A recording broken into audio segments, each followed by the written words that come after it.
Hello everybody. 5 minutes until the show begins. Gotta set up some things. Check out the interface. Oh, then we've got some things to discuss. It's really kinda nice. A little bit of Magic stream, short and cute. And then I think we'll have to do some Expedition 33 today. But that will be in a separate block, so look forward to that. Today will be a day full of gaming and awesomeness, so look forward to it. Big yes. Microphone should be fine again. Kinda happy with that. Let's see if the links are working. Whoops. Answer is yes. Inception is so real. I love it. So yeah, ads are starting in 20 seconds. So, oi. See you soon if you dodge the ads, right? Dodge in chat so that I know. Other than that, let's have an awesome time today once more. Let's activate El Discordo. Give everybody a heads up. I tell you, I'm so lazy right now. Oh, Game Awards were so nice. I've gone to bed.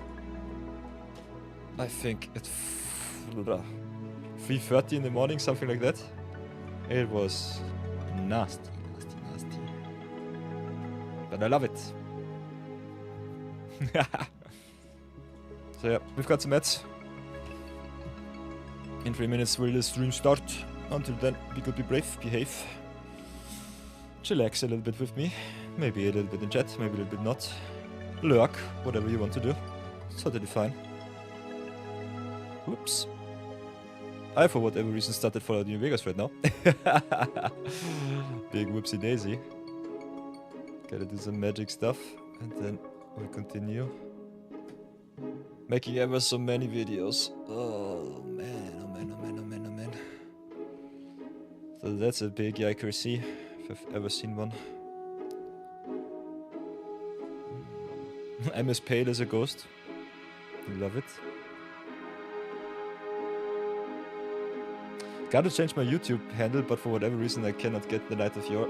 Someone else yoinked it once. No, nothing comes back to me. Which sucks, but it's still fine. So yeah, let's get the pre-roll ads out of the way and then let's have some fun.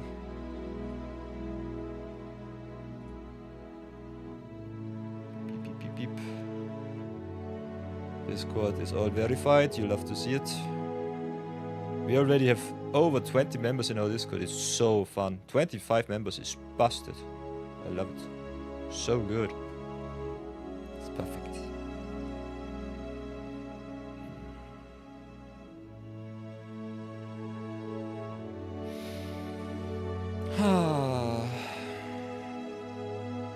Lot of pack one pick ones today, because I have to see how far our collection has come.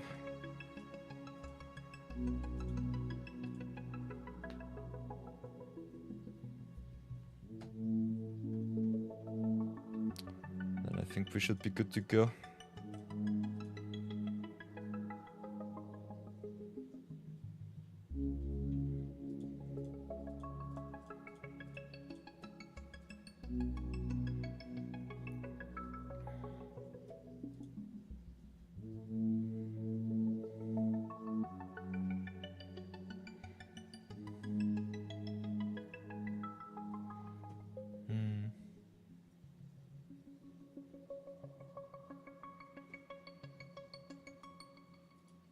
Wahaha. Look at me in all my shiny glory. I am so flimsy today once more. You'll love to see it. Nonetheless, we'll give it our best and do as is foretold. Have a look how our good stuff works or not. Oh, should be still fine-ish. So yeah.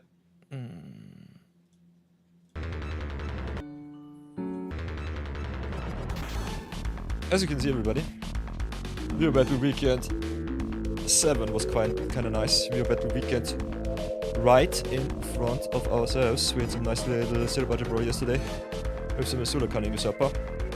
Not my most favorite deck. As you can see, our winning record during the zero budget bro yesterday was obnoxiously low. Had to grind out the rest of the games with the Science of the Earth Spider, which is definitely not what I enjoyed, but what I had to do. Other than that, got into some extra limited madness. Will continue so that is something.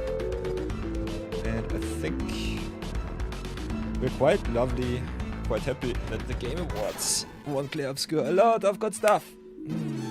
9 wins with 11 nominations. Kinda crazy. So we'll be doing some Clear Obscure later on in the day. Not this stream, but the next one. Because there is some DLC. Still have to beat the end game. Still have to beat the super bosses. And still have to beat the new DLC bosses. And I want to tackle all of that before the end of the year. Make some YouTube videos and go to town. So that will be strategy for today. We'll be doing a little bit of magic first. And in the second block we'll be doing Clear Obscure until I fall asleep. So that will be kind of fun. So enjoy everybody. And let's lock it in.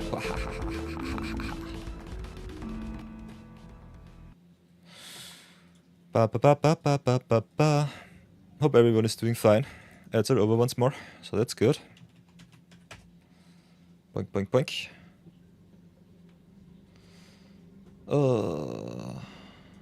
Hope with the new sound settings, arena is not too loud. I'm as always as obnoxious as can be, but that's fine. Missed yesterday streaming, recording our extra draft avatar, so that was a little bit unfortunate, but nonetheless it's quite fun. So, first things first, you know the drill. We do some pack one pick ones, have some fun, then see how far we come. So, pack one pick one, another one, Avatar Edition. What will we get, what will we take? 5 weeks before Lorwyn hits, so that's kind of fun. But now, let's check out what we get. Enter the Avatar State, really good lesson for the blue-white tempo decks. Got the Dragonfly Swarm, which is one of the best pairs if you want to go into lessons as a whole. Got the Firebending lesson as another nice removal spell for any red deck. But what will be the rare? Ooh. Another mythic wildcard for Albert the Adventurer. Thanks so much for the redemption. Gotta craft some Niko. My first pick this pack will be definitely Dragonfly Swarm over Enter the Avatar State and Firebending lesson. What would you pick? Let me know. Albert, welcome back, my friend. Gotta craft some good stuff for you. I love it.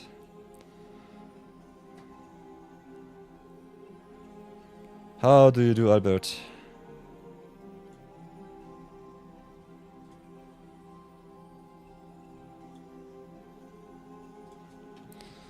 You gotta love it.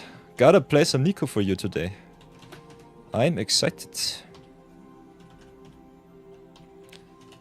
Sniping the redemption of today. Perfect. Ooh, you're doing fine. I'm doing fine too. Niko, Light of Hope or Illuge? Your choice. Illuge is a bit more competitive in Brawl, I guess. Niko is also kind of fun. And you've typed Niko first, so we'll have to redeem the Niko. Could also flip a coin. Give me a second.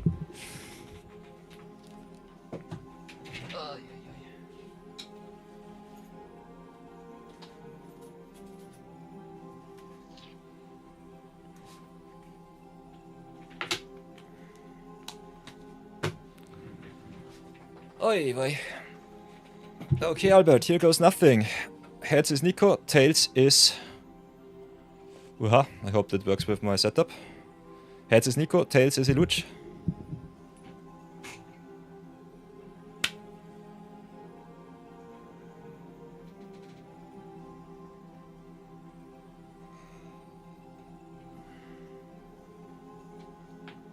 We got ourselves a Niko redemption, Albert. Niko it is. Niko it is. The coin has spoken. Guess I'll have to activate my front lights too so that you can see the coin, but yeah, it was heads. The nice Bertha von Suttner. Austrian quality. Perfect coin. So here we go. Let's activate the Channel Point Redemption system. Night of Yore, here we go. Channel Point Redemptions. Albert the Adventure redeeming Niko Light of Hope. So here we go. A lot of redemptions these days, I love it. Insert, row below. Albert the Adventure.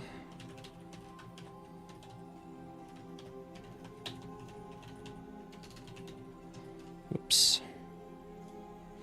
That you want to see me burn with the blue decks. Ugh.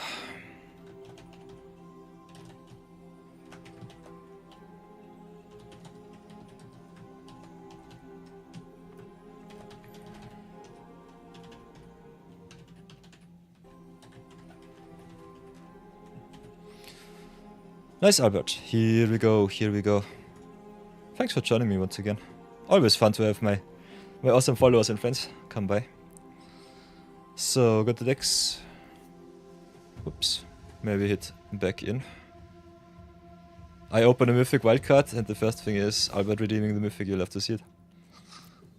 So everybody, it is time for another edition of Zero Budget Brawl. You know the drill. Blue-white. Respell, but unfortunately, no reroll for us. We gotta build some deck for Albert the Adventurer. Redeemed a nice little craft this time. So let's go into the brawls, have some fun, and build a blue-white Niko deck. For those of you who don't know him, Niko Aris, aka Niko Light of Hope, is the craft for Albert the Adventurer. As you can see, we've got our channel point system here. The only way I'm allowed to craft any cards on this account, on the free-to-play Magic account, Night of Yore, is through the channel point system in our Twitch page. So if you want to see me burn, craft some wonky cards, then come into the chat and redeem your loyalty in form of laurels. So, Niko Light of Hope, redeemed. Albert the Adventurer gets his shoutouts. Ooh. Albert says, I have this note paper I wrote down cards I would like to get my hands on. We're trading and realized it's 80% blue cards yesterday when I checked. Ah, Albert! We have enough blue players already on Magic. In Magic. Please. Please, please, please, please, please. Don't join the dark side. But it's kind of hard not to join the dark side because blue sucks, green sucks, black sucks, white is good, red is good. Ah, you can't do anything wrong. So yeah, what does Niko Light of Hope do?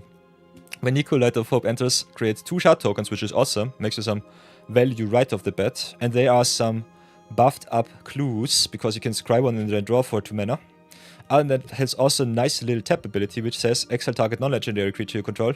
Shards you control become copies of that card. Return it to the battlefield on its owner's control. So Niko Aris is a bastard tokens commander. So we'll be having to build around him today. Yeah, Albert says, I'm different, I swear, I play my harmless midrange blue decks. Sure. Perfect, perfect, perfect. So yeah, if you want to play some Niko Aris, we had some during our viewer battle weekends, if it was not even the deck from Albert, which busted me quite hard. Niko with some token doublers is really awesome. Niko especially good if you can copy some nice warp creatures, like for example, the Sunborn Angel. So we'll have a look at our tokens, Mythic and Rare makers, so that I can show you the power right away. Ocelot Pride, easy inclusion, doubles all of our tokens. Includes 2 shard tokens, some cat tokens, some soldier tokens, everything. If you have the City's Blessing, which is quite easy to enable, especially in Historic Brawl. Cosmogran Sin if pumping the whole crew or making us more tokens. Sanguine Evangelist is busted. Suki really good with airbending, so we play her. Upper really good with the airbending combo, which is mainly based in blue and white, so that will be some airbending shenanigans with Infinity. Hey, Machikyo, welcome back to the crew. Play some Dion Barmut's Dominant, same thing as with the Cosmogrant and the Evangelist and the Suki. Gives us some mass spam for the creatures, also makes some good tokens. Play some Remarkable Readings, play some Warren War Leader, Cookie Cutter tokens, inclusions I would say. Exalted Sunborn is the wombo combo with Niko Light of Hope. Play the Sunborn, warp it in, play Niko's doubling ability, double up the shards, and make even more tokens. This is Token Palooza. Some Regal Caracal for some life gain, some Adagia and some encampment for more tokens.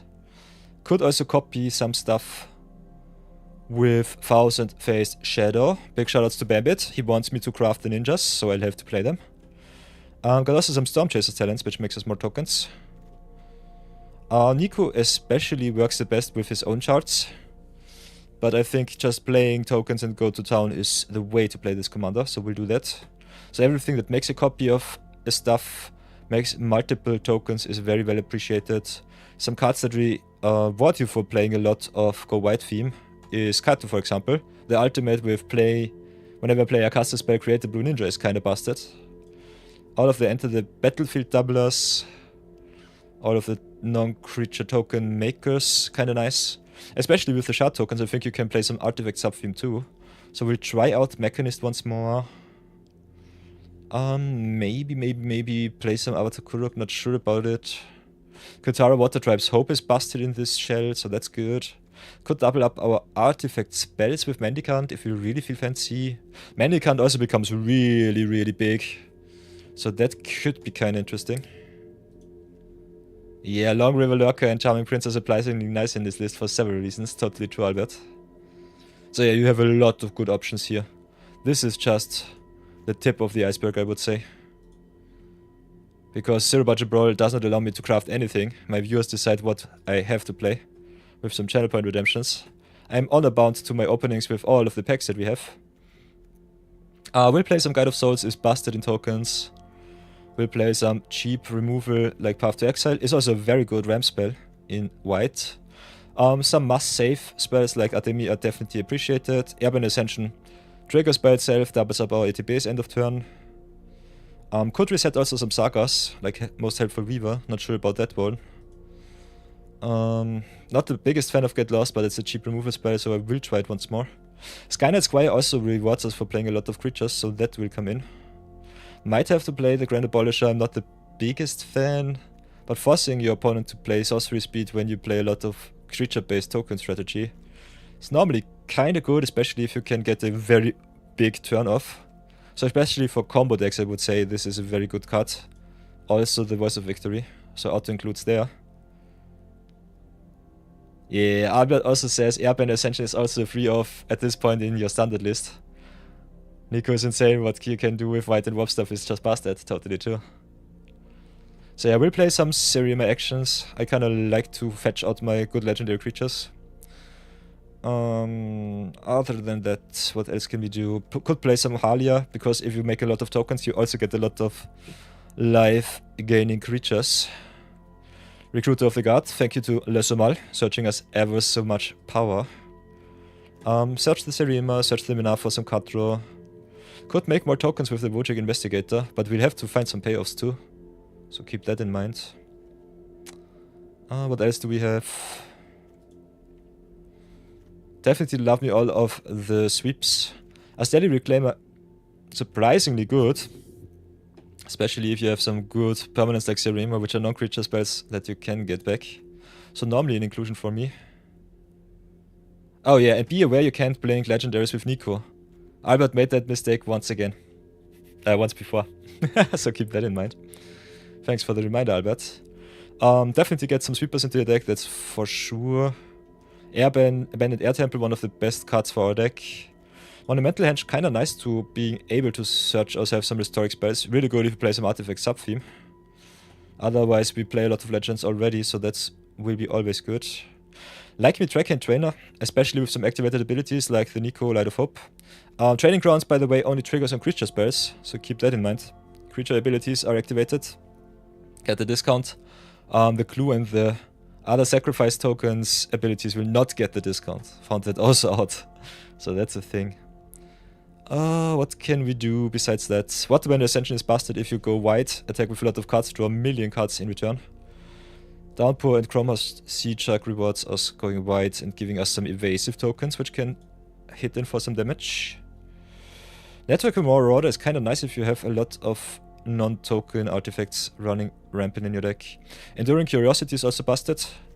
So big shoutouts for the Enduring Curiosity craft. Whoever was it, I always forget, so my cheat sheet helps me.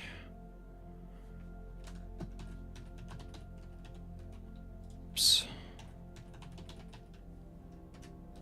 Albert the Adventurer. Who would have guessed?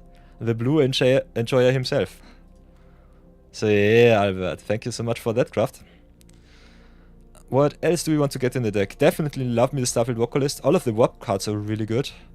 Can just cheat them in for cheap, copy them with the Niko. Get a nice wombo combo turn. Could play some Inyas. I don't know how many flyers we will be playing at the very end. Could still be kind of fun. Quantum Riddler is definitely nice. Love me the Ether Scale in the River region just has some really good cards. My deck's a cookie cutter these days. Sheesh. Have to change that up. But yeah. You know me by now. All of my tokens lists are kinda similar. Especially with the zero budget that I have. I want to play all of the power that I can. Arngswift Savior also a really nice token payoff. So that's good. Question is, whatever creature...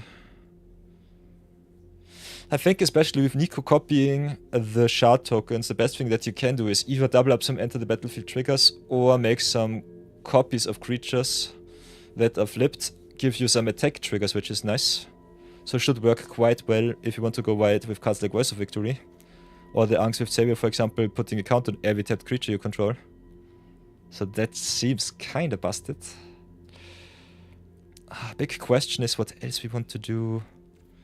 With a lot of creature tokens we can play a lot of pump effects. Niko also sometimes a very interesting control commander because the shard tokens are just so much value. What we definitely need in the artifact slot is haste. And we picked up some really nice haste cards. Not in the rare mythic slot, but in the uncommon slot. Open the Swiftfoot boots. Open the Lava Spear boots. So we've got some hastiness in our non-red decks now. So that's really awesome. We'll include the Armorcad Raceway also, which is really good with the mana count and some statue engines. So maybe have a look at the haste enabling here. Could also do some airbending stuff with the Legend of Yangchen. We play a lot of mythics and rares these days. So don't be too down if you don't have those. You can just replace them with whatever token makers you have. Go to town. I think all of the attack triggers, especially with cards like the War and War Leader is busted. The... where is it? Sanguine Evangelist with the Battle Cry is busted. So doubling up your attack triggers will be something that I want to try out today. So that will be our strategy for this deck. Ooh, Albert the Adventurer asks me, what... Peter, can I ask a question? Totally true. What is a search foil? If you have a look at... Whoops. Search foil. MTG. Can look it up. What is a search foil? TCG Player has the answer for you. Has some nice little videos too. Search foil is a specific kind of treatment, Albert. Unique kind of foiling that appears in products such as Warhammer and Co.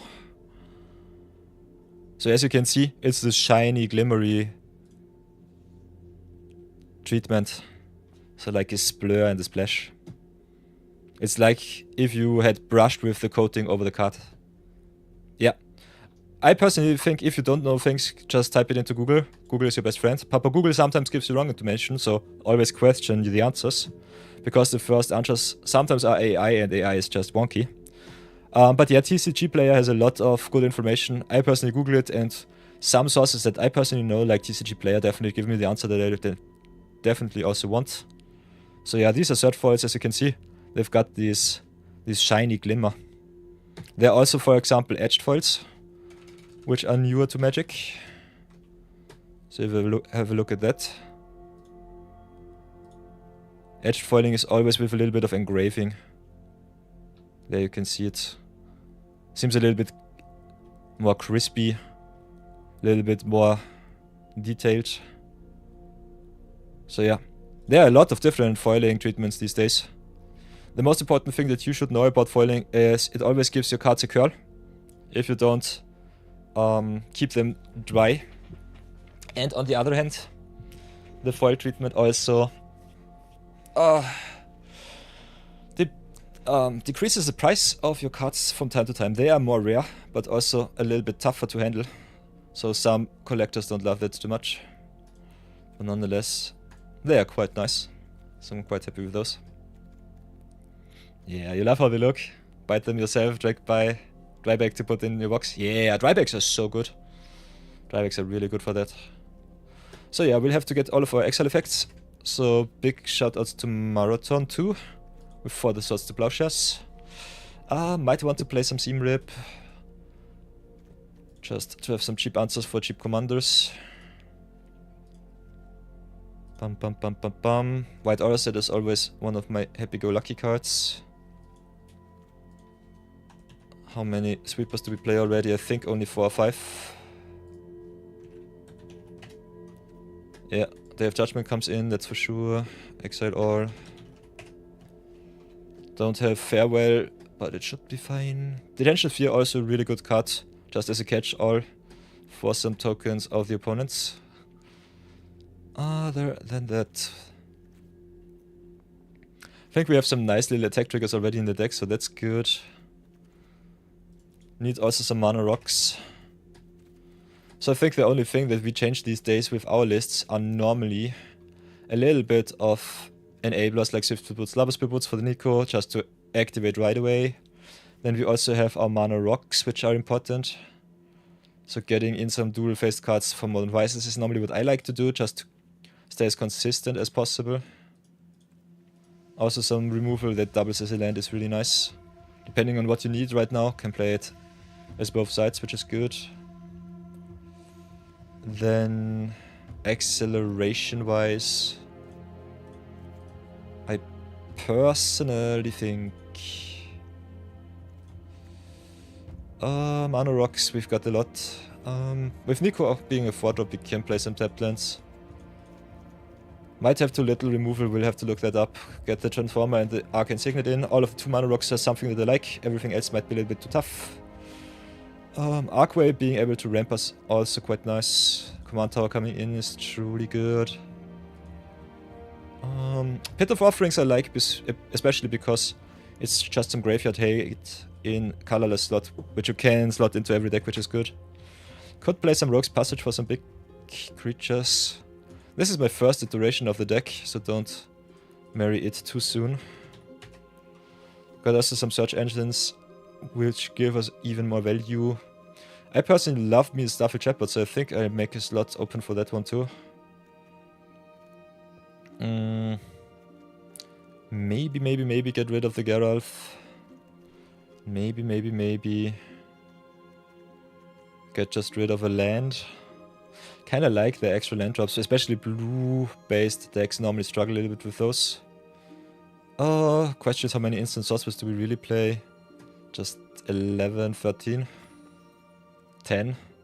10-ish, so I think the Stormchaser's talent is solid but not good enough because most of our non-enchantment spells are Wraths. So that's a little bit of a no-no.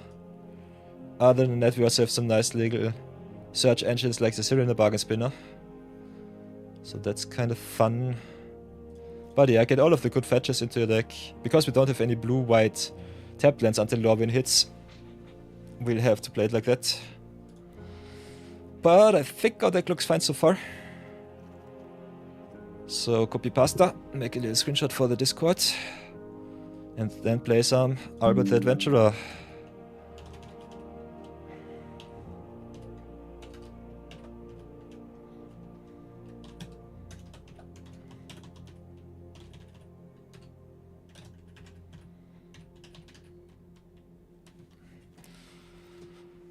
Brawl it up for Albert.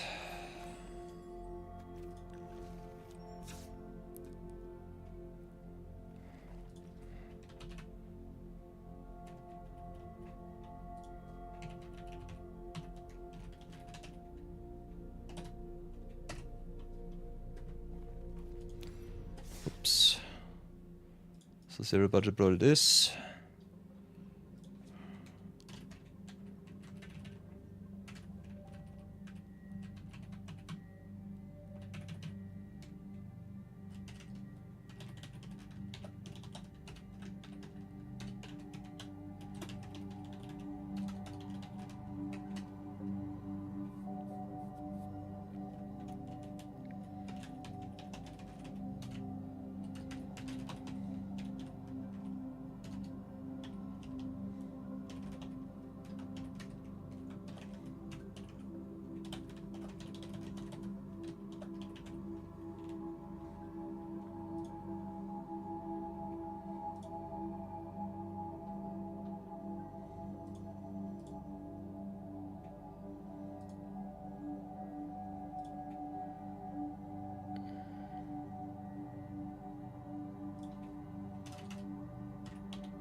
Reset our recorder, and then I think we should be fine. Nice. So, Albert is asking, are people playing Illusion Paper Commander? Do you know that? It seems with the lack of land removal could be quite strong in the EDH format. Oh, Illusion is definitely nice. I haven't been playing Paper in quite a while. Especially Commander play in Paper is always a little bit tough to organize if you're not visiting your LGS regularly. I think you can play nearly every Commander. It depends on your table what they say is good for them and not. Some hate blue, some love it. I personally think if you are a blue player, your table will definitely appreciate it, because sometimes there are some key spells that you are just the GOAT to counter. So that's pretty nice. Illusion himself is really busted commander, because just giving your blue spell as a discount for every flood countered land that you have is just busted. So I think you can play Illusion. I personally think there are some infinite shenanigans with Illusion that you can also do. Don't know them. But there are also mono blue spells which you can just cheat in for free if you have enough flood counters on the board. So I think power level wise he's quite high. Depends on your table, I would say, as always. You can play every commander. If your table is okay with your plays, it's fine. Yeah, don't have to counter everything. Just maybe be a group hack. Nah, not really group hack, but yeah, just a social player. Just a blue player. Especially the CEDH groups love to play the blues, so I think it's good. Being mono blue is also quite of a downside, because I don't have too much quality interaction. You play most of the most busted spells in all of Magic, which makes blue one of the best, if not the best color in Commander. But I think green is still better, so power level wise I would say it's a 7 to 8 on a 10. 10 scale ladder, something like that.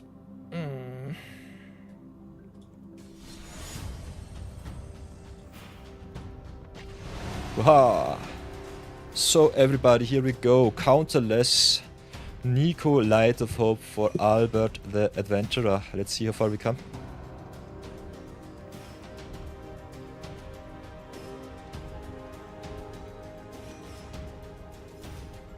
Yeah, Albert was also thinking of the Simicard Smiling Flood to build around.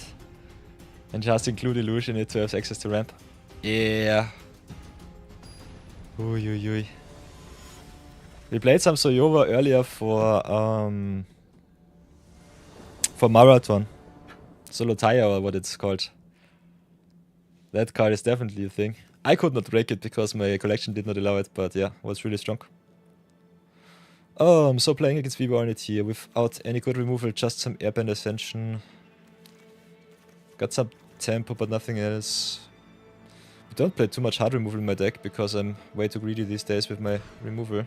So let's take the mulligan, ramp it up, see if we can go to town. Get the deck out of the way. And keep. Play Islando into Trackhand. Mistrise needs a Mountain of Forest, so will come into play.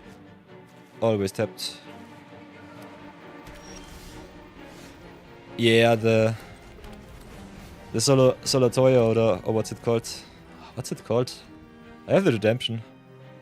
Where is it? Where is it? Yeah. Solatoyak, the Smiling Flood. It's a very solid value commander, but it's very expensive. So in a 1v1 setting we did not get the chance to break it, because the opponents were way too fast. We normally won before we played our commander, and when we played him, he was just okay-ish, I would say. So drop the tap land, drop the Crossum Grant. Pass for now. Opponent with the only fault of Paradise, you love to see it.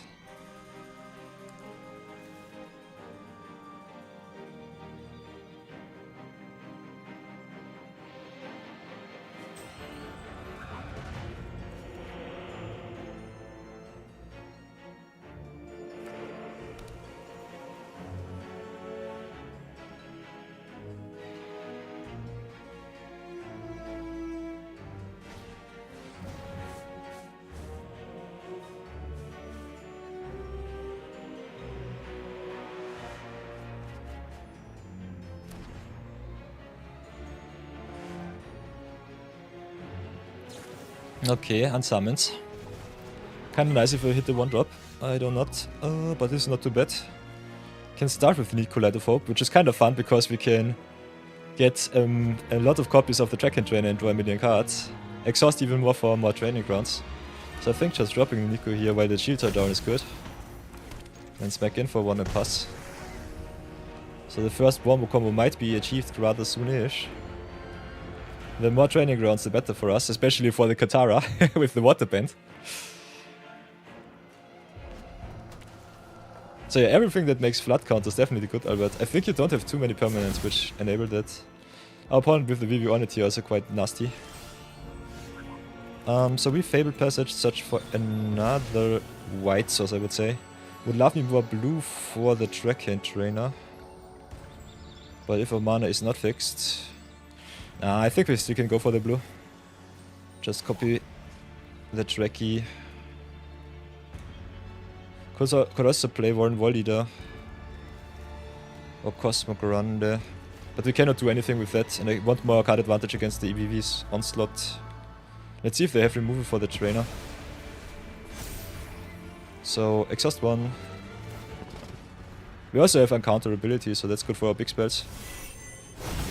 Then exhaust 2. I think we just draw 1 extra card here. Also Niko doubling up the enter the battlefield abilities with the exile is kind of fun. And then I think we just draw another card.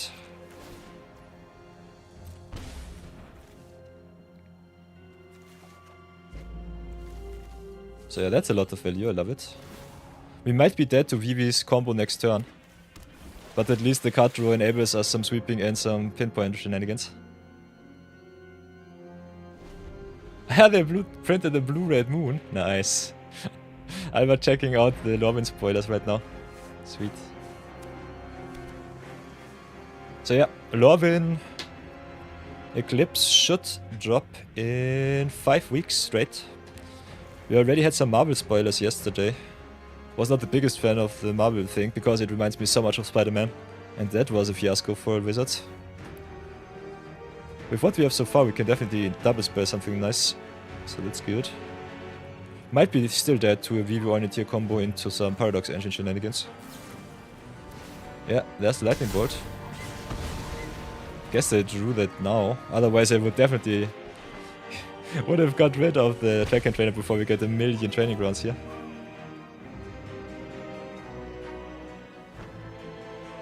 They really printed non-basic Lancer Islands, nice. Nice, nice, nice. So yeah, drop the planes here. Could play the Warren Wall Leader uncounterable. Double it up, make some tokens. Could also play Cosmogrant. Playing Cosmogrant, copying it is kind of fun, but that is something for next turn, I would say. We can tap down for 1. So if 1, 2, 3, 4, 5, 6, 5. Could play Cosmogrant, but cannot play another spell.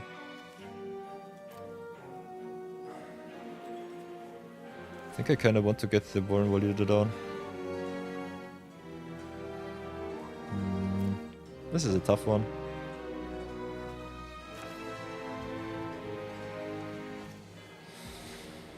So whatever can we do? Could double up also, enter the battlefield triggers with the Katara, with the Dion. Need to play something good. Let's play around the counter spell, play a 4-drop. See how far we come with that. Could just drop the War Leader here.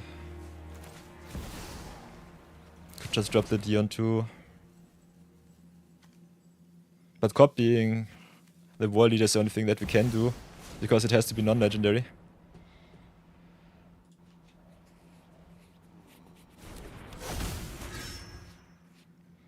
Ah, my nose is so itchy today. So yeah, let's go to attacks. Make some token. Let's see how far we come with our token strategy. Niko Light of Hope is kinda busted. So big shoutouts to Albert the Adventurer, making me craft all of the blue juicy rares and mythics.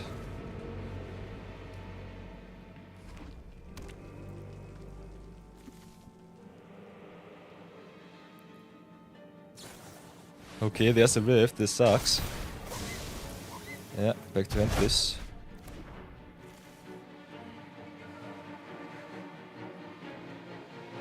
Not much Vivi shenanigans so far, but still annoying plays of our opponent. Might have to go a little bit wider with the Cosmogron Zenith. Also enables us a lot of play 2 spells per turn shenanigans. So first things first, drop the Islander. And then drop Cosmogrant, I would say, just to get the value out of the way. And then we build our board a little bit. Go wide, make some humans. Banshee Tongue is kinda nice of a hate piece. Could also just drop the Ademi. Kinda want to use my mana in the most efficient way. So let's drop the Training Grounds, because we have too many cards in hand. Could drop another one for the Stellar Reclaimer to get back. Kinda want to use it though to double spell next turn. Lot of good stuff here.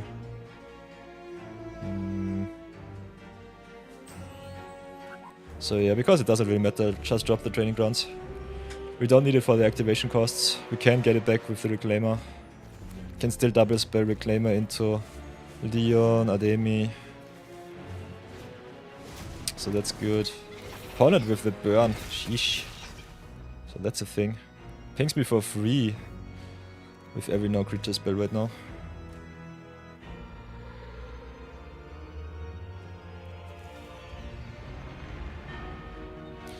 Tough, tough, tough. Tough, tough, tough.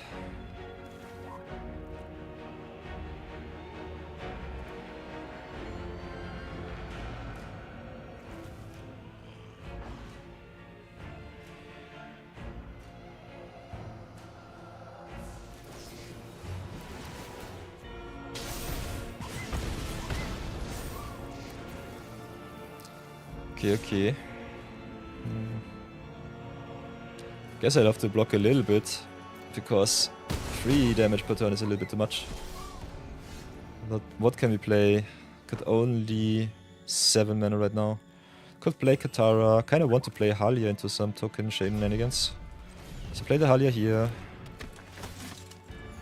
I think we just dropped the Niko. Depending on what do I want to do, go wide, go big. Having some jump block is I think the way. Gives us also more life. Niko also with the shard tokens makes even more life. So that's good. I think we'll stay back for now. Halia drawing me into the good stuff here.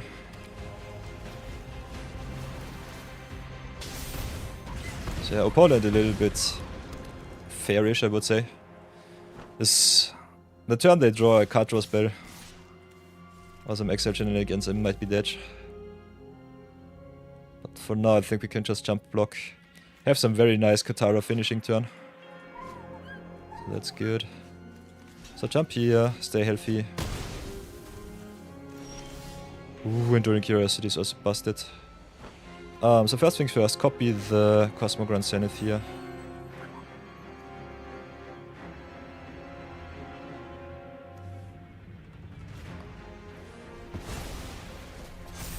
Making 2 Cosmogrants. Give me all of the power. I want it all. Then drop the planes. Have 7 mana right now. Can a Stellar Reclaimer. Could also just drop the Dion here. Dion into Bahamut is kind of fun. Could also drop the Enduring Curiosity to draw more cards. But I think Dion into Bahamut is good. So play the Dion. Then drop that Demi. Go Omega big, I would say. Could go even wider. The wider we go, the better it will be with Katara next turn. So I think we just go immediately Omega wide. The more counters we have on our creatures, the better it is. But I think it's still good.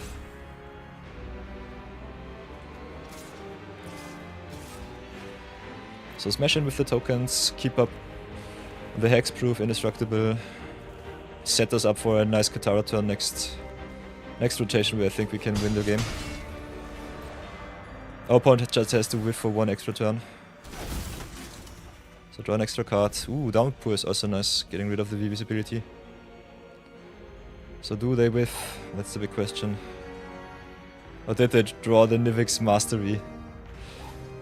Ah, Pinnacle Monk. That sucks. Okay, Pinnacle Monk, I guess they go for the... What will it be? What will it be? Yeah, it's a Cyclonic Rift. Here we go. So I have to win next turn, but I think I can do that quite easily. Ah, they can Rift right now for full price because VV. So yeah, this was perfect for them.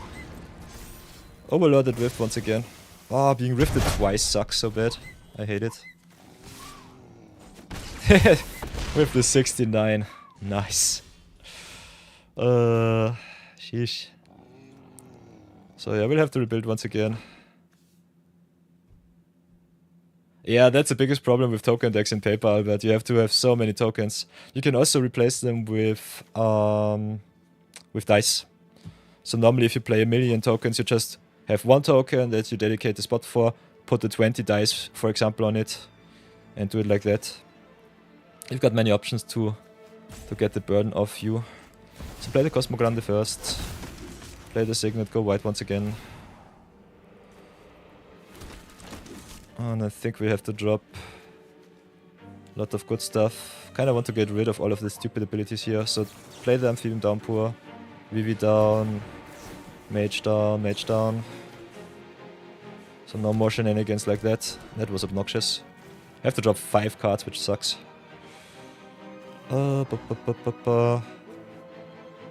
Drop the Training Grounds, drop the Voice of Victory. Although Training Grounds is busted with Katara. I think we'll do it like this. Get rid of the Wanchitong, get rid of the Dion, the Demi, the Voice. Maybe the Enduring Curiosity or the Halia. Kinda want to keep the Halia though. I think we'll do it like that. Keep up the Training Grounds, just go to town with a Katara turn which busts them open. Boots is fine. Doesn't matter to me. Still have the Halia. Next time we can double spell Halia into Katara. If they don't find the answer, they are just dead in the following turn. Oh, getting double Cyclonic Rifted is so annoying. That's a big oof. So yeah, gladly block here. Could double trade there. I personally don't think we have to. We definitely have to jump here, take 3. Go down to 8. This is so annoying. Cyclonic Rift is such an obnoxious card. Okay, let's play the Katara. Make some tokens. Bum, bum, bum, bum, bum.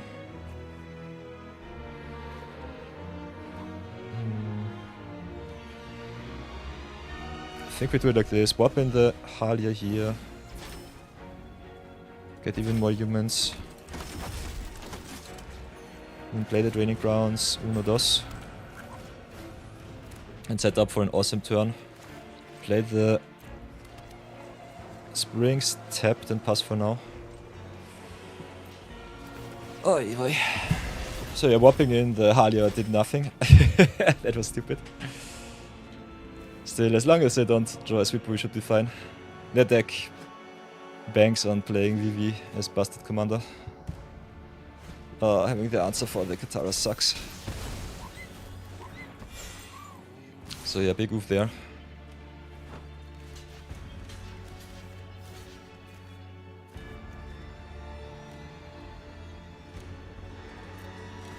Whoops. We can only waterbend during our turn, so that's the big yikes. Still, it should be kind of fun. 6, 7, 8, 9. Next time we can Halia into Borin War Leader, which is kind of good. So drop the Dalkovan, play the Halia first. Then Borin War Leader, Offspring.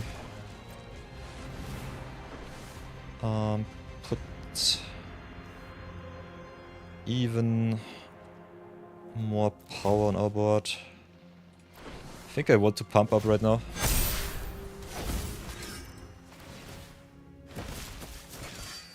And I think that's game. This is already 9 and we can get another double boost for 8. This should be game. If I can count correctly. But they've got the only Fountain of Paradise, so it might be stupid. Yeah, they go down to 4. I cannot count. Still pressuring them. Drawing some cards. Let's see how bad it will be. Opponent with all of the frogs, I love it.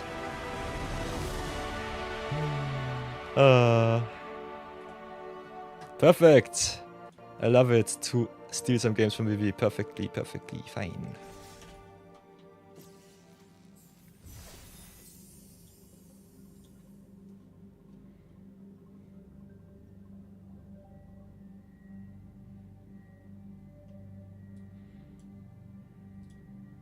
So yeah, Albert, normally in paper plays you just pack some tokens, not too many. I think 4 to 5 per token type should be the maximum, and then just get some counters on them.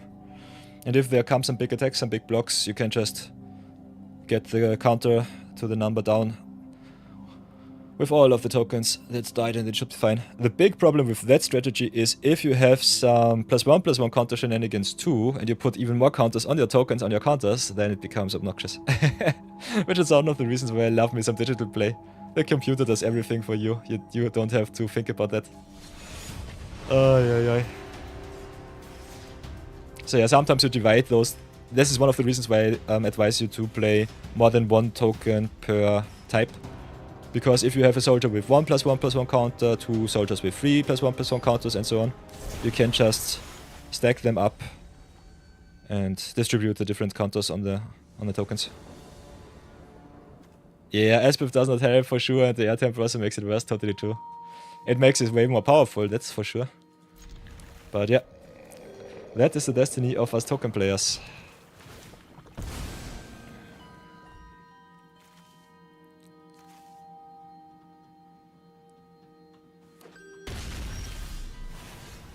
So, Akno Killer needs a basic land, as does the temple, so a lot of our tap lands out of the way. Play the Jack and Trainer, pass for now. Henge needs a plains, which we have. So we can play any land, every land, without tapping it down beforehand. Playing against Aragorn, the Uniter, so I'm quite happy about the Arms with Xavier here in our hand. A little bit of a non-bow playing so many legends in the Niko Light of Hope deck, but we also got some very nice non-legendary cards, so that should be still fine-ish. So exhaust first. Maybe assert a little bit of dominance, play another island and pass. They will definitely not block. I do not want to get hit for 2. I think I stay back. Next turn we can keep up the Arng or the Dragon Trainer, depending on if our opponent wants to play the Aragorn or not. Tempo-wise we play a lot of value, so I think we might be a little bit too slow. Because Aragorn plays value and busted pump effects on the same card. The 4-color card might just wreck me.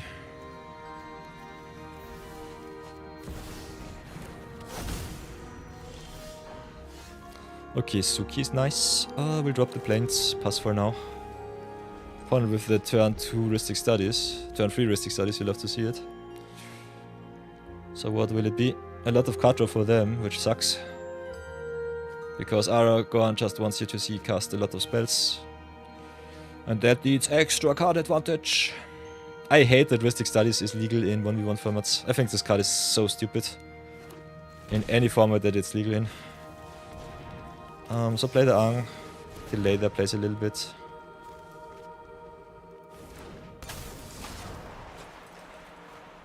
Could airbend my Dragon Trainer in response to a removal.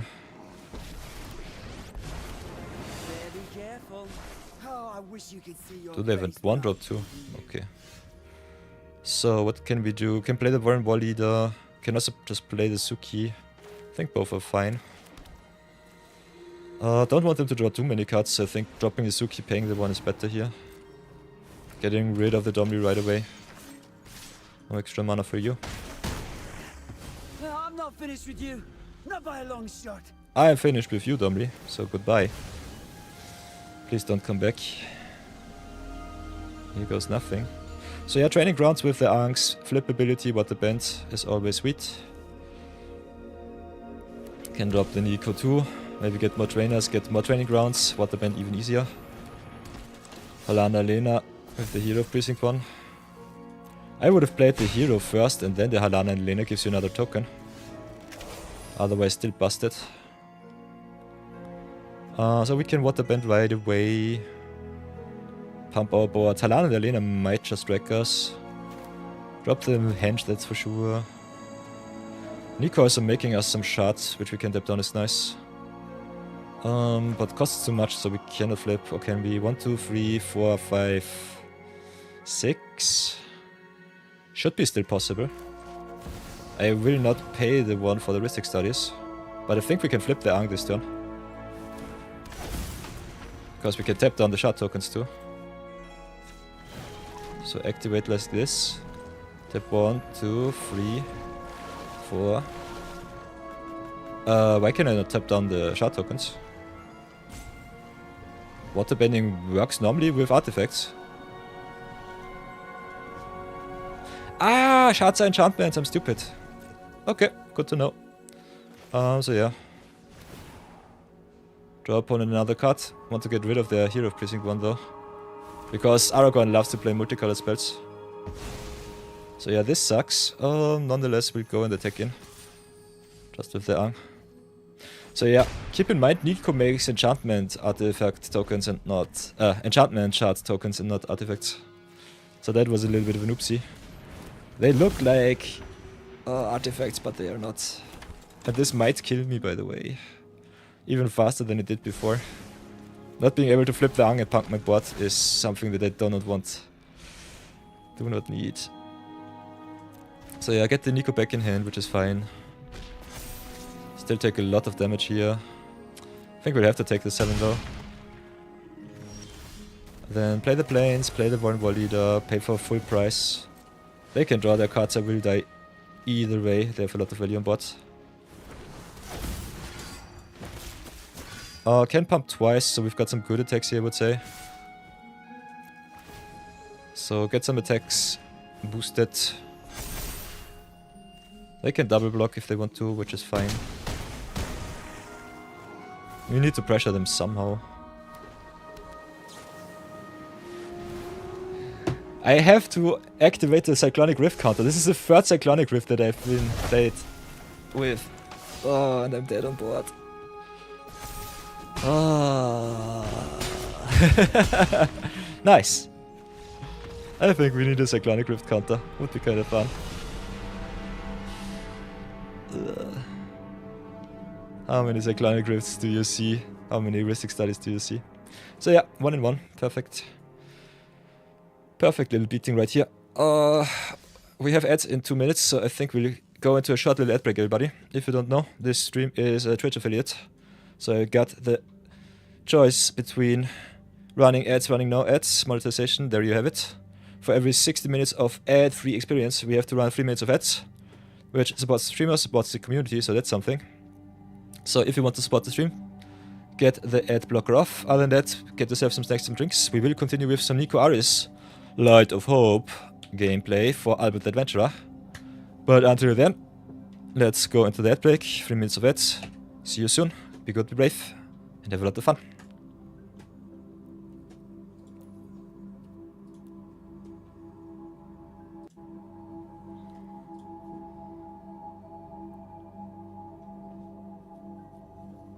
Yeah, the back side of the Solar Shock lens looks very nice. Totally true.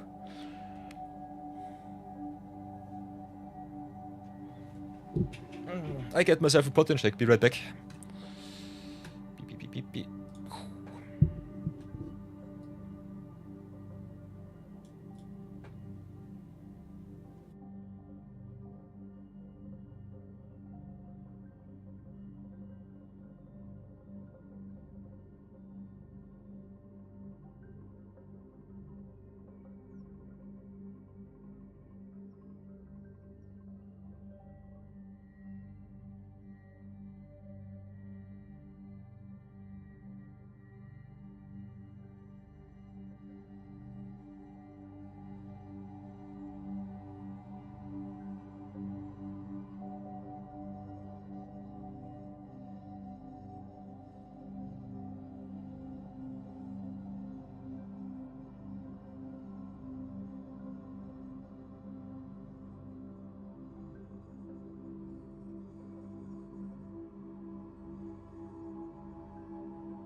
Ah, welcome back everybody. It's over. It's over. So get out of here. And let's continue the awesome Niko games for Albert the Adventurer. Here we go, here we go. Nom nom nom nom nom nom. Cheers to everybody.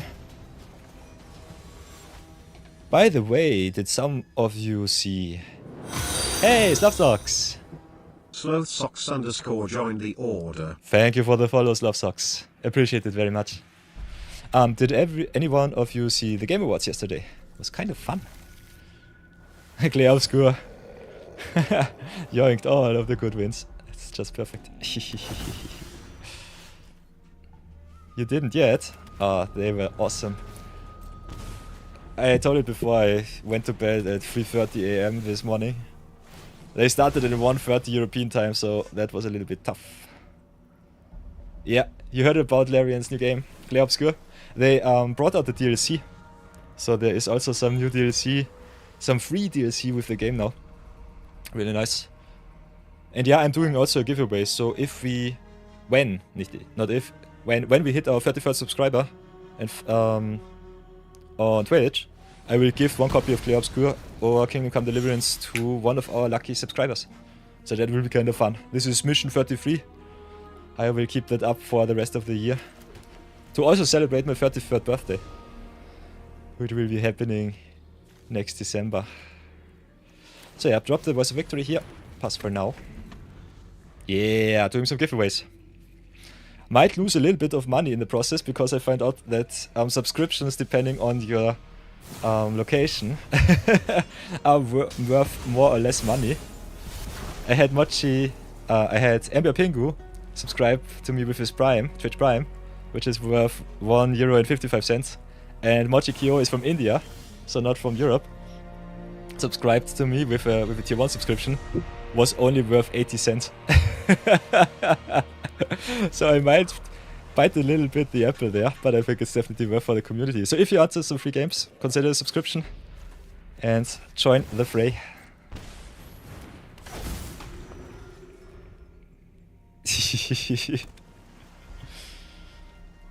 Thank you for the compliments, Love Sucks. I feel quite young too.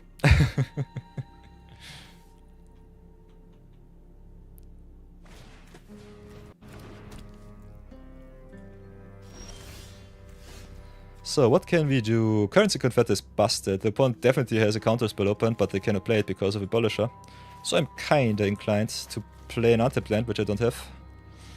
Play the Mistrise Village just to get the untapping out of the way, and then play the Detention Sphere on the Converter here. I think our opponent forgot that the Abolisher forces them to play on their turn. Also with the Dark Faden here, a little bit nasty. Yoinking my artifacts.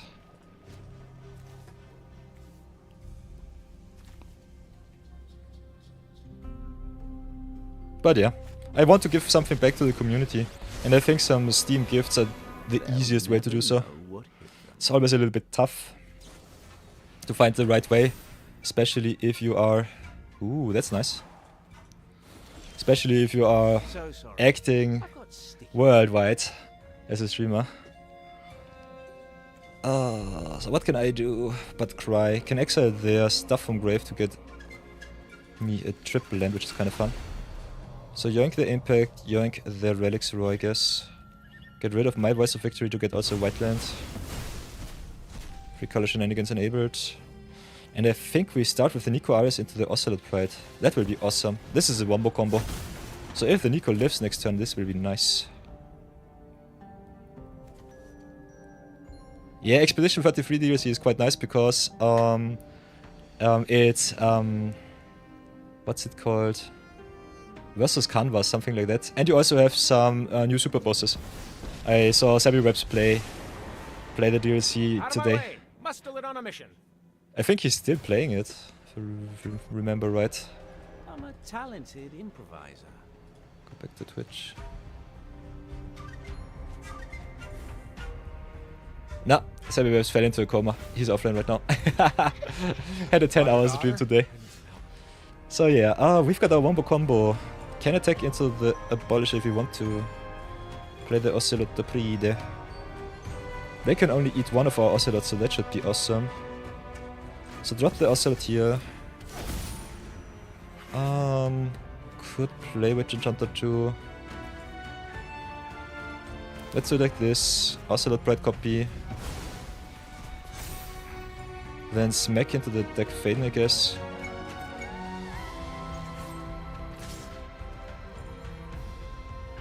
We lose one of our tokens, but the other one will make us some good stuff. So get down the deck. They eat our Ocelot Pride. Oh, Dark Faden is so busted with all of the artifact making stuff. Caught again. We have already the City's Blessing. Do we need the extra land is a question. Kinda want to slow roll the Witch Enchanter for some removal.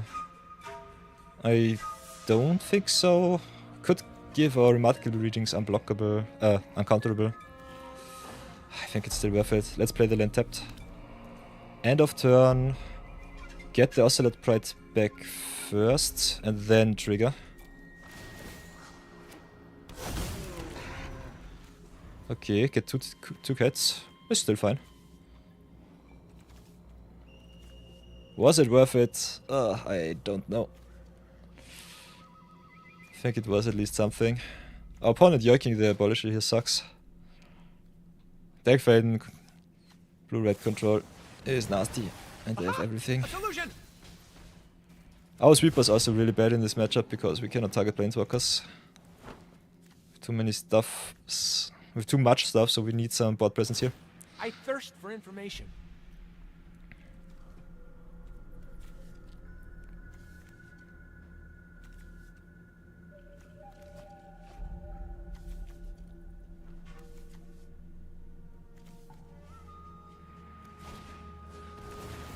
Okay, now we've done able to screen. Coming together. I think we will just die to the Ral here. Deck is okay, but the Ral really cracks me up. I overheard some. Makes me want to cry and to laugh at the same time. Who drops the extra return space? Yeah, take the damage. Might have to play an uncounterable readings next turn. Because the opponent definitely has some shenanigans going on. Would love to do otherwise. But I think I'll have to play around their counters. So drop the readings, equip, enchant the planes.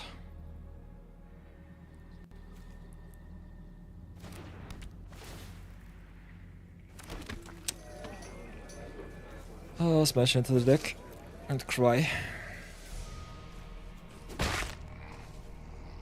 Rude. Yeah, I think that fading into Ral Crackling Wit also quite rude. Pure sadness.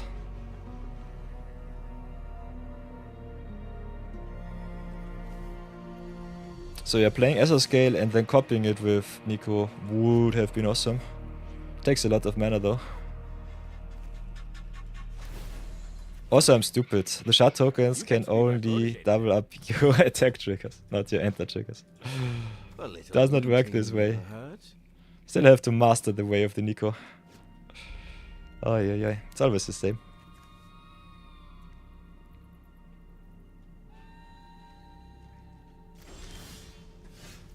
So yeah, play the guild gate, see what's going on. Could also slow roll, wait for the draw. Make them waste the mana on their turn because Azure Scale has flash. I personally don't think that they will tap out. Don't want to crash my tokens into their stuff though. So big yikes. Ooh, okay, now we have to get a Cyclonic Rift counter. This is the 4th Cyclonic Rift that we've seen so far. So don't waste my energy. Let's go. Text source, new Cyclonic Rift counter.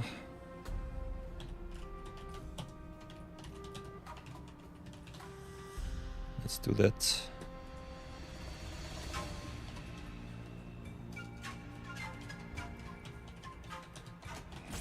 Cyclonic Rifts.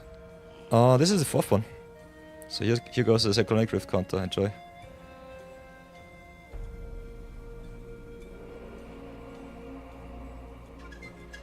Big oof.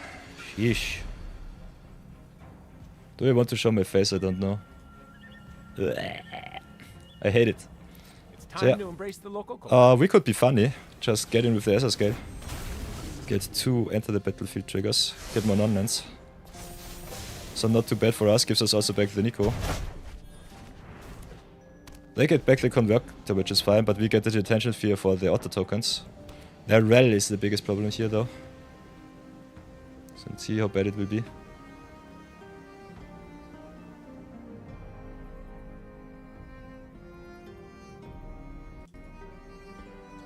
Let's go properties, give it a little bit of opacity.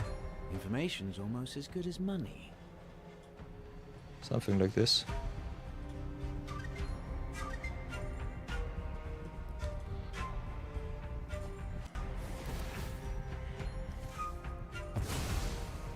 How many Cyclonic Rifts can our opponent play in one Zero Budget Brawl episode against us? Let's find out. Oh, I hate it.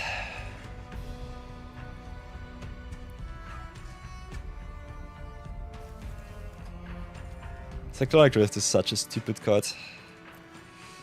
All of those Plague Wind effects are so nasty. Okay, Baral. Bad, but not too bad.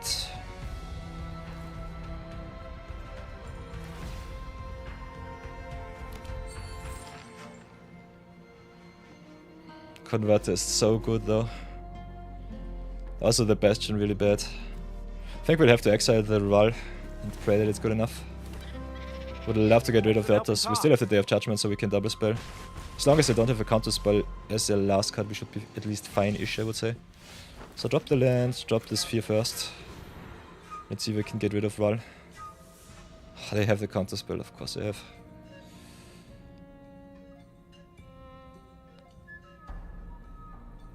Mistrise Village does not work. We would have to activate the village first.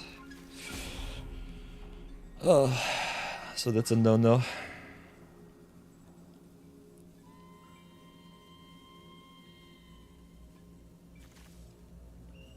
If we want to really get rid of that problem, should have done it like that. Maybe take a little bit more damage next turn. But yeah, with 3 Otters I think we have to double spell. Get even rid of the Planeswalker. Yeah, there's Epiphany. This sucks. Because we cannot play the Mistrise Village here. Yeah. Oh yeah. Plans coming together.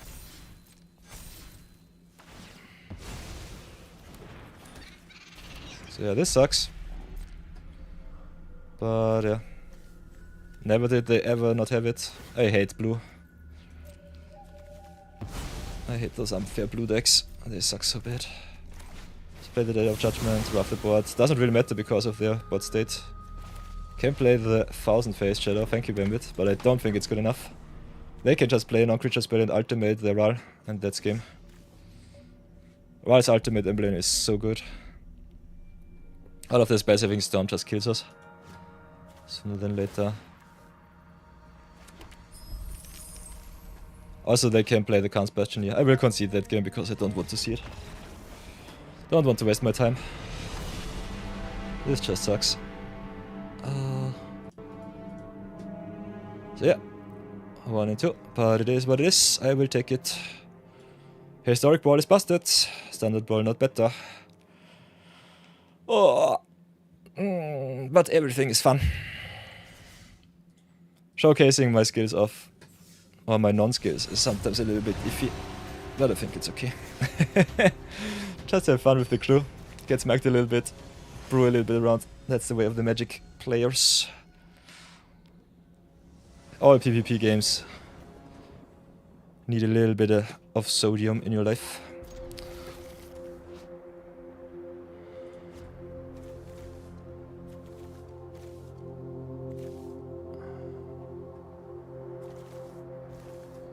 We're on the play against Rothellos. Have the Day of Judgment and the Expel. So if they don't play too much value, I think we should be having a good game on our hands. We also got the Arng on turn 3. So because we are on the play, this is a play with the draw difference.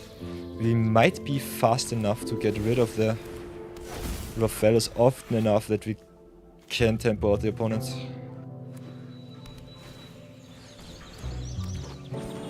So yeah, Wirewood is kinda nasty. Return an elf, untap an elf. We will definitely airbend the Rofellas, set them back for another turn. Opens up also a nice attack with the Ocelot here. Yeah, annoying the opponent out of the game. Welcome to blue white. Perfect. So yeah, I would love to play those games out, but normally if the opponent's commander does not get the time to shine, the Rofellas players just go GG, go next. So yeah, 3-drop into 4-drop into 5-drop, kind of fun. Still not on the tapped land, so not sure about that.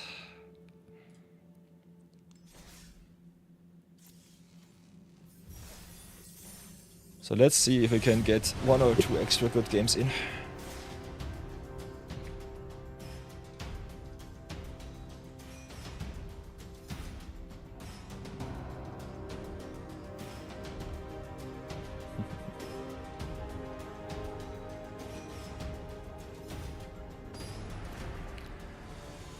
Ay, so what will it be?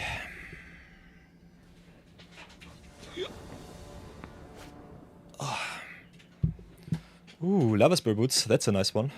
Playing against Mono Blue Ground Run, now I'm scared. We'll definitely keep this, I would say.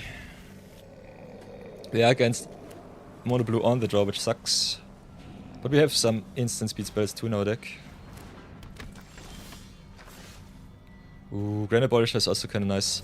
So if we can sneak a Grand Abolisher under our opponent's nose, we should be fine against Mono Blue. Playing only against blue decks so far, and the Rofellas list, so only busted decks. Playing Mono Blue Ground Run is kinda interesting to see. Okay. So it's a draw 2 deck, interesting. That's nice.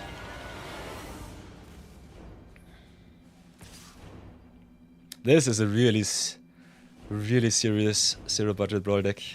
Yeesh. Our account is already 4 months young, so we have a lot of power running rampant lying around. But this was our start, just playing all of the good starter cards. Go to town with that. Play the starting town right now. Kinda want to drop the Abolisher. See if he stays safe. If we can get the Siftfoot Boots down next turn, we should be good against blue. So not too much interaction from there on after. I'm so happy that we opened the Swiftfoot Boots with a wildcard. Was a daily reward. Just got the right wildcard at the right time. Now all of our tap commanders became so much better. Ooh, now with the water bending Katara. This one is such a good card. Draws you a million extra stuff. Million extra cards.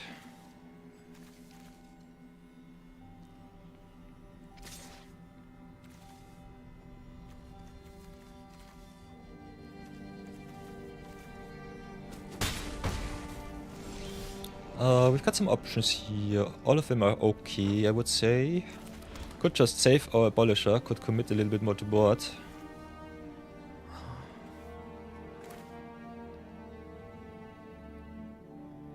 Committing to board definitely good here. As long as the opponent doesn't interact with the Abolisher, we should be fine. And I want some defense against the ground run and the Katara.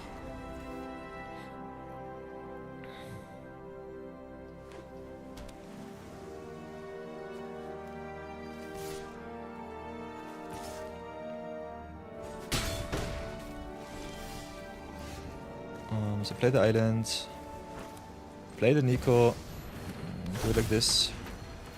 Can hit in with the Halia. Ah, we don't draw cards because the shard tokens are enchantments. Ah, I always forget. Oh no. Oh no. Why?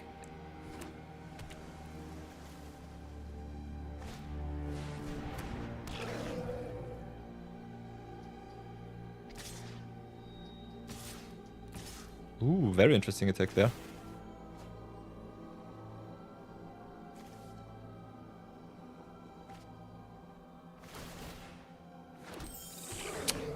Totally get that with the Homunculus Horde being on the field. And ground being so cheap is also kind of fun.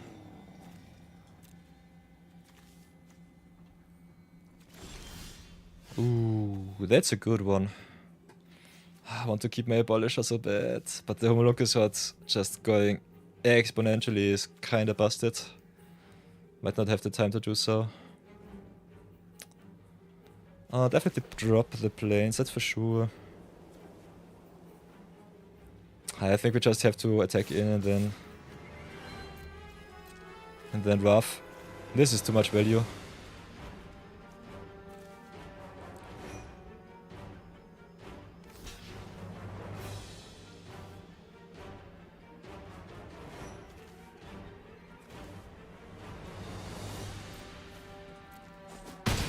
So yeah, deal some damage, eat whatever. Play Day of Judgment. Could have played the Lava Spear Boots first.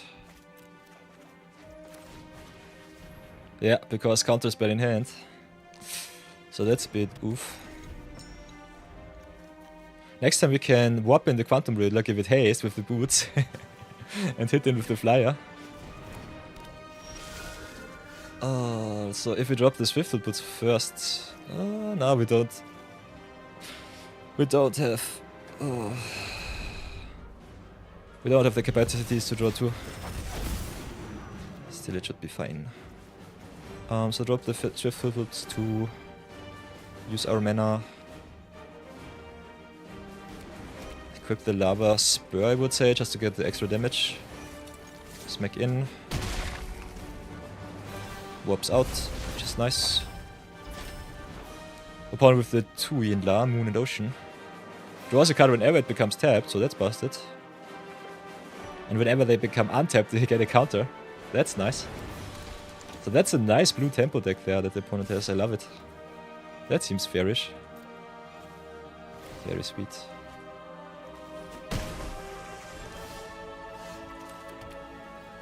Oh, we have 6 mana right now. Could Warren War Leader. Could Remarkable Readings. Go wide. They definitely have some interaction, I would say. Could also keep up the One Chitong. I personally think we have to play something. None of our plays are good. They are also big.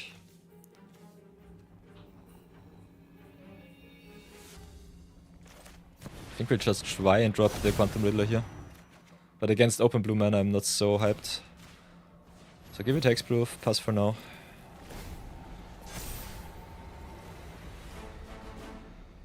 All of those, whenever they become tapped cards, are also quite nice with vehicles and mounts. So keep that in mind when you deck build.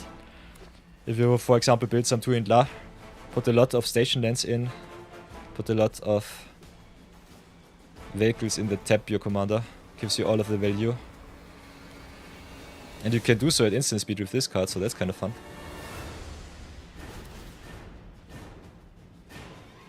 Okay, they draw 2, discard 1.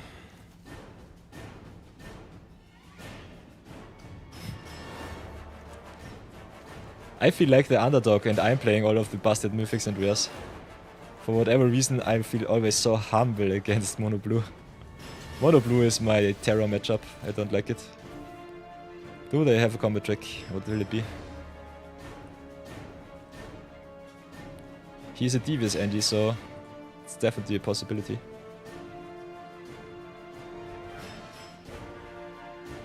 Don't know too many combat tricks which pump a lot.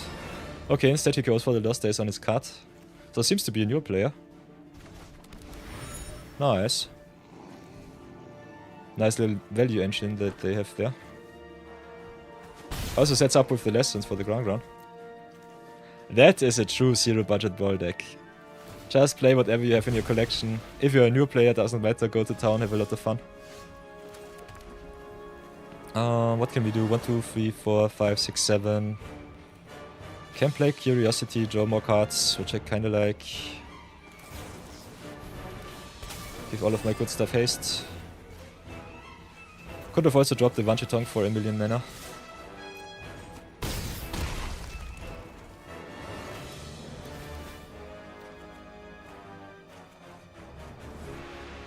I think we'll pass for now. This is a very fair matchup.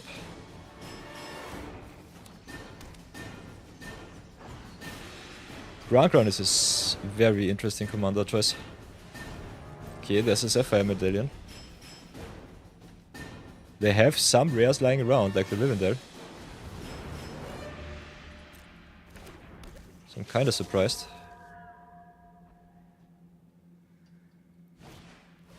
Oh, and also with the Swiftfoot boots. So they definitely know what they're doing. Also with the rare, instead of a nice little uncommon here. I personally like this artwork a little bit more.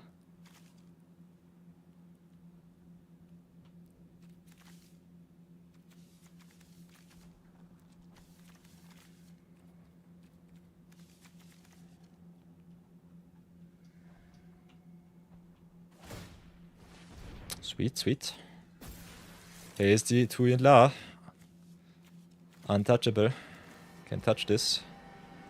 I think opponent has to stay back on defense. No, they don't have to. We can re-equip the Lava Spear boots, have them dead in the air. I think we'll just crack our shot here.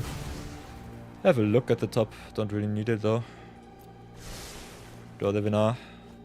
Vinar into Legend of Yangtze draws us another card. Exiles nothing because of the Swiftfoot. But yeah, I just have to re-equip to the Quantum Riddler in that game.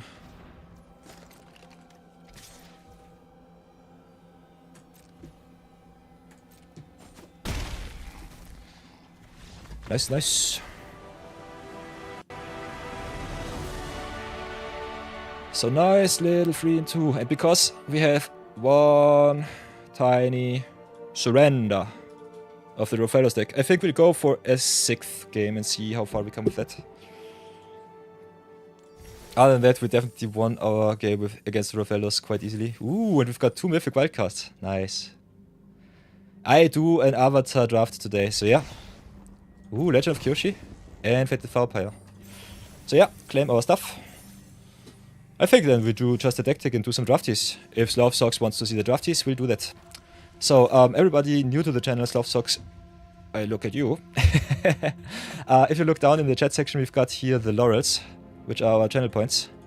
My free-to-play account is 224 days young already.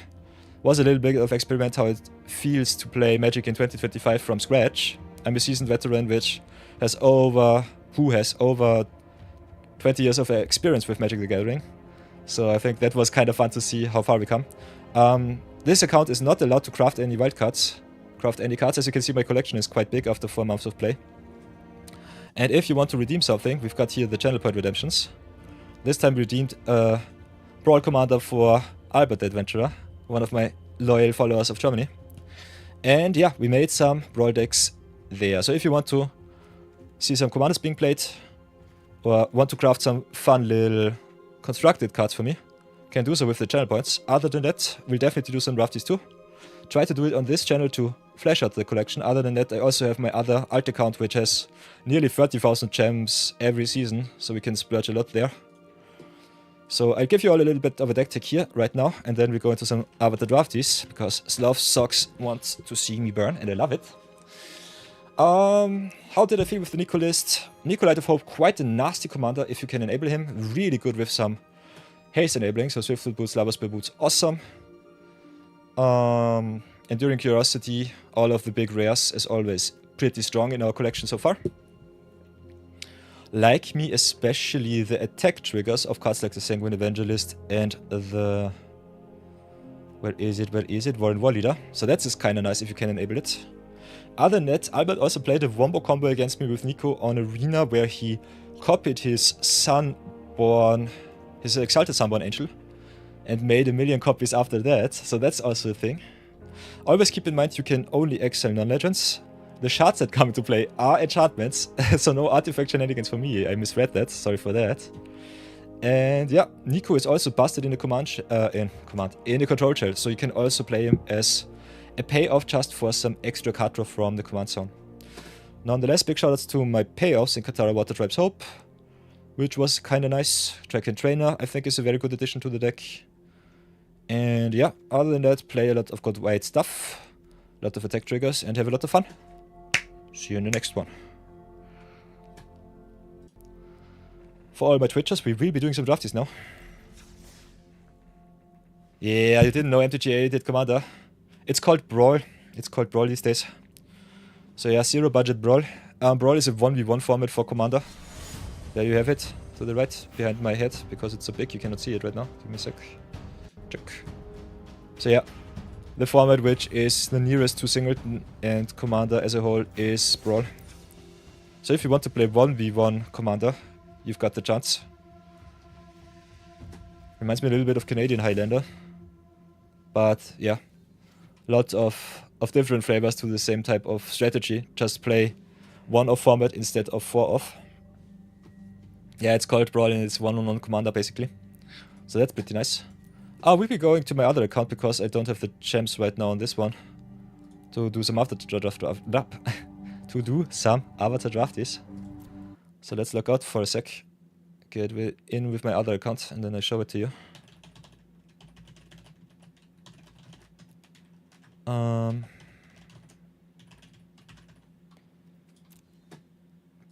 Making a little bit of a shorter stream today because I want to stream Clay Obscure later on. Have to do some editing for YouTube in between though. Because I finally want to get the videos until the end of the year online. And it takes a little bit of upload capacity. Oops, audio got strong. Full screen, here we go. So yeah, welcome to the Perilous Pit, my alt account. Started right away when we got the awesomeness of Magic Arena. And is nearly infinite if you have a look at my profile. I'm quite a daunting limited player. Not the biggest constructed enjoyer. But as you can see, got a completion percentage of all of the sets on Arena, starting from Rivals of Ixalan until now, with nearly 77%. So that's a very nice number.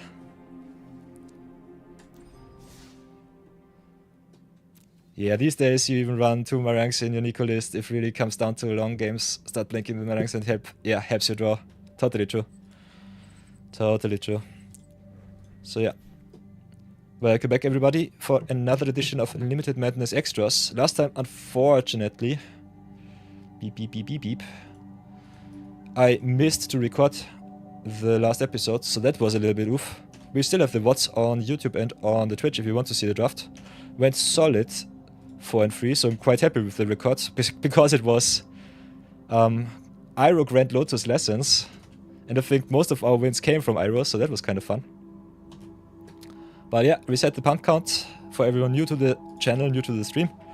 Whenever I punt in a format 10 times in a row, I have to gift 10 gifted subs to the community, so keep your eyes sharp. Let me know whenever I make a misplay. The punt counter is also, something that you can do on the MTG bot on our Twitch chat. Other than that, you always know the drill. Reset your gem rewards, because like this, you might get some 750 gold instead of the 500. And a 50% bonus per day, that can stack up quite easily, so keep that in mind. Other than that, what do we have for drafties today? Got a lot of good stuff there. If you go to events, we have some quick draft classes, Caverns of Ixalan. I personally like this set not too much, so we'll drop that. Got some flashback for another week, Premier Draft Final Fantasy, which is good, but we are in the Avatar mood, so let's go. Some Premier Drafting is on the table today. Yeah, Slavsocks also says he does not like the Dino Draft. I think Caverns was quite okayish, especially with the descent mechanic. But yeah, for whatever reason, I did not feel it too much. I think the synergies in Avatar and Final Fantasy are way more fleshed out. Because they are modern design sets. This might be the reasons. But we will see. We will see. Avatar has you addicted. Yeah, nice love socks. Very cool. So yeah, let's go play some Premier Drafts Avatar. Have some fun. So everybody, pick one. Avatar Draft Edition. Premier Draft it is, so a lot of humans to play against. Big shout out to all of the fellow drafters. Oh, this is a tough one. We've got the Micecorn for Striker, which won me a lot of games. Got the Lion Turtle, which I picked a lot, but did not play too much, because Green-Blue is one of the weaker archetypes in my opinion. Guru Patik is a wonderful payoff for the Lessons deck. Got also Cave of Two Lovers and the Airbender's Reverser, so I think a goodie for every color. I personally will first pick the Mice Gone for Striker because staying open in your color is nice. You can still go quite easily in multicolors because the common rare slot has some really juicy dual lands for you. So my first pick will be the Mai.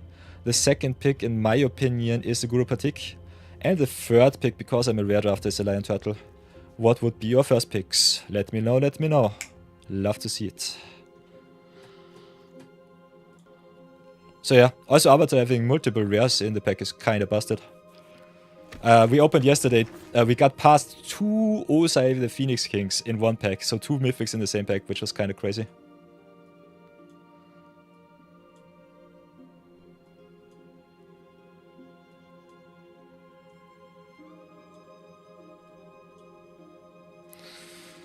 So second pick, I think I will be picking up either the Katara or the Jasmine Dragon Tea-Shop. If you want to stay in black, you can pick the Longfang.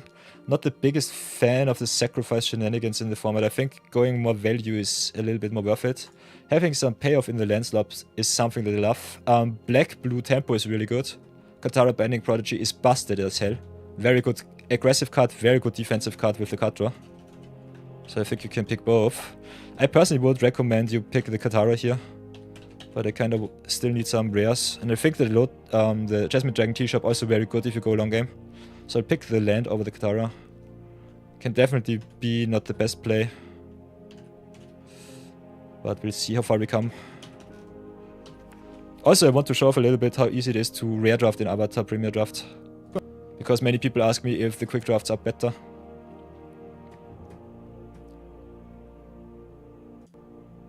Yeah, Katara definitely, totally true, just love socks. Can see us pick up the Katara. Jasmine G-Dragon is kinda nice if you go allies. Other than that, what else do we have? Third pick, Northern Air Temple, Iris Demonstration, Soldat or Mai, all are really good. Not the biggest fan of Black-Red. Yeah, double Mai is a thing. The double strike also with the prowess is pretty busted. I love me the questions a little bit more than the answers in the set. But there are some busted rares and mythics that you have to answer. So cards like Soldat that exile their stuff, don't give the opponent the choice to redeem them back is good. Could pick the Kyoshi Warrior Suki here for some more ally shenanigans.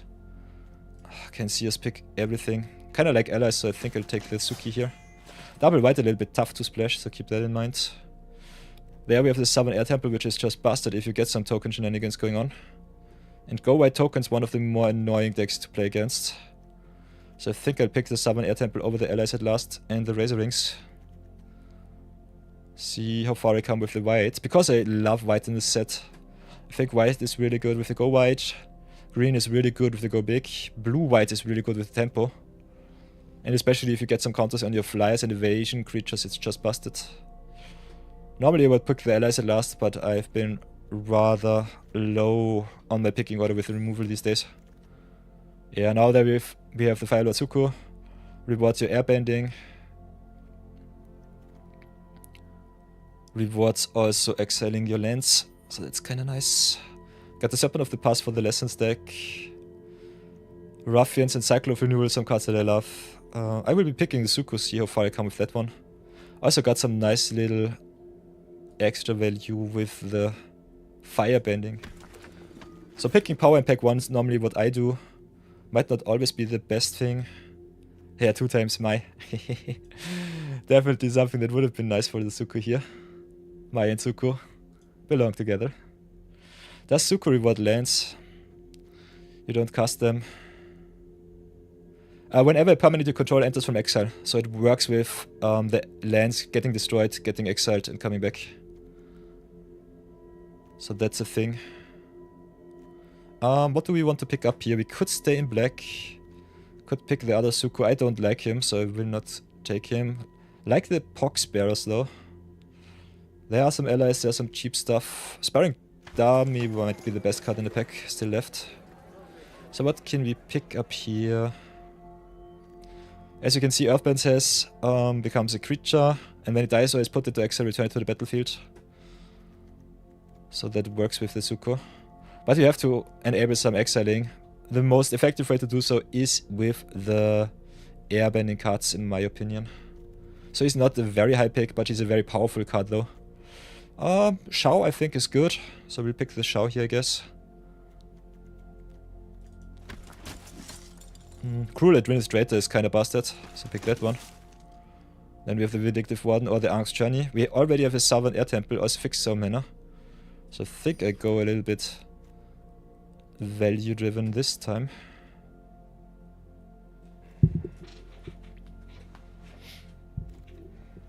What else do we have? Got the Badger Mole, which I personally like is the strongest card. Got the Mongoose Lizard, which can fix us a little bit into some mountains if we go and splash the red. So it's either the Badger Mole or the Lizard. I think Badger Mole the better card by far. Still not sure if we play red, so I think I'll go with the power here. Got also a Cyclophenul or the Porcupine. Porcupine is a really good card. Also Canyon Crawler for the Swamp Cycling here. So I think I'll pick the Crawler here. Ostrich is good. Monkey is solid. Monkey especially good if you can drop some counters on your stuff. Otherwise we've got for the allies the captives too. I think I'll pick the horse here. Especially black, one of the few colors with green that can get you back some stuff with some uncommons. But not the biggest fan of self-mill. If you're playing Lessons it's good, otherwise it's a little bit of a detriment. So, pack 2, what do we have? Teachings unfortunately unplayable in limited. Professor Say, really good. Can return any instant or sorcery and also rummages through the deck. Needs to be heavy black or heavy blue or red, so that sucks. Other than that, we've got another Badger Mole, another Poxbearers.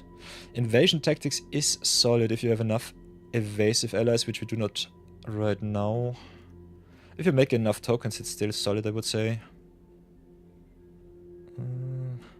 So if you go and pick the power that says the pick here, could also see us just rare after pick the Badger Mole. So yeah, never marry your first picks. Pick one is just to set you in a direction. I think the best card is the Professor Say, but it's the widest away from being played. And we have some nice little earthbending payoffs here. So Secret Tunnel is awesome. Got the Sold Out, Earth Rumble, and the Ruinous Waterbending. We'll pick the Secret Tunnel because this card is busted. If you animate it, it becomes unblockable because it has it in its main text, so that's busted. Last Arctica is solid. Target creature fights for 2 mana is good. And excess damage also gives you extra mana at instant speed. Tylee Artful Acrobat is also good. So yeah, could go green-red.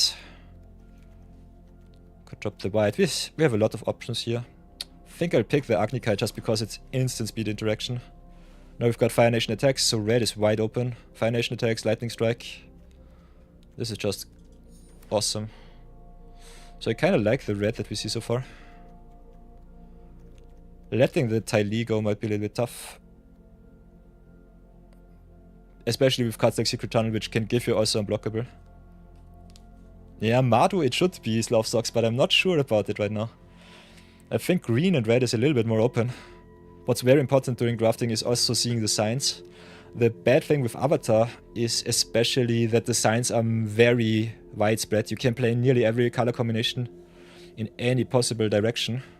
If you want to stay as open as possible, I would definitely recommend you stay as heavy green as possible, because the green splash is the easiest. But yeah, if you see a lot of synergies, you can draft around those two. So many different ways to tackle this format, I would say. Best card, either the Patik. I love me the Cat Gator. Could play green-black splash the red.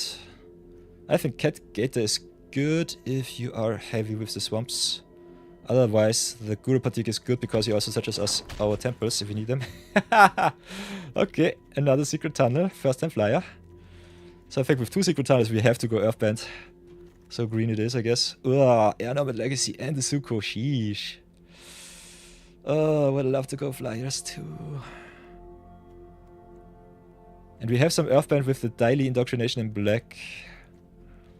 So yeah, best card by far, I would say the Air Nomad Legacy. Blue-white tempo is so good, but I kind of like the red Suko here. Suko is a really good payoff value-wise. Just attack in, fireband free, exile a card, play a land, or play a good instant speed spell, go to town.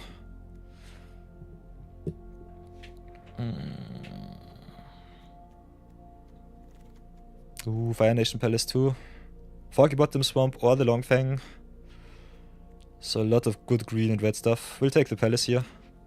We have some nice little firebending cards. Not sure about playing the Suko though. I think we drift ever so far away from Suko. As you can see, our color distribution also all over the place. So I think we'll have to go free color like this. If we don't stay the course and play green-red or green-black. Good thing with the cyclers is they cycle for colorless, so you can fix yourself a little bit into other colors.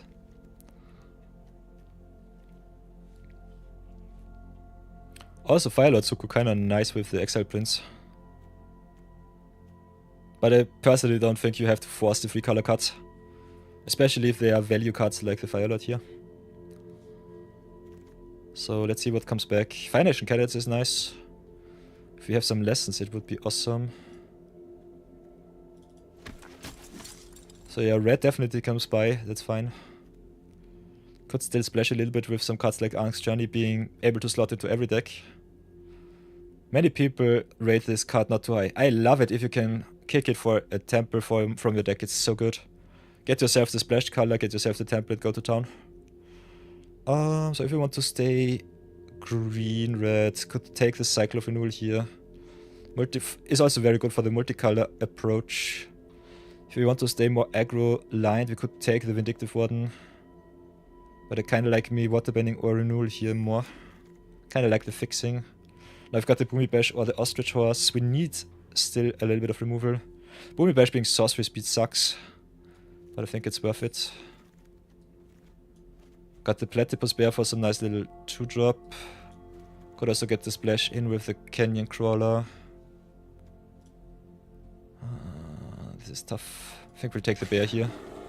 Ooh, Disciple coming by is good. So at the moment it looks more blue. That we are red-green. Now I've got the Mechanist, the Epic Downfall, another Suko. Mechanist is solid, but we are far away from blue. Epic Downfall is really good though.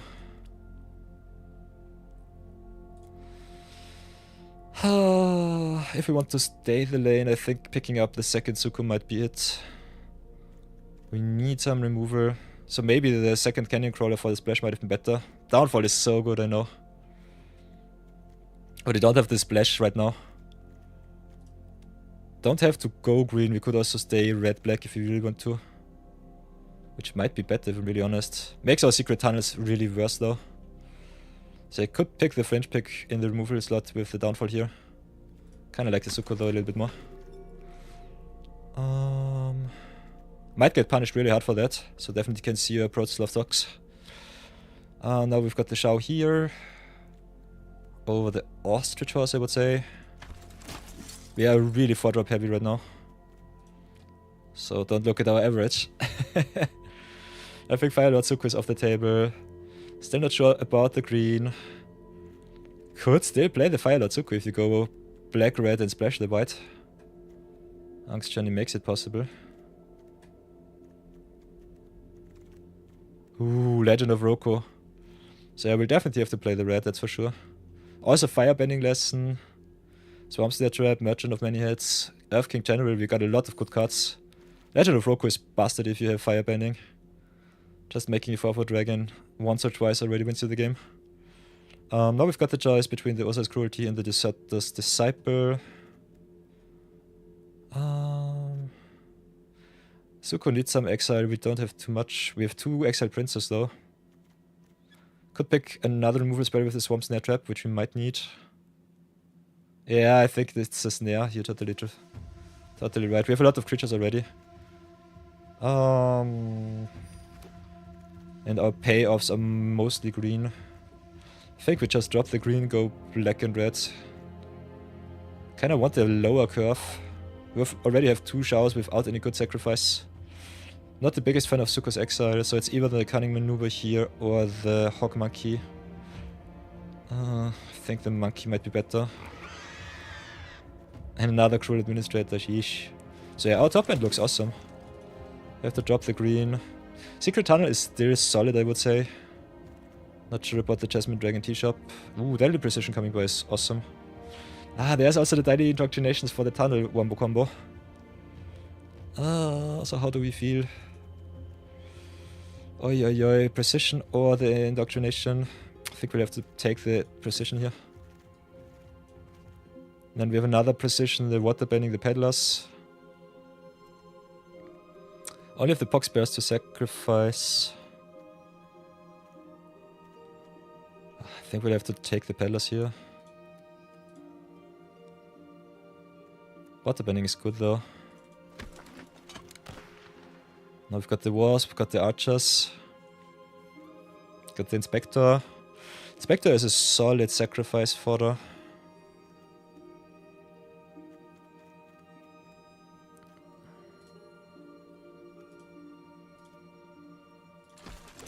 Yeah, I can see us pick up the archers here. Vindictive Warden is solid. I will rare pick the Momo here. Don't miss out too much. Freedom Fighters is a very good reel and another disciple. Cutting Maneuver coming by is good. Island is also fine. So yeah, for how open we stayed, I think it was a solid draft. I think the impact not too big, but we'll see how far we come. So yeah, how heavy red, how heavy black are we? Quite heavily, so that's okay. Only need one planes, I would say. Can still splash the Zuko. Personally don't see us play the Jasmine Dragon Tea Shop. How many allies do we have? 6. Oh, with 6 allies we could still play the Jasmine Dragon Tea Shop. Oh, Secret Tunnel is so good. Might not need the splash if I'm really honest. Maybe just get rid of the Angst Journey, the Southern Air Temple. Drop the Fire Lord because we don't have any Exile spells besides the Exile Prince. How many instants do we have? Only 3. Fire Lord Zuko is still so good with the Exile Prince, I think it's worth it.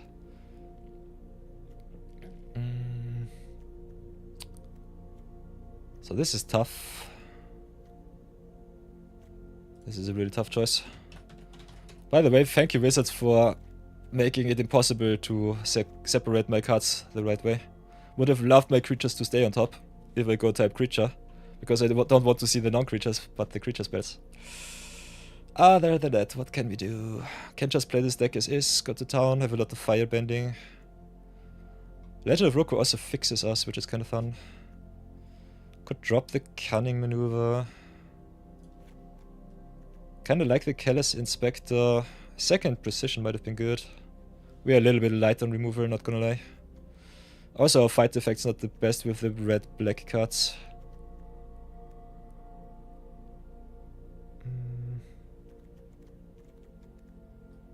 But I think it's still fine. We have some token makers. Have a little bit of fixing. Fire Lord Zuko is an ally, so it gets fixed with the Jasmine Dragon Tea Shop. Otherwise... We don't go too wide, so I think the temple is not worth it. The Angst Journey is a fixing card though. It might be still okay, I would say. Especially with the Freedom Fighters making some tokens. With the Cruel Administrator making some tokens. I think the White Splash is definitely still okay. It's a little bit wonky, but it's good.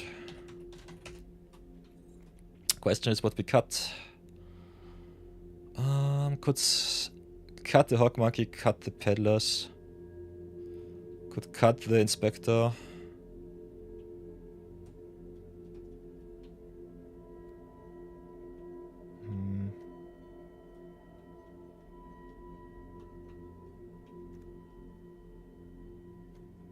I think the deck is mid, but it's kind of fun. Our fixing is so wonky. Power level wise, I don't think we need the Ever Temple. And we only have one lesson.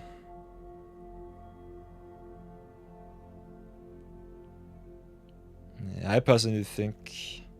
Got the Zuko and got the Air Temple to splash.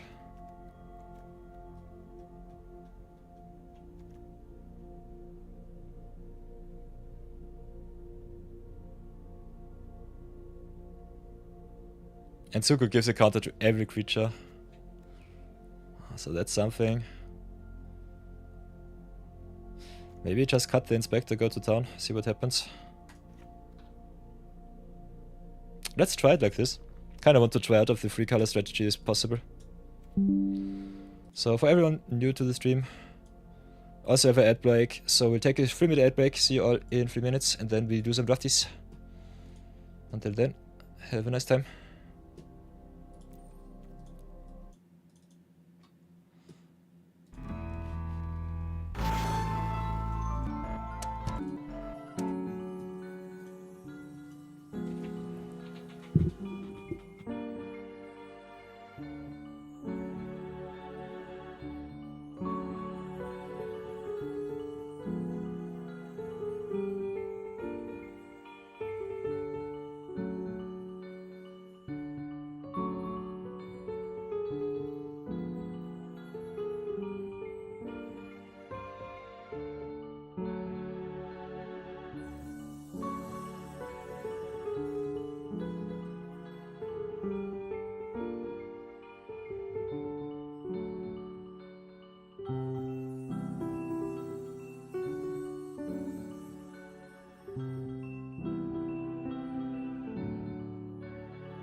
Haha!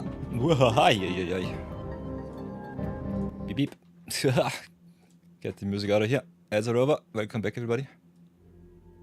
Get a little bit of arena setting going back. Boink boink. Ads are over. Welcome back. So let's go into some games, have some fun, see how far we come with our splash. I personally think we do not have to splash, but we'll try it out at least 1 or 2 games.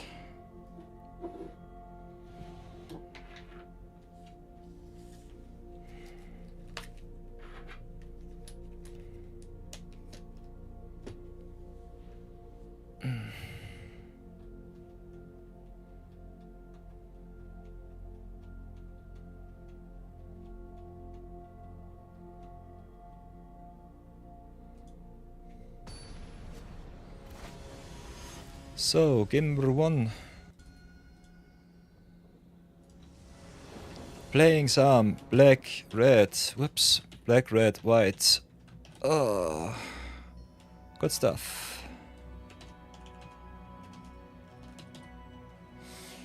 Oh, there's a white splash. We've got a red card, so I think we can keep this. Chance to draw a swamp is 18%. Oh, solid, I would say. Got our allies, so let's pray. Still think for consistency, this could have definitely been also a swamp.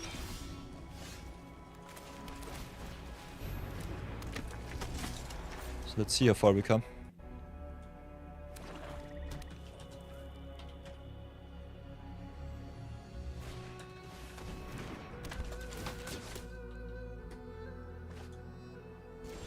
Okay, opponent with the Yuyan Archers. Sweet, sweet. There's our Black Sauce. Nice. So I guess we'll drop the Hawk Monkey. Pass for now. Opponent also on black-red. Interesting.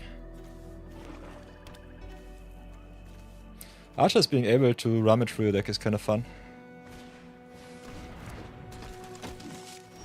So what can we do? Play the red.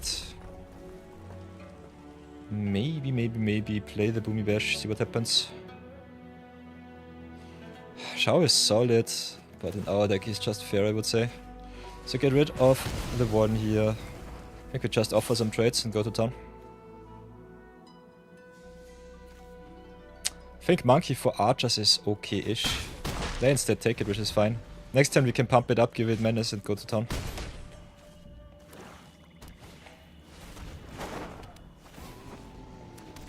So yeah, offering the trade here was a little bit wonky. I think we'll just commit more to the board, play the Disciples, get rid of the Raiders. Smash in for 5. Having 2 Disciples is kind of fun. One can give the other unblockable.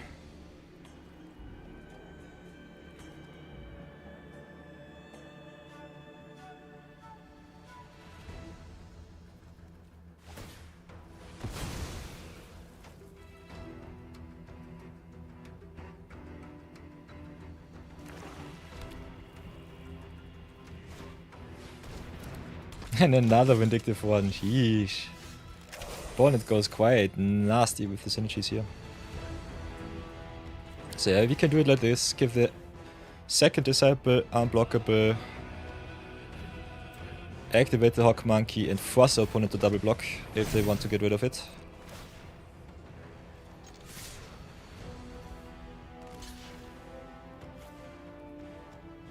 So yeah, eat all of their stuff, which is good.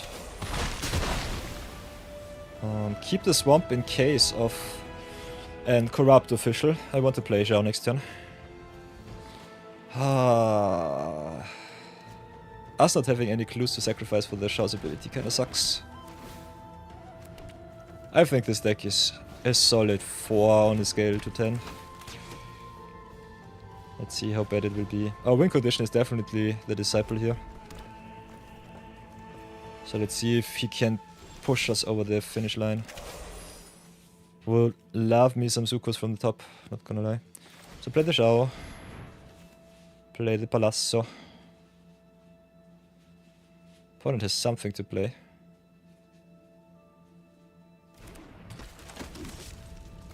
Target the other one. What can they have for 2 mana? I think it's only Azula always lies. Could also be a Firebending lesson that they have in hand. What will it be? Show me, show me. So let's try. Okay, smack in for 2. Pass for now.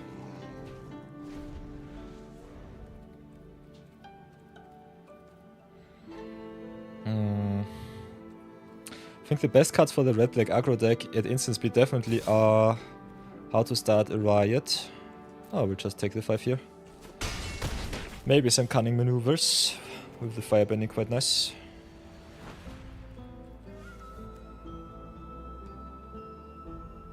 And other than that, Fire Nation attacks, firebending lessons is good. So yeah, our deck plays a lot of fillers, but I think it's still fine. As long as the opponent plays not too unfair, we should be good. But yeah, only hitting lands like a champion is always a little bit tough. So let's go to attacks with everybody. Opponent might have the Fire Nation attacks here. Otherwise I don't understand their play. Might just want to eat our stuff. Is it Fire Nation attacks? No, it's Lightning Strike instead. That's totally fine. So strikes Disciple number uno. Strikes Disciple number dos. Takes at least another 3. Okay, so that's fine. Ah, we still need to draw something from the top. Especially with the Shower, I think the Messenger Eagle is one of the better synergy pieces for this card. So I'm a little bit sad that we did not get any sacrifice fodder. Well, good instant speed sacrifice shenanigans. We have so much mana, but we cannot use it, so that sucks. Ooh, opponent with the Fire Sages. Big oof.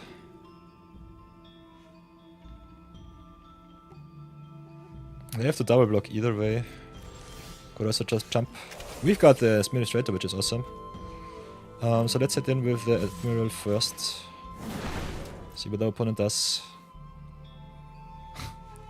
This game is way too fair, I love it. So smack in. Get the boost for our Administrator. Always a little bit scared with the Firebending trigger and the mana still on the stack. Ugh. Don't want to get through my faces too fast, not being able to play my Administrator. That might kill me. Don't want to. As long as they whiffed on removal, we should be fine. Making out of tokens here is good for us. I love Administrator. This card is so good. 5 mana, 6/5, which can make a token every turn. Okay, opponent passing is nice. Oh, we've got also the Fire Nation attacks.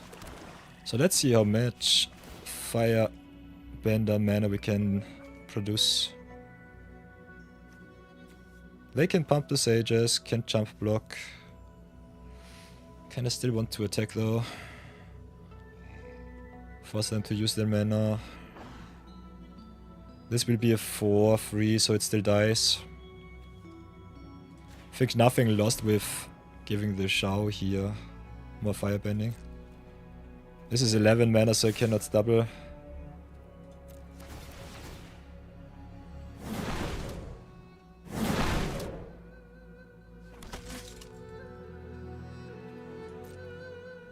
So let's see what they do. Block, block, I guess. Jump, eat. Get full control just in case. Resolves. They trade with the Shao. We eat their creature. Play Fire Nation attacks for a lot of mana and pass. This card is so good because it fuels itself. Yeah. So nice, very lucky there. Won the mirror match, 1-0. I love it.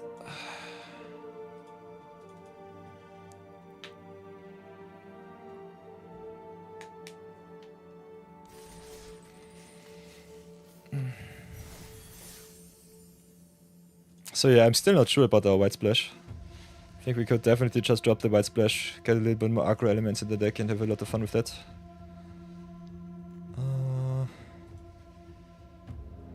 Especially the Professor's Say looks kinda juicy here, not gonna lie. Maybe a Drew pitch drop it like this, get more card advantage into the deck. Get the maneuver and...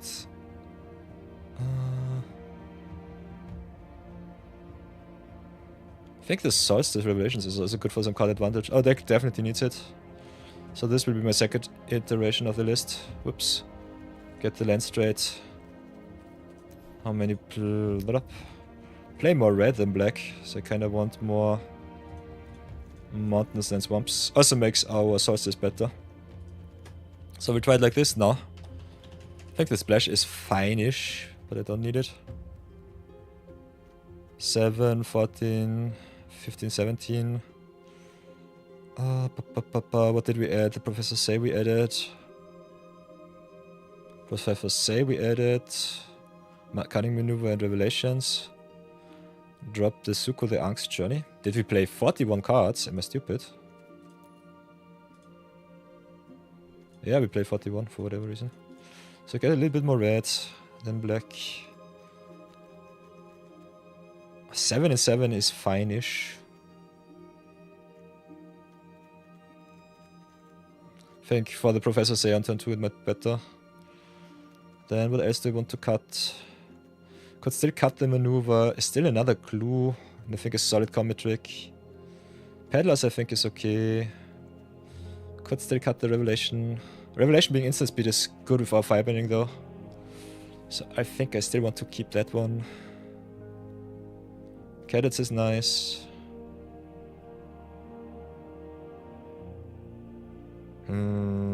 Could cut the crawler. Could also cut the land. This is tough.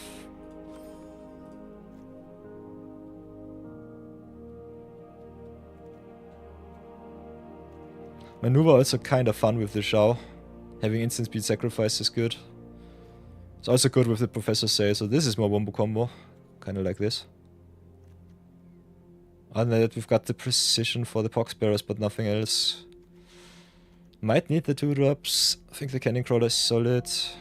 Could just drop the Canyon Crawler. Do it like this. This will be our second iteration of the deck. I think we do it like that. See what happens.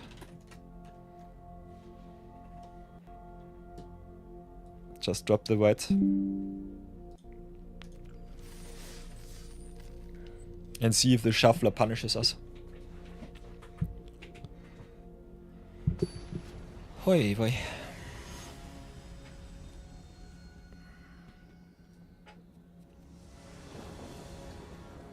Okay, nice.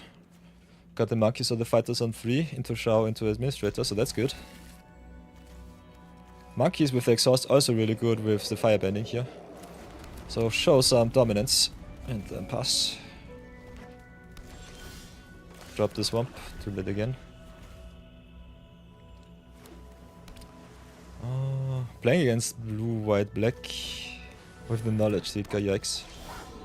Ooh, Legend of Roku. If we hit our lands, we should be awesome. Awesomely set up. So drop the Freedom Fighters for some defense, pass for now. Knowledge Seeker is nasty. So let's see if it's more blue-white or blue-black. Dropping Roku next turn might be kinda good.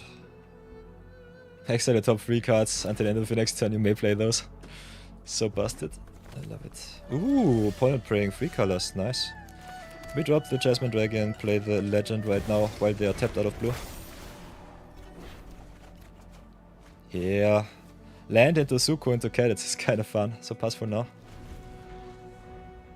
But Legend of Roku is so busted, I love it. This card is so good. I think it's one, if not the best card in the whole set. In red, at the very least. It's so good. Okay, opponent with the Messenger Hawk. Our opponent playing 4 color is kinda crazy. Not gonna lie. This is the perfect curve out, I love it. So add 1 mana of any color. Do we need an extra black? We've got triple red. Can get the black. Don't think we need it though. Drop the mountain. Drop the cadets. Drop the Zuko. Could get rid of one of their cards with the position right now. Personally don't see it. Could go and attack in. But I think we'll pass for now. So far, this looks really good for us. Got also 8 mana, so we can attack with the Zuko and right away firebend, craft ourselves a dragon.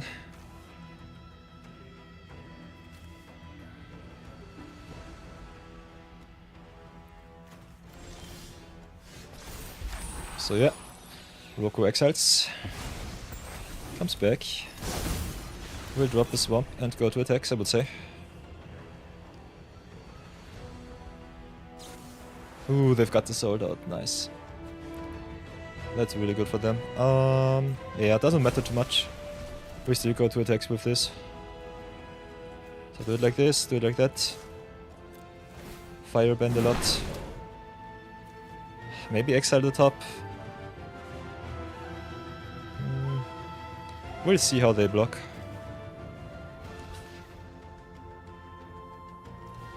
I think we've drawn our card so far. If we cannot play it, it's still fine. Solstice is also instant speed. We still have 3 mana left, can play the Hawk Monkey.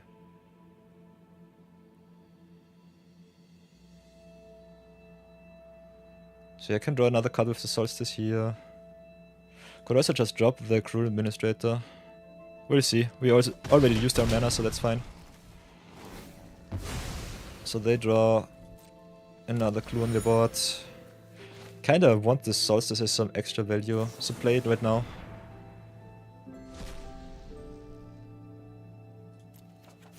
So put the Mai into hand, which is nice. And then I think we just drop either the Hawk Monkey or the Mai. I think the Hawk Monkey might be better.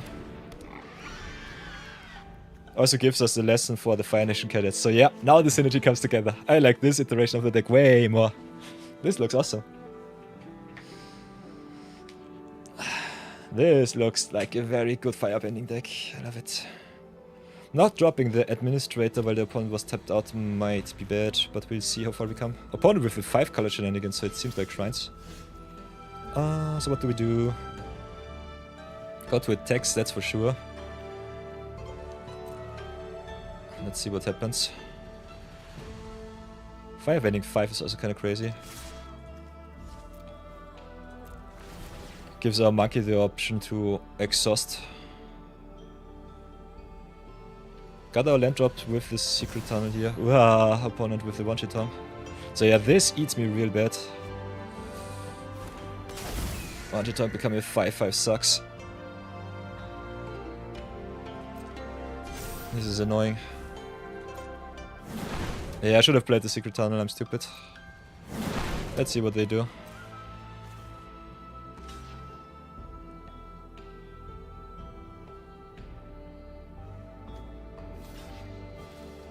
Interesting. If they want to trade with the Hawk Monkey, I'm happy. How often can we fireband? I think enough that we can trade. So pay 2 here. 1, 2, 3. I will gladly trade with the one-shot tongue, that's for sure. Pay another 3. And that should be fine. We could exile with the Zuko, but I think this way it's better. So play the Secret Tunnel, play the Shao. Could also play the Mai. I think Shao with the Deadly Precision is a little bit better here. Also we have still some non-creatures that we want to play. Let's use our mana. Play the Shao, pass for now.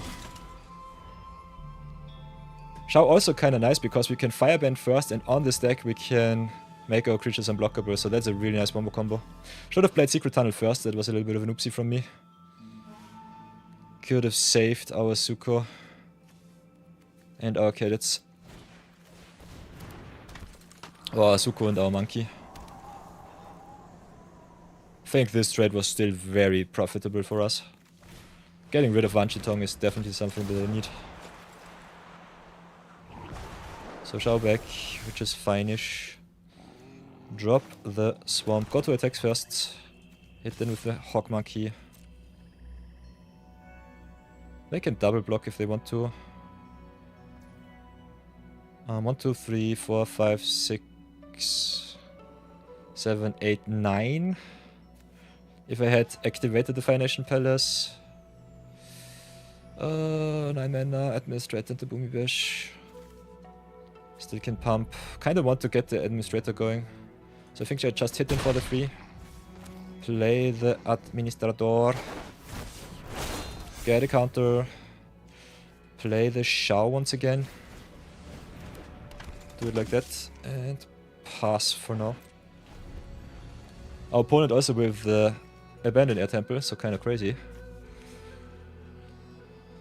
Oh, Oh, Secret Tunnel is so good. Secret Tunnel is so busted with firebending. So we have a lot of awesome synergies here. I love it. Just have to stay focused and lock it in. Our opponent with the one Chitong play here also got me a little bit off guard.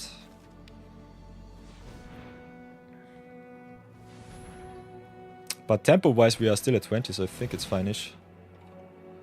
Our opponent not kicking is interesting. Because I think if they play 5 color shrines, they should go for their shrine plays. Okay, get some life back, that's fine. We get our free attacks for the administrator, so that's awesome. Still not sure about the Jasmine Dragon Tea Shop, but that is also a card that is really nice with firebending cards. So I think that's fine as is.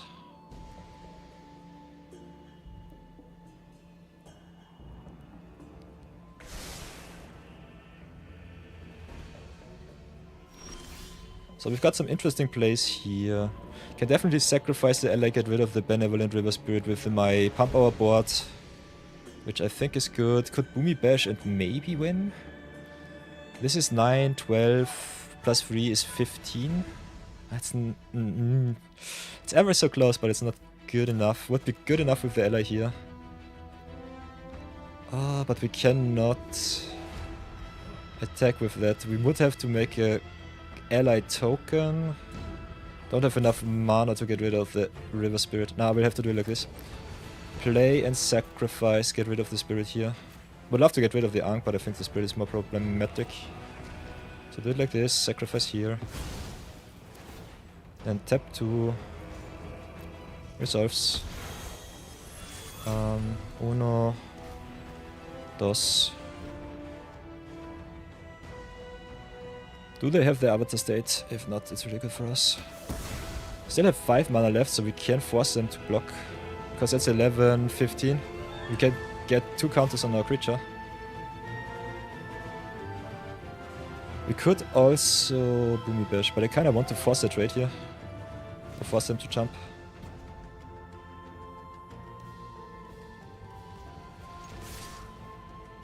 So Fire went like this. Make another token, see what they do. They have to jump. So that's good for us. We can then play the Mai. And that should be really good for us. So yeah, this is high power play. Nice. Everything changed when the Fire Nation attacked. So drop the Mai. See what our opponent has. Oi, boy.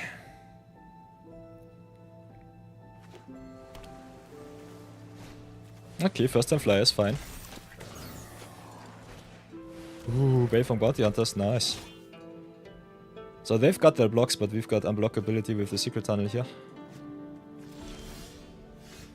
So how do we want to do it?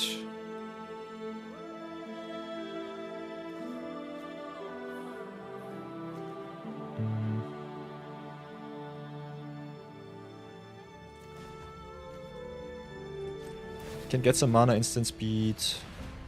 Guess firebending on the Zhao. Could also get firebending on something else.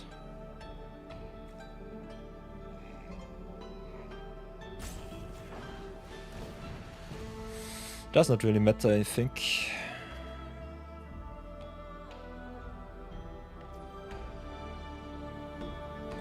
Let's go and attack with everything. Because they only have 1 card left in hand and 3 mana.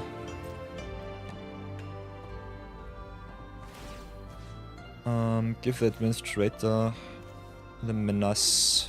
Does not really matter, I think. Then full control, just in case. Fireband first, make 1,000,000 tokens.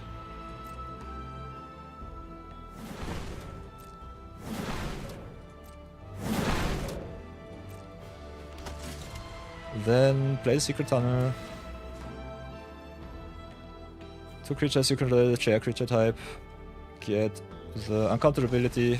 Yeah, on the Zhao, on the Mai, on the administrator. But yeah, that's game.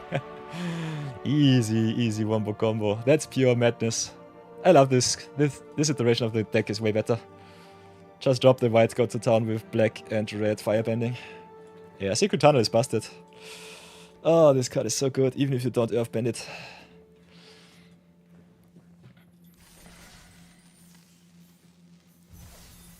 So here we go, easy 2-0. Once again.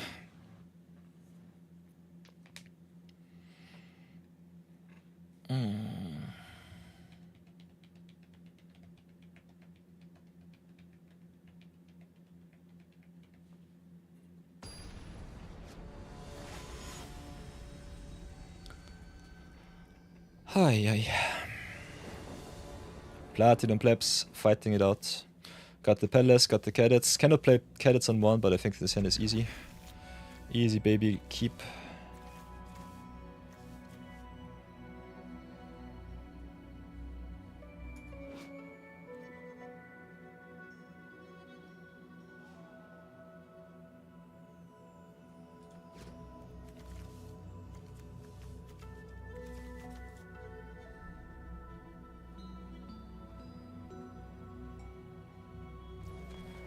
So drop the pillars first, get the red for sure.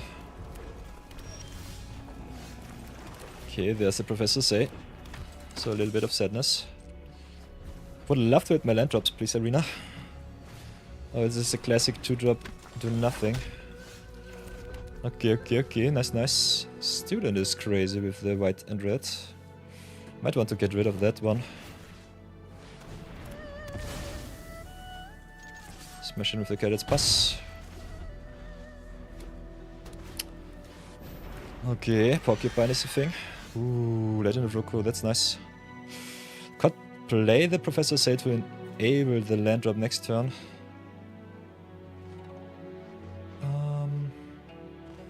Which I think we'll do, just in case. Could also drop the 3-drop Freedom Fighters, but they definitely have some non-creature spells to out-tempo us.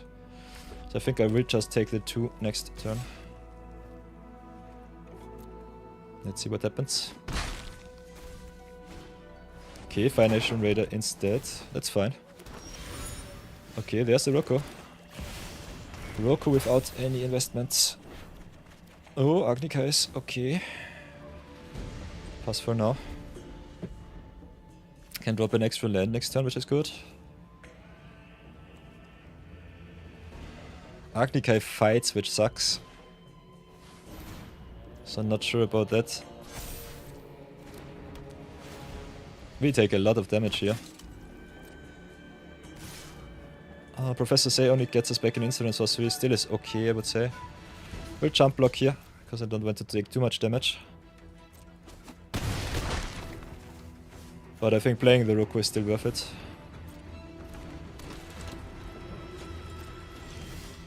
Might get out erased a little bit too much here. So what do we get? Black or red, it doesn't matter. Drop the mountain, I would say.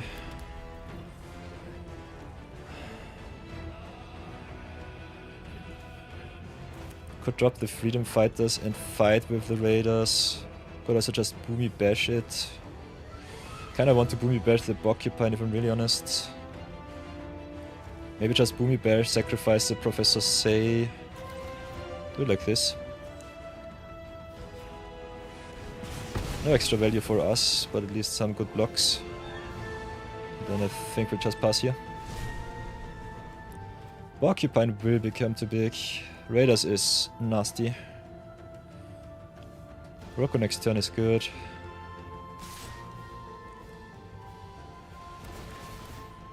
So yeah, trigger.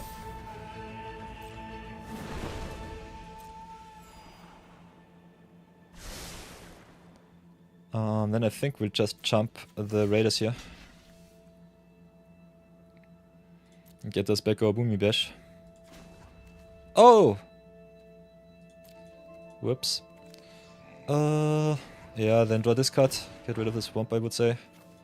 See if we hit something juicy from the top. Only being able to activate during our turn is something that I missed. That sucks. Fire Nation Palace, by the way, a really nice wombo combo with the Roku's Firebending 4. Enables a dragon every turn. But yeah, Roko needs to live for that, so I'm not sure about it. Also, Roko does not have haste, so we have to see him live at least one turn. So play the Freedom Fighters. Play Precision. Maybe on the Soldier or the Healer. But also Precision on the Disciple here. Could also just keep the Precision back. Kinda don't like their Disciple. I think I just sacrifice my token. Do it like this. If Roko lives, we should be able to win. Otherwise we will just get wrecked. Might have to trade the fighters with their radar if it's possible. I will take the 4, but I will not take the 4 from the radar. So 4 damage from these two radar I will have to block. Because I don't want to run into a combat trick.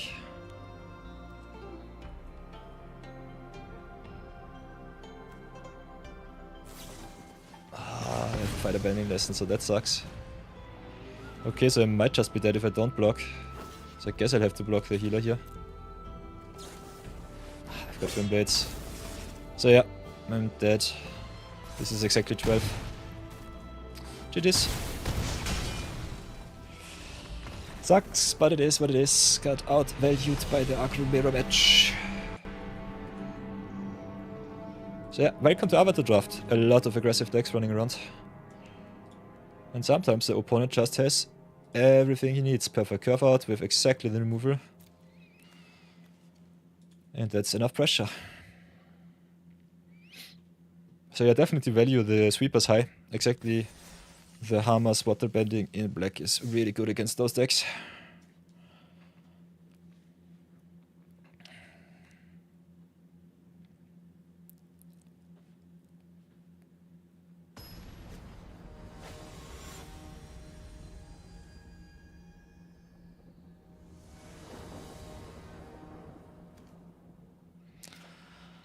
Okay, got the double red for the Sei into the Zuko with the cunning maneuver and the T-shop as a payoff. Also some potential exile, so that's good. We are on the draw, which sucks. A little bit light on removal, but that's okay. Sei also a really, really good early defensive play. Our deck not the most control-y, but definitely wants to go into long game. With all of the value pieces here. So yeah, we'll block, see what they do. If they Razor Rings, it's totally fine for me. Play first Secret Tunnel and pass for now. Could also cycle the Cunning Maneuver into the Deserters on my turn. But I don't think it's worth it. Especially if you have a Zuko as a follow-up.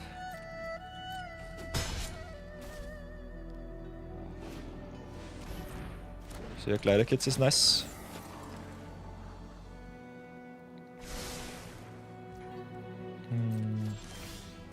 So drop the T-shop, play the Zuko, see if he sticks. If he sticks, it will be awesome next turn. If not, I will be really sad. 2 Secret Tunnels and the Jasmine Dragon T-shop, I love it. So what do our opponents do? With the Abandoned Air Temple too. Ah, they've got the path to redemption. Yikes. Okay, that sucks. So play the mountain.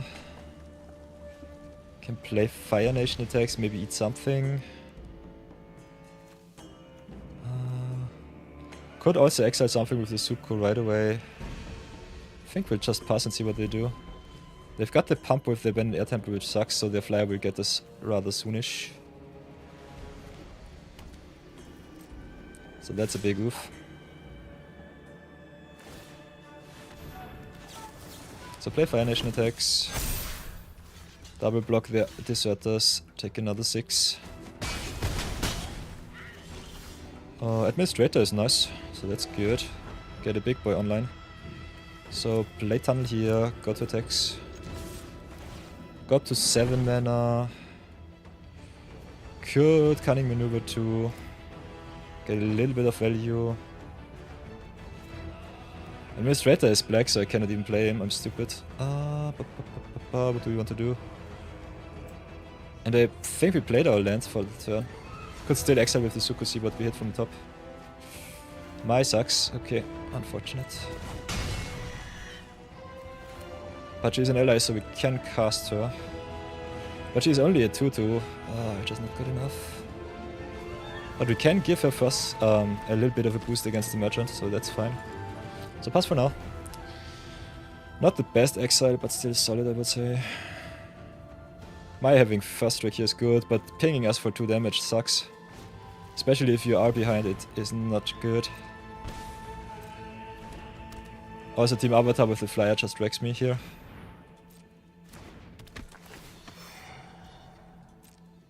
So I guess we drop the Freedom Fighters. Need to redraw to some removal, otherwise I'm dead. Might still be dead. Do I want to ping myself? Not really. Guess I'll have to hard draw it. So play the Swamp. See what we got. Nope, Mountain does not do it. GG's. So yeah, easy 2-2.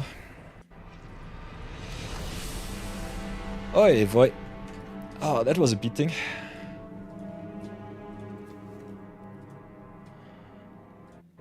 First by white red, and now by white black. So yeah, all of the aggro decks were really strong here. But nonetheless, here's our deck for everyone new joining the stream. Playing some red black firebending shenanigans in Avatar Drafties. Picked up some Firelord Suku as I think a second pick. But we will not play him, because I think this iteration of the deck is way better. Little bit of instant speed shenanigans, a lot of firebending and exile stuff. So that's nice.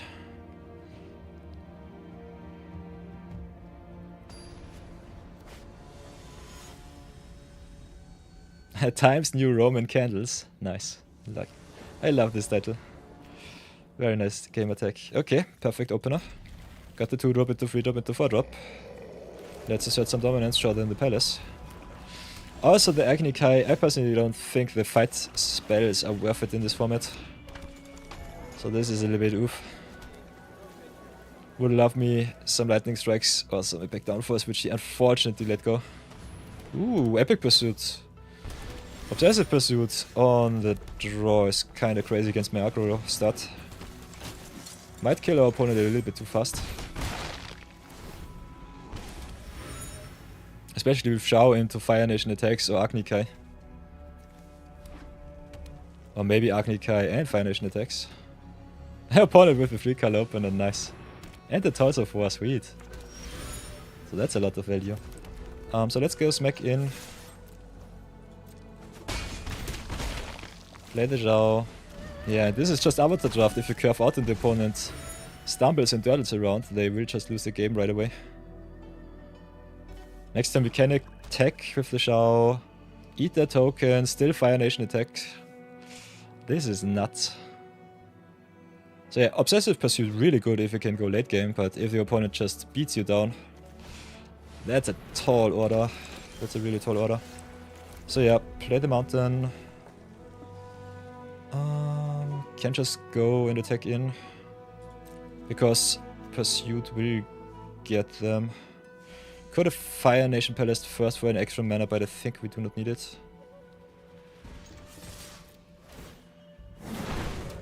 So let's see what they do. If they block with the Hunters, I'm really happy. So we can do some damage, then Agni Kai. Have to go full control for this, but this will be awesome. So have a look at that. Deal damage first before battle ends. Oh, I'm stupid, we could also just keep back for the Agni Kai. But we can use the red mana here too. So let's do it like this, Agni Kai here. Adios. Shall be gone.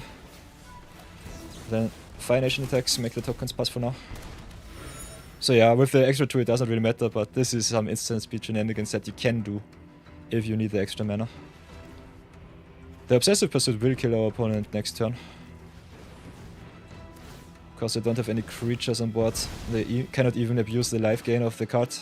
So keep in mind, if you sacrifice 3 or more permanents, you can give your attacking creature life gain. And that is normally how this card goes infinite. Yeah, and there's the concession. So yeah. Very easy fleeing too. Got smacked twice before that, and now got the revenge. So yeah, third win is the most important. Now we are at least 60% positive. And the fourth win gets us even, or nearly to even. 90% even. So yeah, 1000 is the first very important leap in Premier Draft. And now we go into the hopefully not last game. So here we go once more. Mono red opener once again. Fire Nation Palace glued to my hand, I love it. Still not the biggest fan of Last Archnicai in the red-green decks. I think, in the red-black decks, I think it's better in the red-green decks. This opener is still fine-ish, I would say.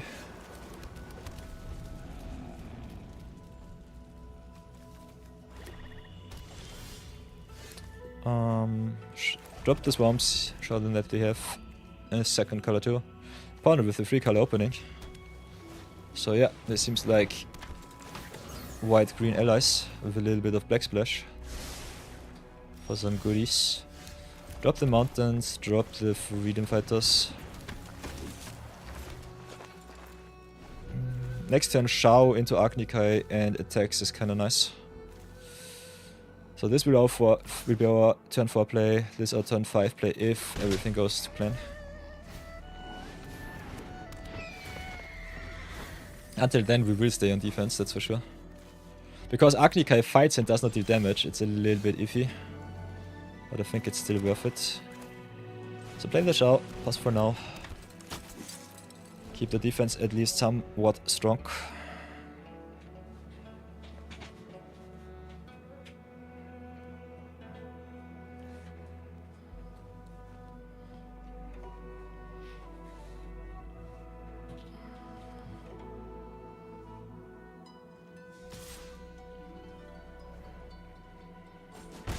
Okay, smacks me with the kids, that's fine.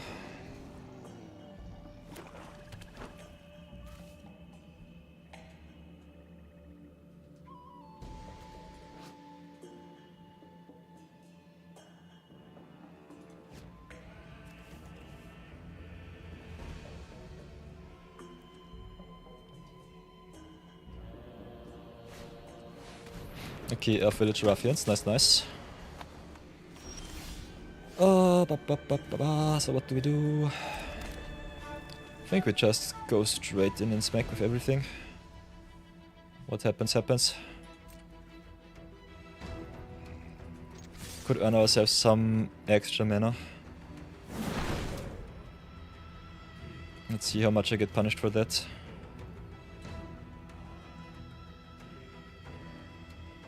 If they want to get in front with both of their cards, I'm quite happy. Then I will Archnicai the Glider Kits.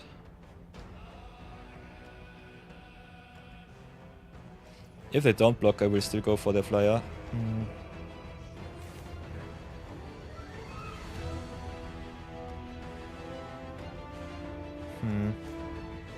Could also just Fire Nation attacks right now. Might be better, I guess. Do it like this. Because if they have open mana, they can play some Comet Trickery. And with a fight effect, that is definitely not good. So let's see what they do. Okay, Razor Rings it is. Now I will gladly Archnicai. Could get rid of the Earthshield Jaws, but I kinda want to see the Glider Kits be gone. So yeah. And this is the reason why you keep your spells back until the last second. If you don't really need to play them.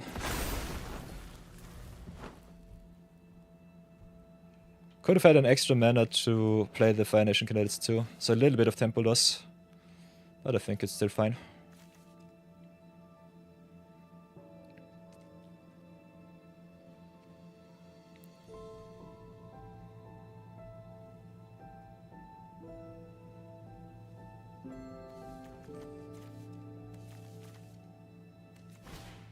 Wow, Master Piandao, that sucks. That's a really juicy one. So drop the swamp. How much mana do we have? 5, 6, 7 with the palazzo, 8, 9 with the soldiers. I personally don't think it's worth it to crash a token into the Piandao and trade with the horse.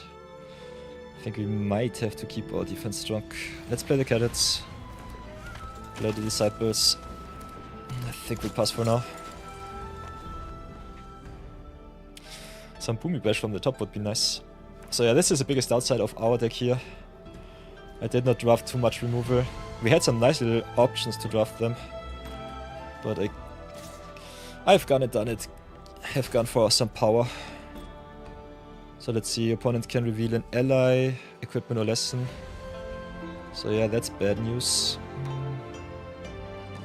Could quadruple block and pray that it gets us somewhere. I don't think it's good. Way too much blowout potential. So we'll just take the 4 here.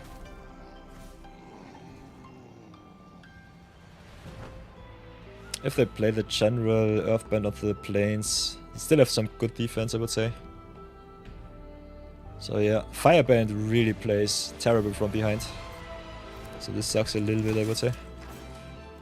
But it is what I deserve for playing dirty Firebenders. Okay, they go white, interesting.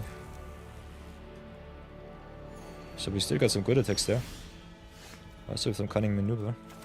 So let's get all of the mana, because I've got my instant speed stuff. Fireband like there's no tomorrow.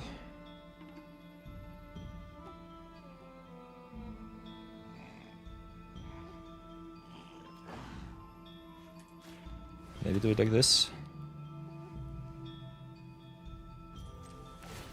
Can tap the disciples for the cadets.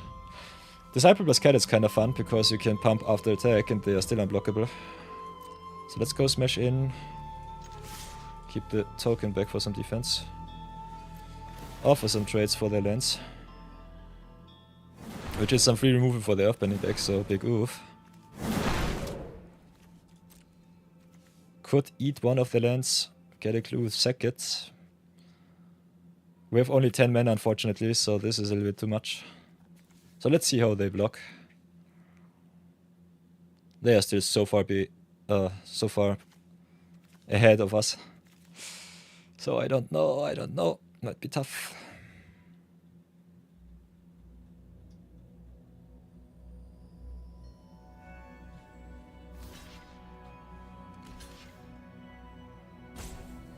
So yeah, I think the double block with the plains and the Foggy Bottom Swamp is the easy play here.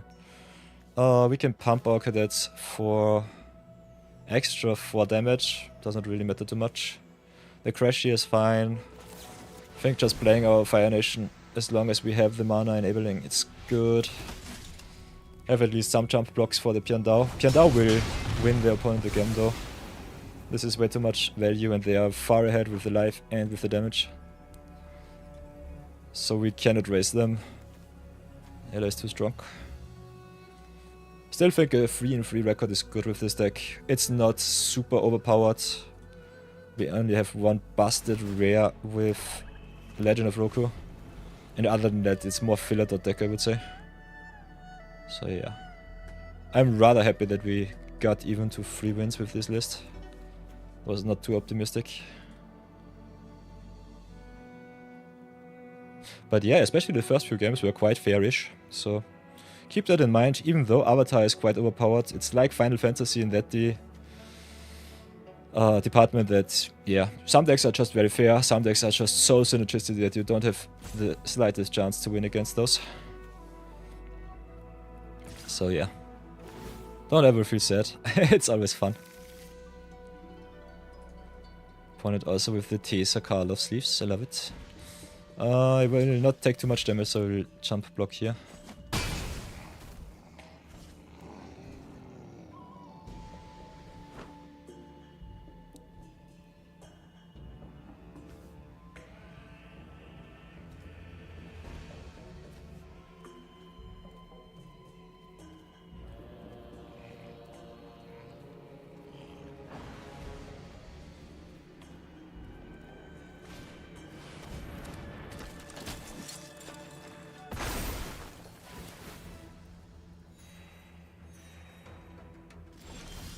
Ooh, Cruel Administrator is nice. Cruel Administrator is really good with unblockable here. Also, is a big boy that can block the Piandao. Our opponent got a lot of value already, so I don't know if it's good enough.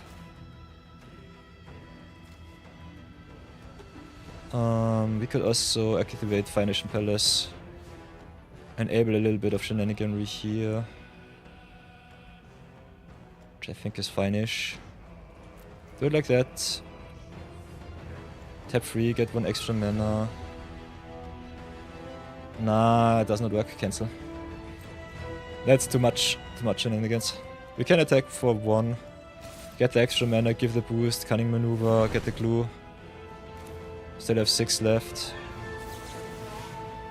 Kinda need some card draw, some answers for the Piandao. If they remove my stuff. Other than that, we're still not dead, so that's fine. So play the Administrator. Get the big boy. Piandao having first strike is so good. Makes it really tough to block because there are some very cheap combo tricks in the format. If you can get 1 or 2 good attacks with the Administrator, then it would be nice. So I can definitely see us slow rolling the cunning maneuver here too. We did not have to activate it right away. But I guess it does not really matter because they have the tempo cuts. So yeah, all of the tempo decks with the airbending definitely top tier. Our block's terrible right now. We are already at 12, so they can just right click attack all. I think them playing it conservative, not really necessary.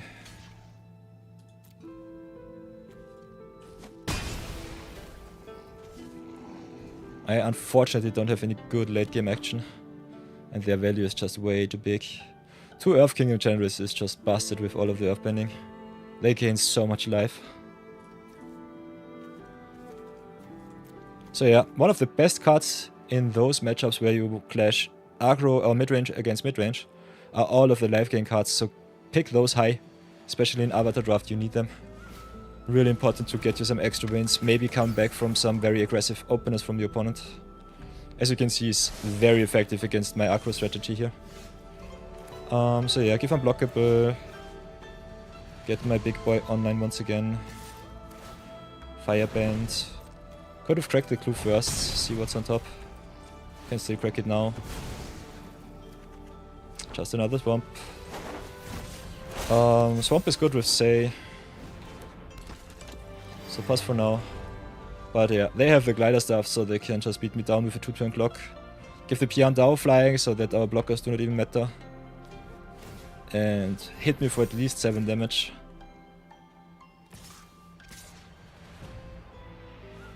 So if I don't draw removal next turn, I'm dead. And even if I do, Glider Staff can just re-equip. So yeah, Glider Staff one of the best pickups early and also late in draft.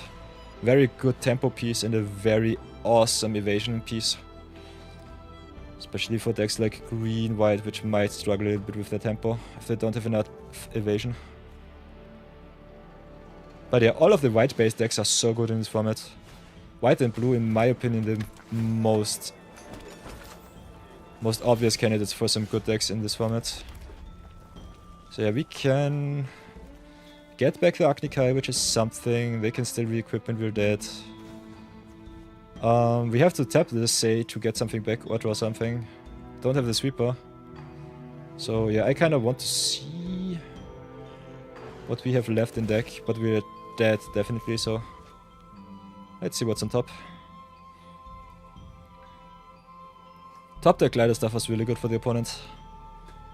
All of the flyers really good though. So let's see. Solstice Revelation. Harmless Waterbending would go nuts here.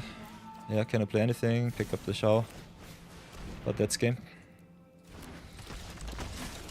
Hi, yeah. Sweet. Platinum Plebs lose it once again. And some nice little showdown. Still quite nice.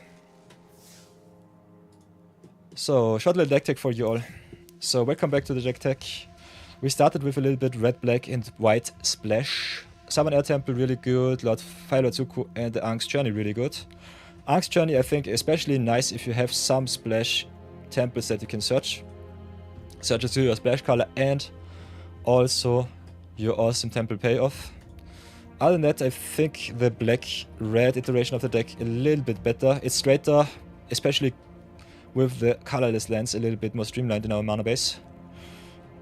Did not change too much. Added the Cunning Maneuver, added the Solstice Revelations, and also the Professor Say. Going 3-3 with the deck, I think I'm quite happy with the result. Our deck is more filler deck than anything else. So yeah, I'm quite happy with the 3-3. I think anything else would have been a little bit too much. Secret Tunnel really busted, but only in Earthbending, so not the best deck for that. Can still cheat you some wins if you have enough time, but yeah, we got outstomped by the White Menace, I would say. Lost 3 games against white-based decks, white-green, white-red aggro, and white-black aggro. So keep in mind, a lot of life gain important, a lot of evasion important, especially for some bot stalls. And other than that, Legend of Roku is busted. So keep an eye out for the bomb rares and mythics. They will sometimes win you the game, but not very often. Sometimes just picking up the good commons, uncommons normally is good enough to at least get you 3 wins in this format. So keep that in mind. Other than that, deck, I salute you. Got our rares and mythics, got some nice little gems. So let's cash them in and go next. Haha, adios. So everybody, I will be making a short little ad break, as you can see. The pre-roll timer already running out. So for the next 3 minutes, if you want to support the stream, turn off the ad blocker, you don't need it here. My stream is pre-roll ad free. But in exchange for that, I have to run 3 minutes of ads every 60 minutes of streaming time to reset the timer. Other than that, it's also a nice little break in between games, in between drafties, to get yourself some snacks, some drinks, replenish yourself. We gamers always struggle a little bit with the most basic of needs. I will be also taking a short little restroom break and leave you with some nice little music. So if you dodge the ads, write dodge in chat so that I know. Other than that, I will see you all in 3 minutes and we will continue with another drafty. See you soon. Boink, boink, boink, boink. Audio done. Music up. And let's go. See you soon.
Haha, I'm back.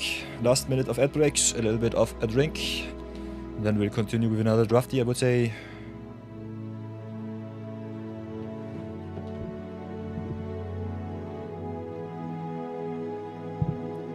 Cheers.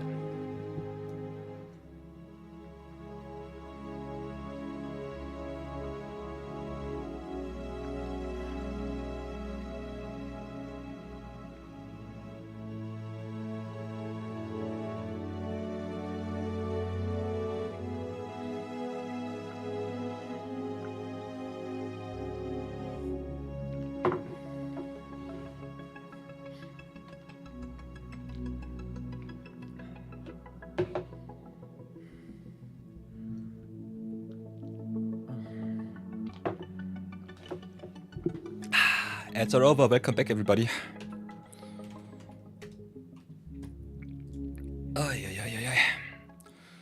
So, last draft was kind of fun. I think we're gonna repeat that.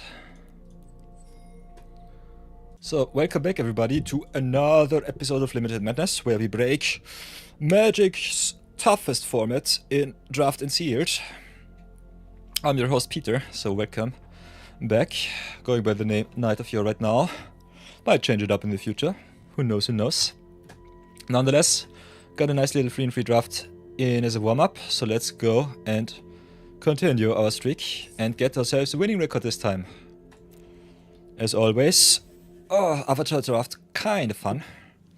Let's see what pick one we will get this time.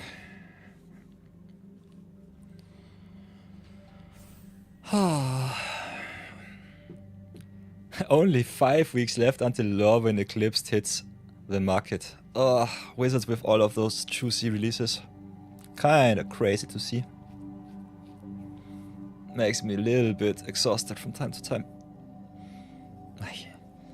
Way too many videos, way too much product. Awesome for us content creators. But a little bit tough if you do it on the side. So let's see what hits our fancy this time. What suits us and what not. Playing this time on my alt account Perilous Pit. Because I am broke as can be. Oh no, and Untapped decided to off itself once again. I'm sad. Untapped, come back. Please, please, please, Comedian. Show me the way. Please, please, please, please, please, please, please.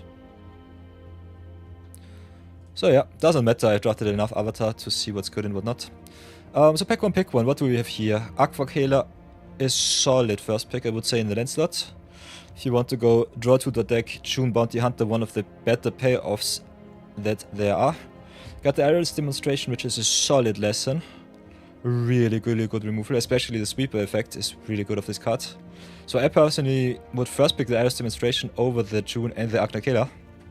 Can definitely see you all of those cards. What would be your first pick? Let me know in chat. And let's have some discussions. So yeah, I'll be picking the Iron's Demonstration here. Could pick the rare though. I think Iron's Demonstration is better, but I'm a rare drafter. Let's not look back. Let's just rage bait a little bit our Schwarz viewers.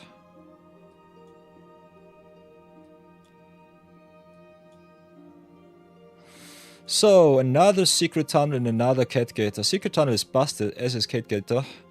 Also True Ancestry in the Cave of Two Lovers. If you want to stay open, we can definitely pick another Secret Tunnel and see how far we come.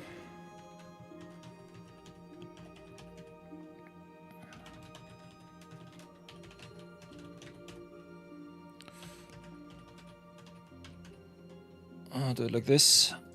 Close, close. So what else do we have? If we go heavy blue, Waterbending Scroll is busted, I love it.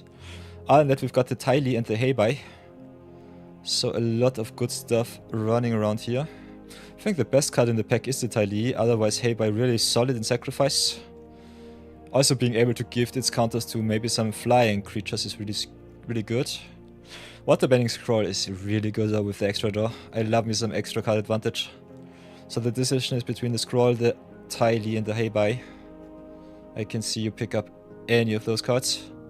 We are quite open because we picked up all of the good lands. So you can see us pick up the Heibai or the Water Scroll. I think we'll go with the Heibai here. Maybe go into some blue-black good stuff. Heibai also quite nice because it can sacrifice the clue tokens. So really good payoff for the sacrifice deck. Recursive, good value.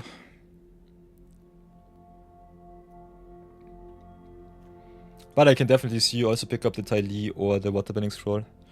Making your opponent's creatures not being able to block is kinda nasty. But Heibai as a big creature with the Secret Tunnel is a little bit of a wombo combo. The only thing is you need your creatures to share the creature type, so you need some spirits, otherwise the Heibai does not do anything.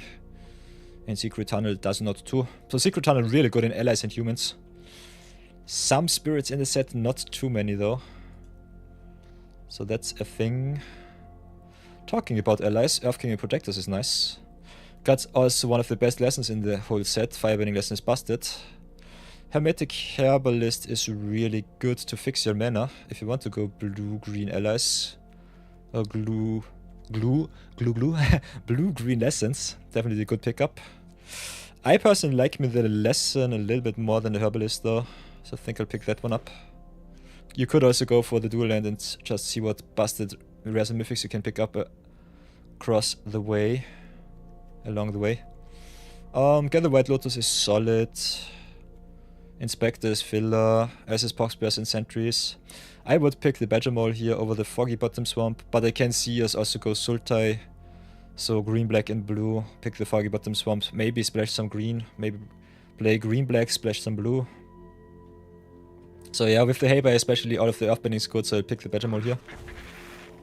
Now we've got the Ruinous Waterbending, the Merchant of Many Heads, which is a solid sacrifice fodder for the Heibai. Got also the Cod Official and the Vinebender. Kinda like me the Waterbending, so I'll pick the removal spell here. And see how far we come. Especially the sweeping effects are really good.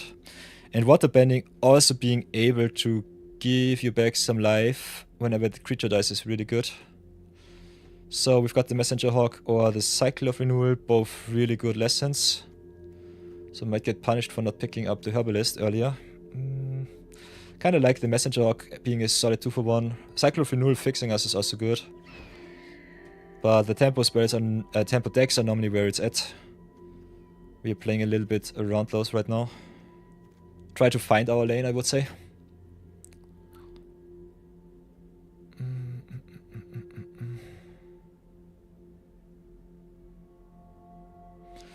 By the way, who are we drafting with today? Kambam, Clark JP81, Gaza, Rosavi, Akane, Niko, Tada 1598. Big shoutouts to those awesome drafters. So, what do we have here? Kyoshi's Island Plaza can be solid if you play at least 2 to 3 shrines. Uncle Iroh is good, but not the most impactful. Love me the first time flyers. Think also Meditation Pools is quite good. So, because I think the evasive creatures are where it's at this format, I think I'll pick the first time flyers over the meditation pools. Picking up the fixing early normally the better way, I would say. You also need some lessons for the first time flyers, so keep that in mind. Ooh, June tabling is kinda busted. So yeah, easy June pickup here. So blue-black seems to be open, which I kinda like. The green-based decks, normally the better lesson decks, I would say. Nah, I cannot say that. You have so many good instant speed lessons in the set. I think you can play nearly any color combination that you want to play. At least this looks like a solid blue-black start. Still not sold on dropping the green, but yeah, Indoctrination here is super. Gives us another potential sack for the Heibai. Gives us another good look at the opponent's hand. Is another lesson for the first time flyer.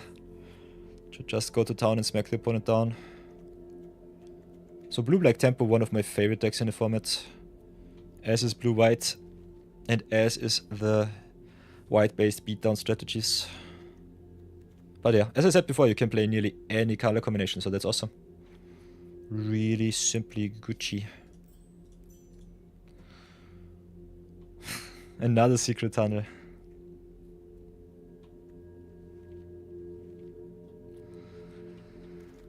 Rockalanche coming by is also quite interesting. I think Rock Canyon Crawler is a solid top-end card. Can be also some nice swamp searching early on if you need it.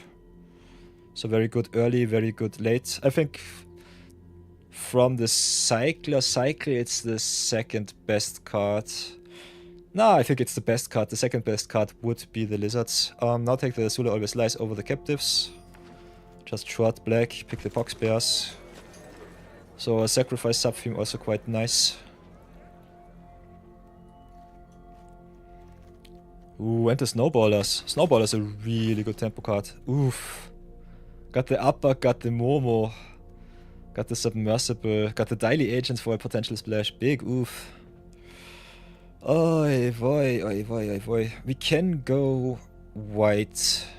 White, black, blue. Upper is really, really good.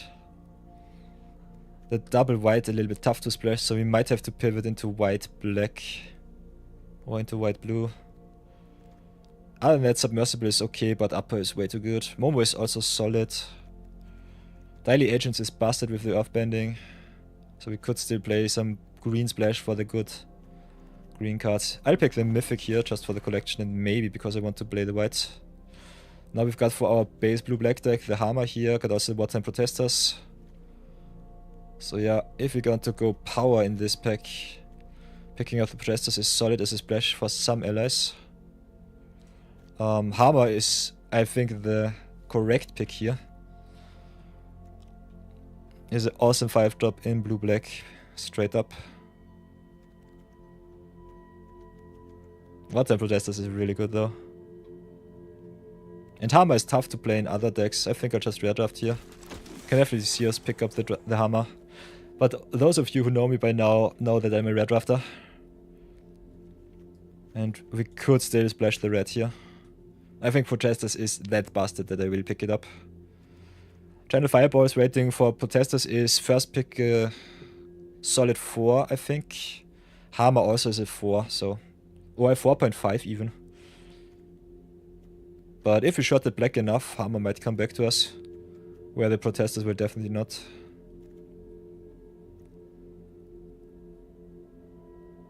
And we are not sold on any color besides black right now, as you can see. Color distribution is still quite even. So yeah, there we have the Earth King's Lieutenant. We're definitely not white-green, so we'll not pick up that. Could still rare draft. Kinda want the Meteor Sword or the Combustion Technique just to keep the ball rolling. Don't want to waste my gems for nothing. Could also pick up the Misty Palm Oasis, but the removal looks a little bit too good. So I think with Lessons as a theme, and with a potential 3-color deck, Meteor Sword or Combustion Technique is the pickup here. Meteor Sword slots into every deck, so that's good, but 7 mana is quite expensive. And Combustion Technique is just very solid removal. So if the blue gets cut short, can easily drop the blue, go red. There we have the Asphylo Azula.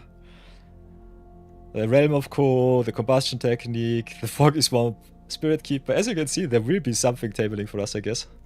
We'll be picking up the Azula over the Realm of Ko and the other 2 cards. Firelord Azula is that broken. So there's our red splash. Enjoy. If you want to pick the safe pick, I think getting the Realm of Ko might be the better pickup. But Azula is really, really strong.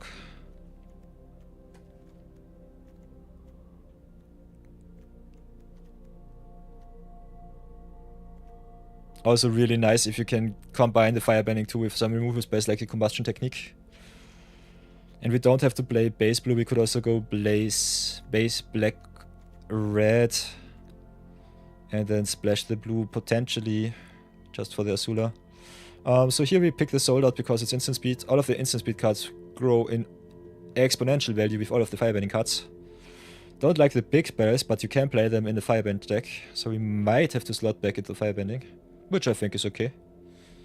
Other than that, for the first time flyer and the blue-black tempo deck, the Azula Always Slice might be a little bit better. I'll pick the hard removal here though. See how far I come with this choice. Then there we have another Sold Out. Every instant speed spell that we can double with the Azula is busted, so that's good. So yeah, removal wise I think our red-black start looks really good. With a lot of good interaction, a lot of good removal. Solid amount of lessons for the Combustion Technique.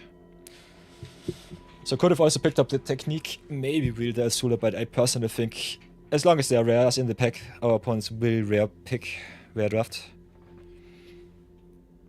But yeah, that was busted. Firelord Azula, Realm of Ko, Combustion Technique.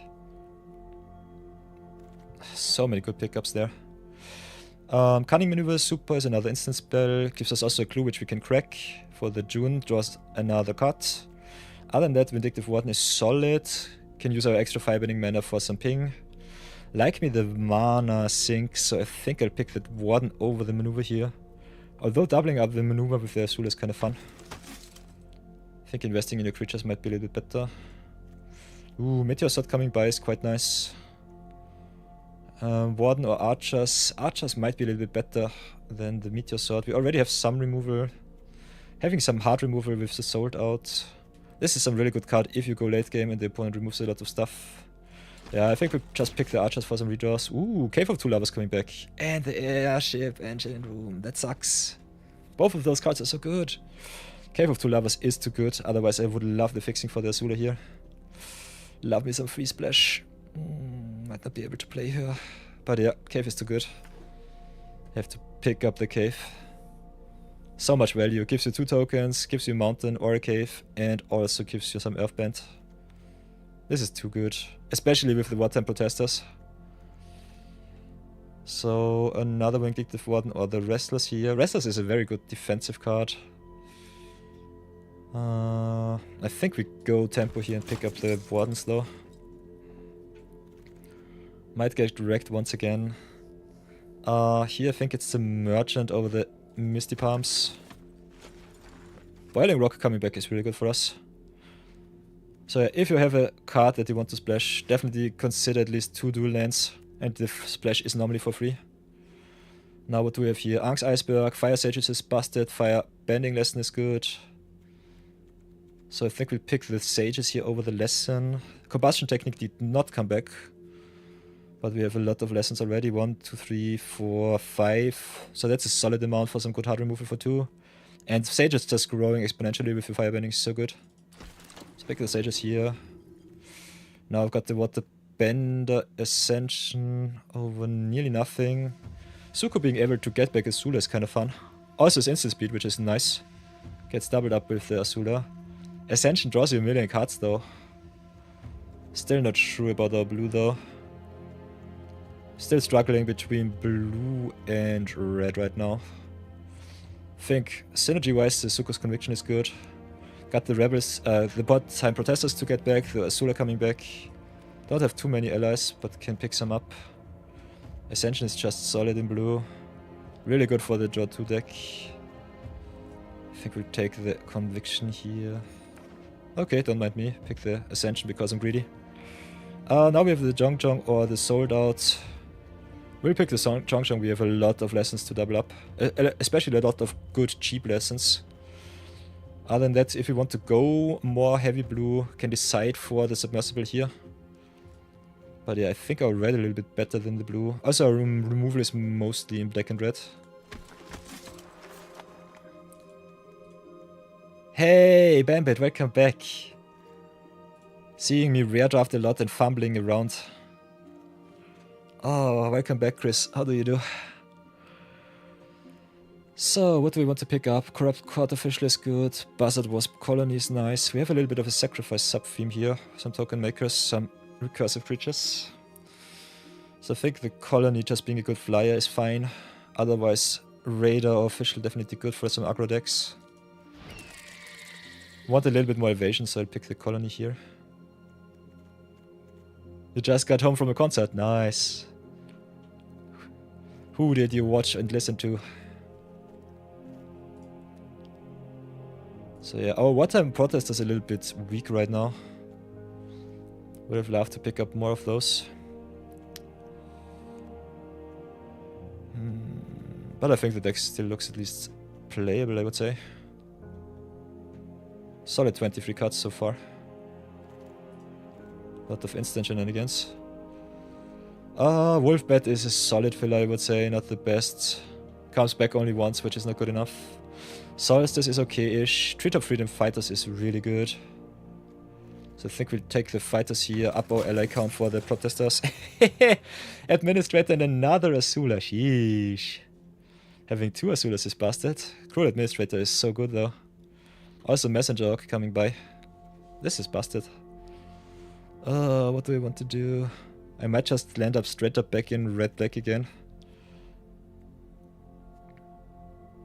We have a lot of good instants. Azula is really good. I think I'll just pick up the second Azula here. And now with the low and lead 2 to fetch us the Azula or the lessons. Yeah, this deck comes together quite nicely. Don't have too many allies for protesters, but this deck looks juicy. Ooh. Going to see them again tomorrow. Ooh. Sealed constructed. Oh, we could do some nice little tutoring, mentoring. Fire Nation Text is good. So here we go. Could do some stream together, Bambitch, if you want to. Just let me know. So yeah, Fire Nation Attacks, a nice instant speed spell. The blue splash with the Azula, I don't know. I think just dropping the blue and going straight up into black-red once again might have been the better choice. Let's see how hard I get punished, because I have to splash some blue basics if I want to play Azula. So I think right now you can fetch the Azula, but it's tough because we don't have the blue-red. I don't know. Sealed limited. Yeah, sealed is normally always limited. Or is it from sealed into limited? I think day 1 might be sealed, day 2 might be limited, something like that. Pick the ruffians over this. How to start the riot, I guess. Riot is good, not gonna lie. We don't have too many token makers though. Ruffians being able to recur is kinda good. Maybe pick the how to start though. Blasting Jelly is solid filler. Our deck is already busted. Take the Raiders over the Ruffians. Solstice over Crawler. So yeah, because our splash does not really work out, I think we'll have to go black-red once again. Drop the Azula, which sucks. Because I could have had a nice little Warden. This red list looks a little bit better than the last one. How many nobles do we have? We only got the Azulas to fetch. But yeah, our fixing is non-existent. Yeah, big oof. If you pick up the 3 color cards, remember, boys and girls, pick your dual lands quite high, otherwise you might get wrecked like me. If you're not playing base green, not picking up the dual lands wrecks you. So Luently is a solid 2 for 1, gets us a lot of awesome lessons. We can cut the Azula Always Lies, cut the Fire Lord. Could still play the Luently. We have some damaging spells, which is kind of nice. Let's have a look at that. Type creature, how many allies do we have? 5, which is okay-ish. 6 with the Cave of 2 Lovers. 1, 2, 3, 4. 5 lessons with the Ruinous Waterbending. Not sure about playing the Waterbending though with all of our cheap creatures. Could still keep it as a safety valve. But Buzzard Wasp is good with the sacrifice. Haber is nice. Canyon Crawler is solid. Azula is so busted, I want to play her so bad. But if we play Azula, we have to splash the islands, and I don't think it's worth it. If we had some fixing or some cards that search us the land, yeah, but like this, we don't have enough card draw. We only have maybe some clue making with the Merchant with many heads into June. Messenger Hawk drawing us another card. Redraw with the Yuyan Archers. I don't know, everybody. I think we should drop the blue. Just play red-black.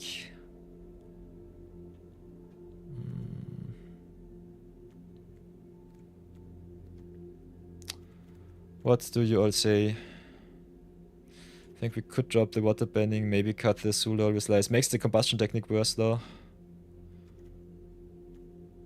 And I think being able to fetch up the Waterbending with the Luenli is kind of fun.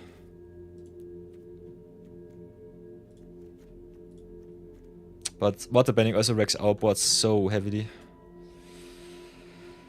Oh, could drop the Archers, could drop the Pox Bears. Kinda like me in the early curve. Could drop one Vindictive Warden. I think it's one of the weakest, if not the weakest card in our deck.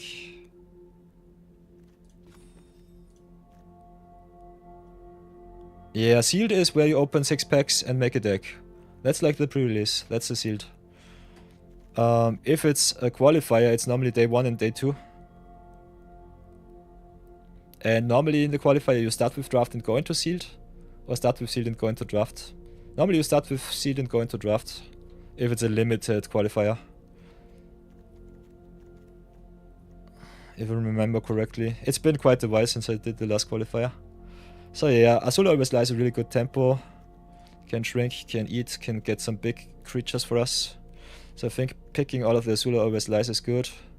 Snipe some cheap creatures, maybe get the water bending out. Maybe get the daily indoctrination out, but I think it's good. Everything that we can double up at instant speed with the Jong is good. Could also do that sorcery speed though.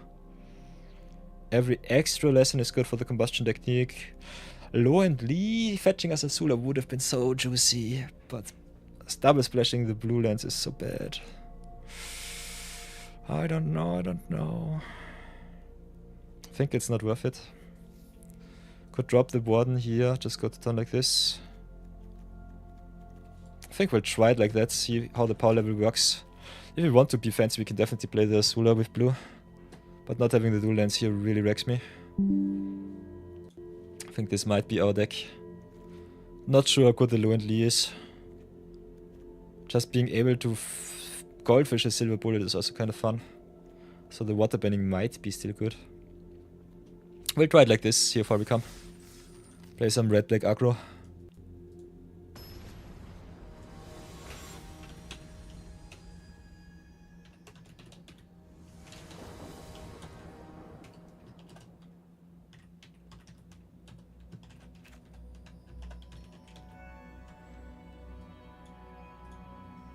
Oh, you skipped day 1 because you were top 250. Nice. So if day 2 is sealed, that's kind of crazy. So yeah, we'll keep this hand. This looks nice. Try to out aggro, but yeah, I personally don't think we can on the draw. So drop the swamp. Drop the mountain. Maybe get rid of the ground with the combustion technique as long as we can. Because I don't want our opponent to skim through the deck. Find all of the answers.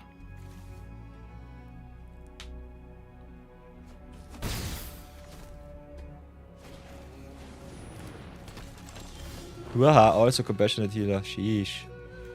Our opponent with all of the goodies. Would love to play my creatures here.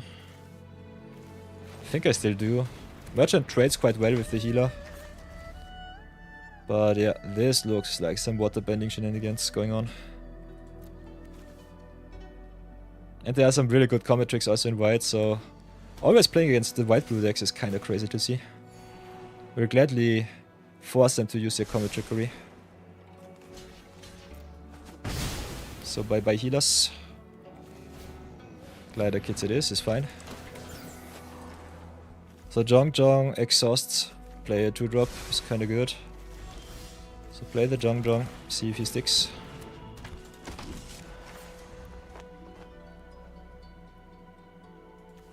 Also the artwork, look at that, it's so nice.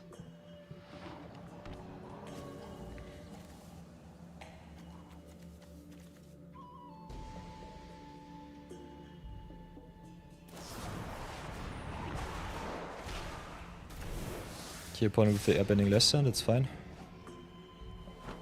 Can get the Jong back. Maybe remove some stuff. Not hitting my land sucks. Play the Jong here. Get rid of the ground because I think she's too strong. No more skimming through your deck opponent. Also with the red splash, so I'm rather scared.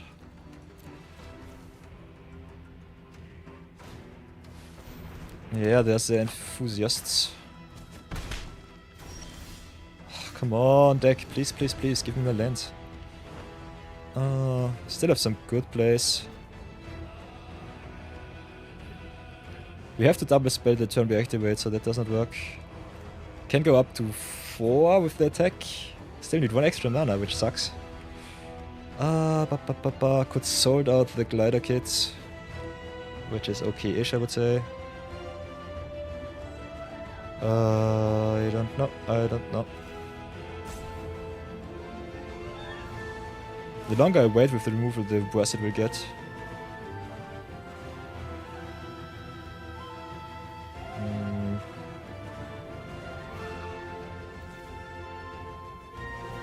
So I think we'll do it like this. Attack with the Chong, make an extra mana, so that they don't fall too far behind. Combustion Technique, the Glider Kits. Still have the Sold Out if the enthusiasts become too big. Smack in for 2. Play the Pox Bearers and Cry.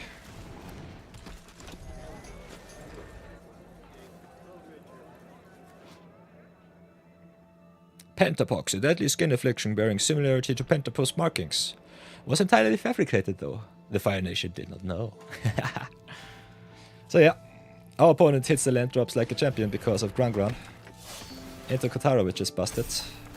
We've got the Sold Out for the Katara. Would have loved to double up the Combustion Technique for the enthusiasts and the rest. Have to take the 4 here. We'll gladly attack and exile the Katara next turn. So yeah, let's go attack first. Chang makes some mana, let's see if they want to eat, block or whatever. Could double up the Zula Always Lies. But I personally have to get rid of Katara right here, though. Which sucks. But it is what it is. Otherwise their creatures will become too big. So do it like that, hit in for another 2. And yeah. Future me will have to deal with the enthusiasts without any hard removal left. Only 1 Sold Out, which sucks. So yeah, us not hitting our land drops really punished me. I hate it. Have to jump block here, otherwise detach. Chang can it has at instant speed, so that's good. But yeah, hehe. What do we do? What do we do?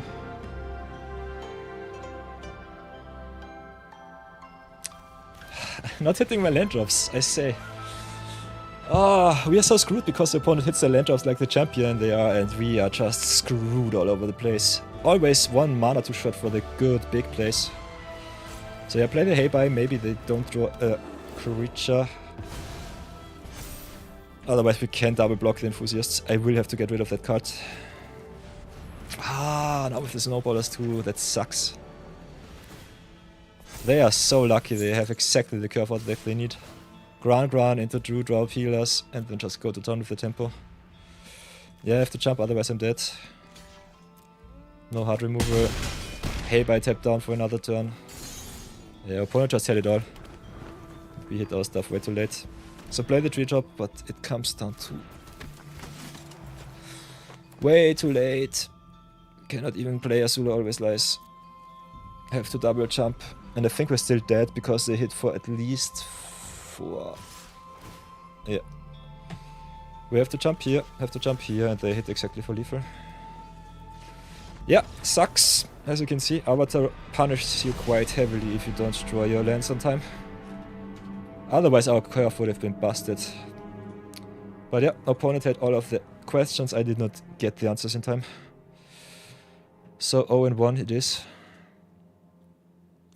Would love to go 1-0, but no, it's 0-1. So let's go again.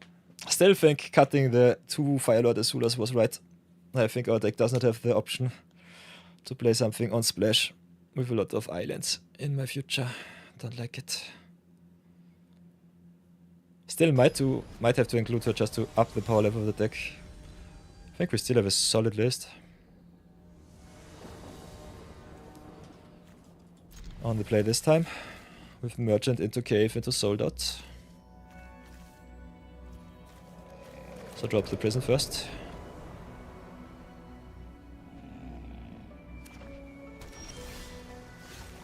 Okay, Merchant into Hawk into Cave is nice. A big play versus draw difference here.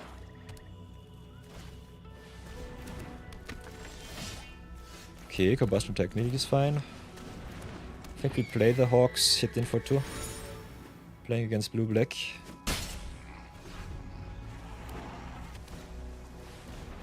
Ooh.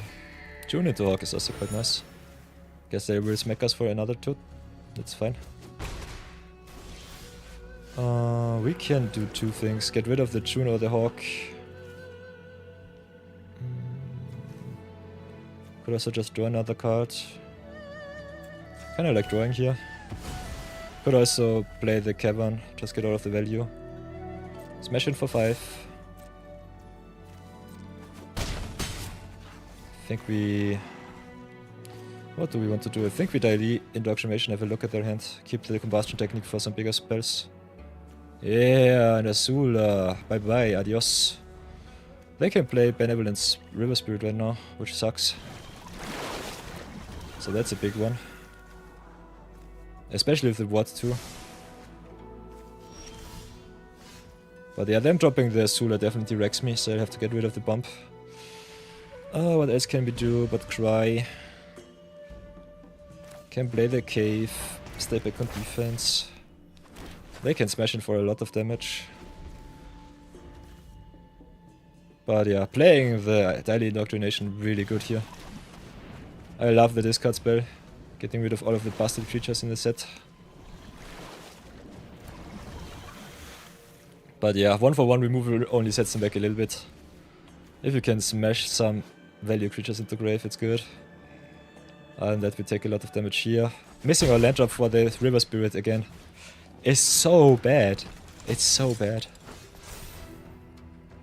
Could have dropped the spirit. Also, by the way, Secret Tunnel is a cave. That's nice. Yeah, let's get the tunnel. So play the tunnel. Combustion technique only deals 3 right now, so not good enough. Next turn we can swamp. So maybe just up our defense a little bit. Play the Luently. Get ourselves the fire banning lesson, I would say. Set up for next turn. Pray that the removal is good enough. Our opponent not attacking with the River Spirit, really juicy. Also got the Wombo combo of the Cave of Two Lovers with the Secret Tunnel. Which is a total flavor win, I love it. Oh, so nice. So yeah, opponent with all of the shenanigans. Got the full-on tempo package in blue-black. So this might be an easy 0-3 rather soonish. We have to play the swamp, and I kind of want my lessons in grave either way, so I think we'll drop the firebending lesson here. We'll have to jump block the River Spirit. Do I take the 4? I think I still can take the 4. Our opponent attacks so strange right now. Don't know why they do. So yeah, Secret Tunnel becomes unblockable. Unfortunately, no... what's it called? Vigilance. Nonetheless, get rid of the big girl before anything else. Also use the turn while the opponent is tapped down. Then pass for now. Next turn can double spell Sold Out and Combustion Technique, get rid of the biggest 2 creatures, which might be the Buzzard Wasp or the June. But yeah, Longfang is really good against removal, so that sucks. But Technique and Sold Out both exile, so no value for that.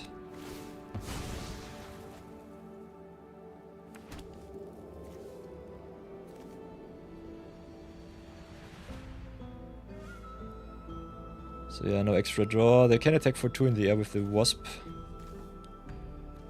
Could also sacrifice another creature, make a clue.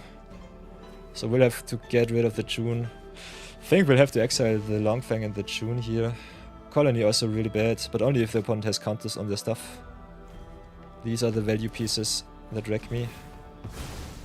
So let's see where the counters go. On the Messenger Hawk, okay, that's fine. They are at 12, so I think we could try and raise them. Guess I just stay back on defense right now. Especially with Secret Tunnel we can raise them. So drop the mountain. Play the Technique, I guess, on the Longfang first. Leaving them the Flyers sucks. Could have also gone for the Flyers instead of their June.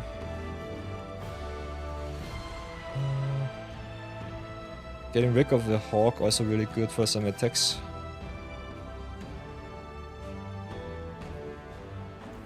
June is annoying, but I think I'll just get rid of the Hawk here. I want to tempo them. Let's see if that works out. We've got the Secret Tunnel, so that's a possibility. Them trading is really good for us. Also have the extra tokens to sacrifice for the June, get some redraws, make the Hawk here big. So that's nice.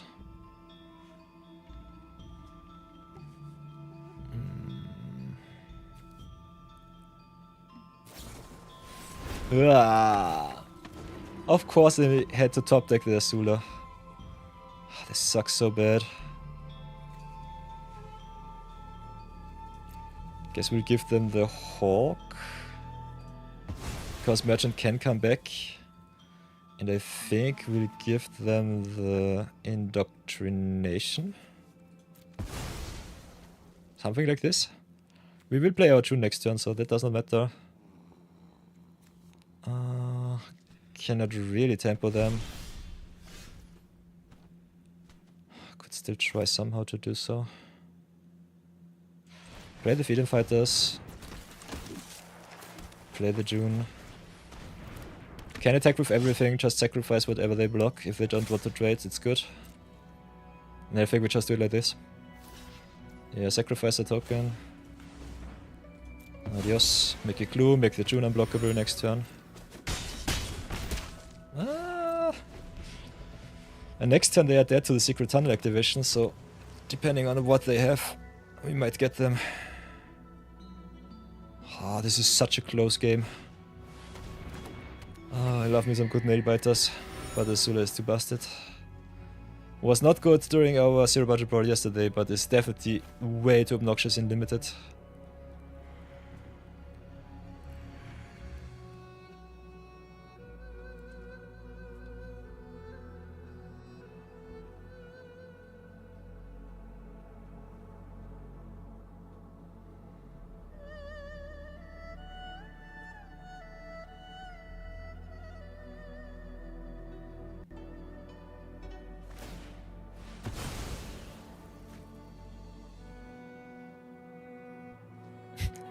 By the way, everybody, I find it kind of fun that all of you are always, what's it called?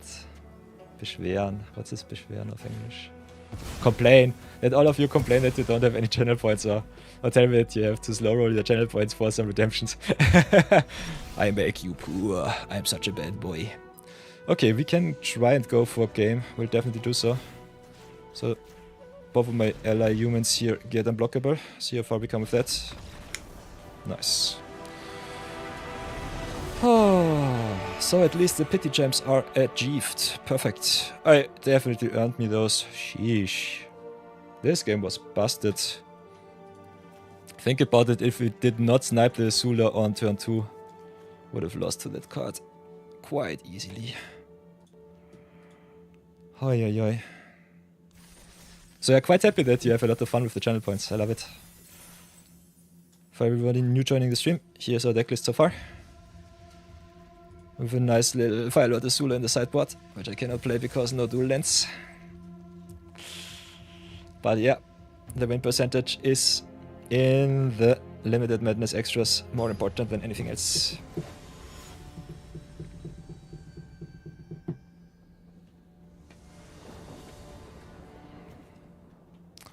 Okay, we are totally color screwed and on the play.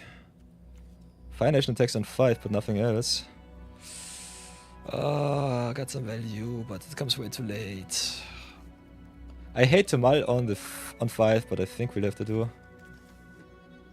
How big is the percentage that we draw into a swamp? 25, 1 in 4. And this is way better. Keep this hand. Maybe get the crawler back in deck. Try it like this. Oh, I hate it when the opponent starts with 2 extra cards. This is so annoying. So play the Sages first, we can grow it. Sages on the play is kinda nice.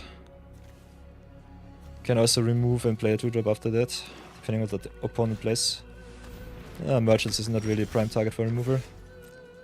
So let's go attack, Fireband, see what they do.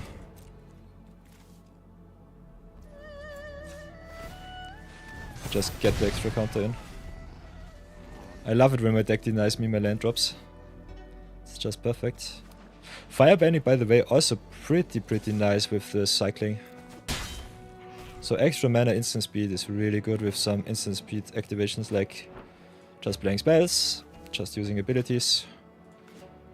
from hand or on battlefield. Ooh, deadly precision with sages is good for us. Let's see if they have a 2-drop too. They don't, nice. So let's go play it aggressive as possible. Opponent with the black and whites. Might have some razor rings waiting for us. We'll see if they play them. Instead it's enforcements, okay.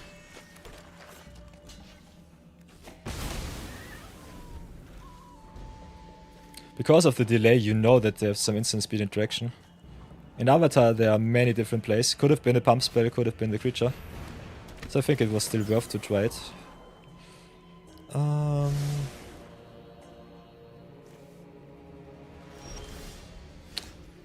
We can attack in, see what they do. Kinda like playing the Zhong and maybe hit our land to double spell the lesson or the Azul Always Lies. So I think we'll just take this turn off and pray for another land drop from the top. The Shuffler really has it out for me right now. Not the biggest fan there. Sucks a little bit.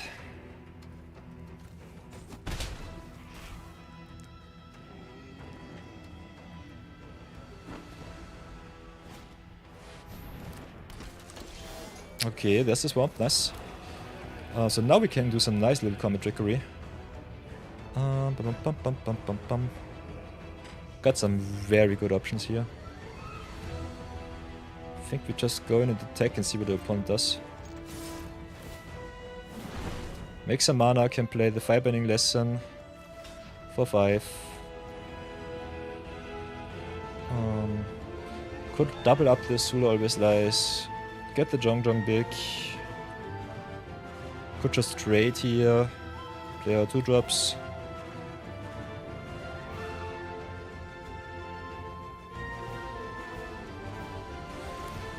Vengeful Villagers, whenever it attacks creature, tap it, sacrifice artifact, put the stun counter on it. Villagers is kinda nice, it's a tempo piece. So, could get rid of the Villagers or the Glider Kits. Maybe slow roll the activation here.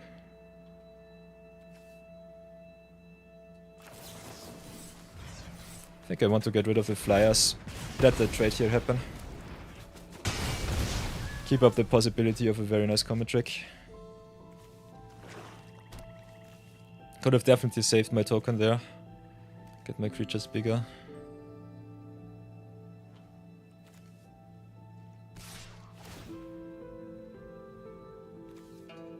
They smash in for free, that's fine. Ugh, getting punished, I love it. So let's do the first thing once again. Hit him with the Zhong, make some mana. What happens, happens. I think we just play our 2-drops.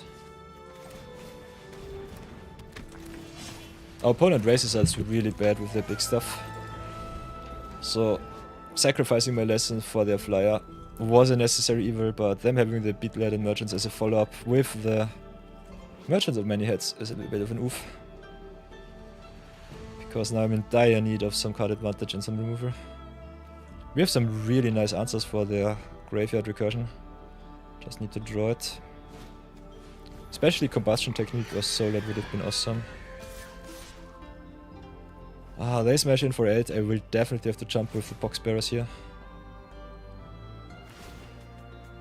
Ah, they can tap it down, that sucks. Could still sacrifice the Box Bears.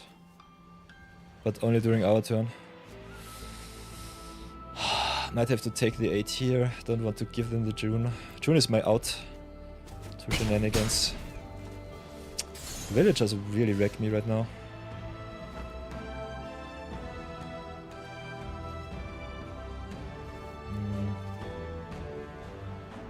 So yeah, they can get the Equine Merchant, sacrifice it, tap down another thing from me.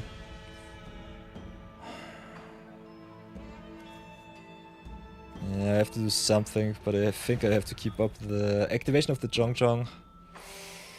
Put some counters, make some trades, shrink some stuff. And I think I'll have to do it like this. Yeah, pass for now. Let's see if that works out like I wanted to. Could also sacrifice the Box Bears here, but I need the 5 mana. Our opponent really has the synergies straight like they need it right now. So yeah, not slow rolling the firebending lesson really kills me here. But they had the perfect follow-up. It's so wonky and it's so low power, but it's especially good against my deck, which wants to go aggro. Normally sacrifice is not that good. Sucks. Sucks to be me. But it is what it is. Interesting, they only attack with the villagers. That's really good for me.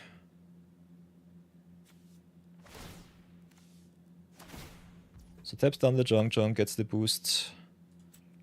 Will activate, that's for sure.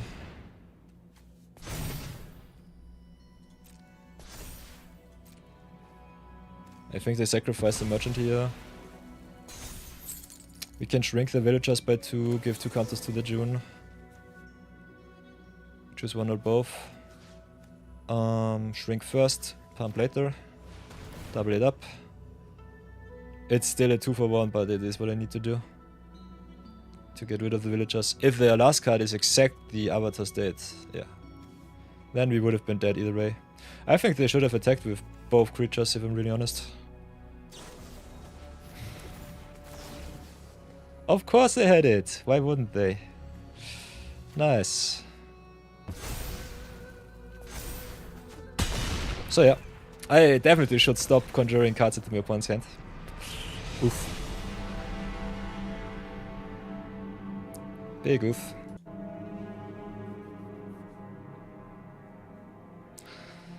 Ay, bye.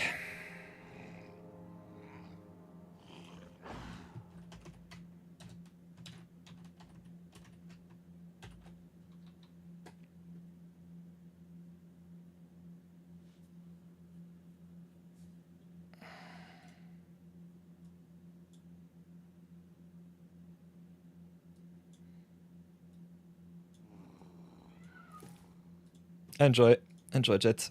Oh, I did it again. So yeah, going 1 and 2. Happens from time to time. It's totally fine. Whoops, no, 1 and 12. 1 and 2. I think our deck is still okay. Could try to play some fun. I think we get mana screwed quite easily though with our blue splash. Might be still worth it though. Yeah, I don't know.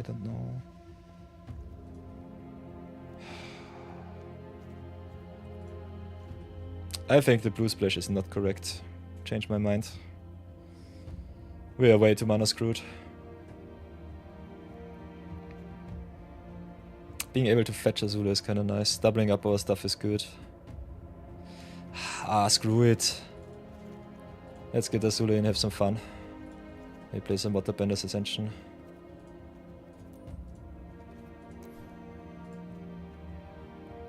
Nah, I cannot do it. I would love to, I cannot. Let's go again. Don't talk about it. Let's go again. Oh, I hate those splash colors in any deck besides green. Oh, it's so painful.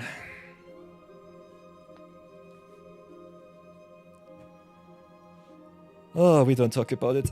Having double Azula and not being able to splash her. Pure pain, pure pain.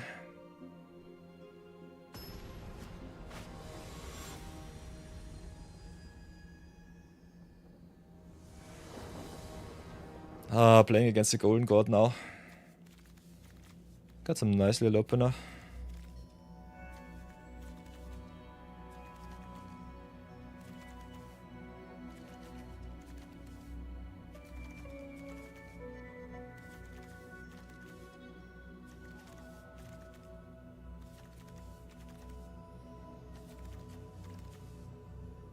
If we played blue-black, I would definitely splash Azula, but in red-black I don't think it's worth it. Does not work like this. Blue-red or blue-black has the answers, but red-black is especially the color that does not give us card advantage enough to hit our Azula on time. I'm so sad. I'm so sad right now, everybody.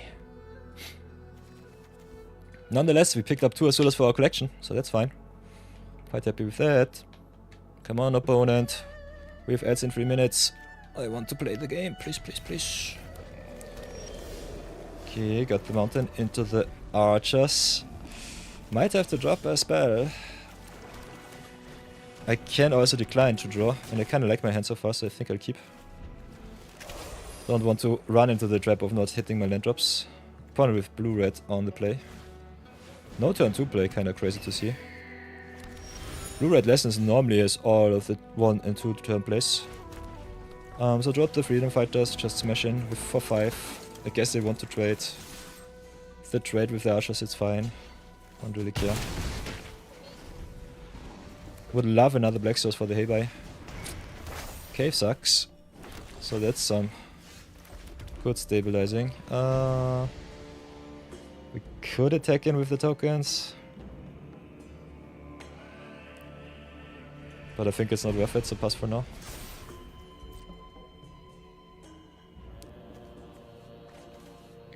Cave of 2 Lovers is so good. Reminds me a lot of Buzejo, but even more busted than in red.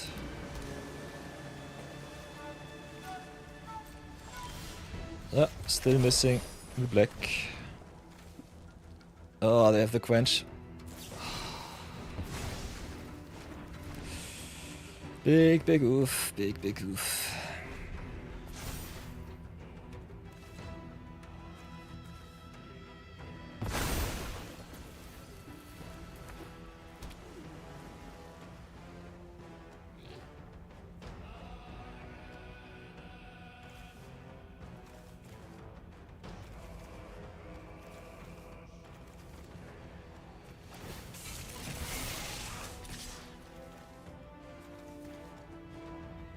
Yeah, get smashed for 7.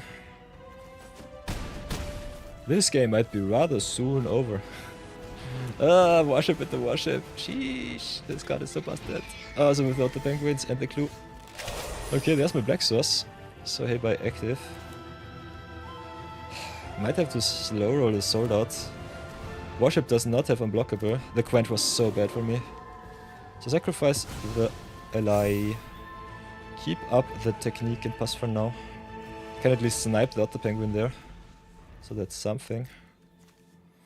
Can snipe penguin, can eat one of the ships. Can trade at least somehow, somewhere.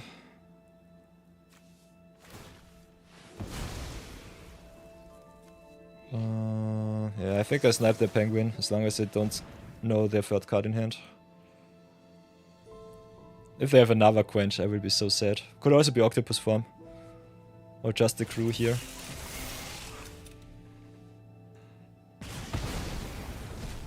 So yeah, but Otter Penguin cannot live with my life total. And of course they have another cave. So sorry for the ads, 8 seconds left. Drop the mountain, drop the merchant. Pass for now.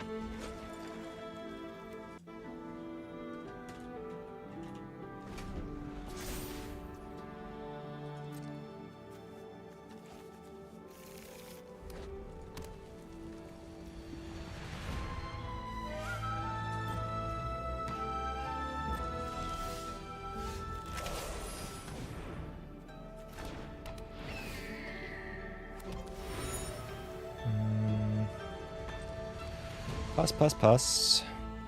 Fire Nation Worship also having reach is kinda crazy. So yeah, sorry for all of my Twitchers. Having to endure the ads sucks, but it is what it is. During games I cannot pause, unfortunately. Keep on with the island. Wasting my soul out here. But also just jump block with the Merchant of Many Heads. Get it back, end of turn, which is kinda fun.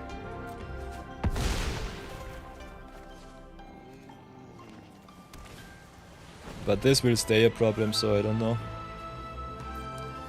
Might not be the right play.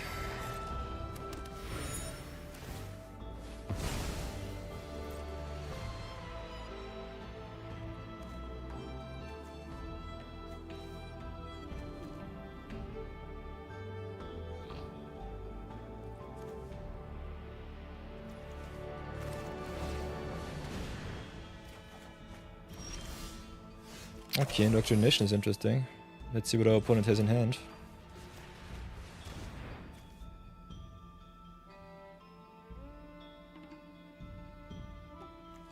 Let's get rid of the watery grasp. And I think we'll pass. Pass for now. Could have also sold out the land before they drew maybe a counterspell from the top.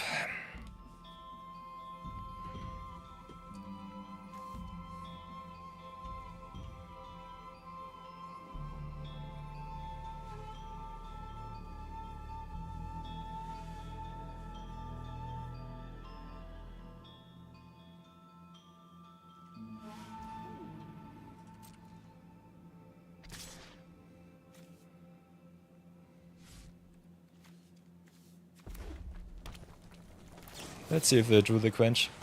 Or the Soccer's Haiku or whatever. Okay, at least that works.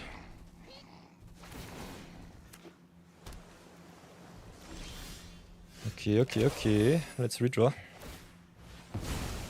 See what's on top. Ooh, Crawler is nice. So go to attacks. And not attack because reach. Don't make the same mistakes that I do. Sages is good, but we don't have enough firebending to give them a really good boost. So we're still in a really wonky position here. And let's drop the Crawler. Maybe should have played the Mountain in case of Quench. I think we just drop the Mountain now and pass. This is 6, they can go to 4, so we can at least trade with one warship. Hey, welcome Brownie Man! Take my heart. Hello. And some nice little dancing dinos for you. Okay, Barrels of Blasting Jelly sucks. Really good answer for my Fire Sages here. Wasting all of my mana. Ooh, Fire Nation attack low is good. So yeah, what can I do other than cry? Could just pass turn. This is 9 mana if I attack. Get them up to 5, they still blast it with the jelly. Wastes my whole turn. I think I'll just pass for now, see what happens. They might want to go for my hey bye. Oh, not easy. Ooh, rare redeem saved up. Nice. We also had a mythic redeem today from Albert the Adventurer, making me craft Niko, Light of Hope. That was kind of fun. So yeah, let's see what our opponent does. Activate Uno. Activate DOS. If they don't blast my Fire Sages right now, it will be bad for them.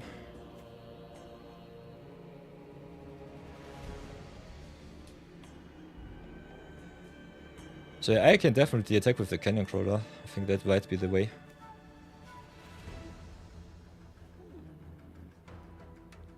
I would definitely recommend my opponent to blast my Sages away. If they don't, I'm quite happy. So let's go to attacks. Hit in with the Crawler, hit in with the hey bye. See what happens. Sacrifice the Merchant here. Let's pressure a little bit. Keep the food back because we might need the life. Let's see what our opponent does. Ooh. Yeah, Taskmon Niko is a very interesting one. I always forgot that he makes enchantment tokens instead of artifact tokens. So I prophesized the chat in the stream that they should make some artifact shenanigans, but they cannot because Niko's tokens are not artifacts. So that was a little bit tough. Okay, double warship is nice. Depending on my opponent's stuff, it will be awesome. Could have also attacked with the Fire Sages here, maybe give them a boost. Hey, by dying, by the way, gives a nice little token boost for my stuff, so that's good. Definitely should have attacked with the Fire Sages too. Our attacks here are way better than their blocks. And they only have one card in hand. So let's see if we can sell out one of their warships.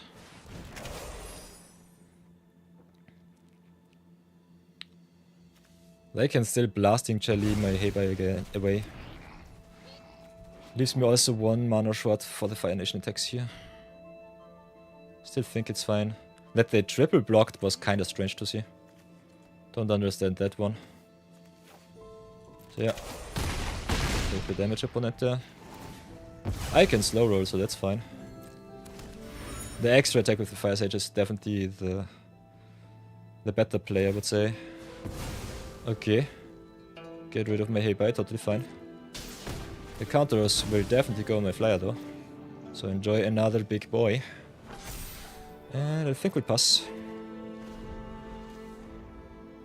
Keep up the return, keep up the pump. Have some very nice threats on board. So yeah, nice! At least a 2 in 3. I love it. Red-black aggro gets the job done.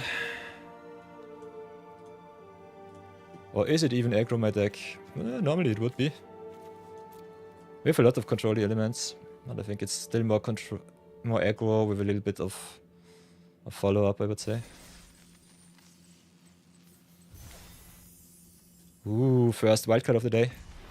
Hedge Maze. That's a nice one. Unfortunately, I already have one. Would have loved me a blue-white shock. Was a Valent.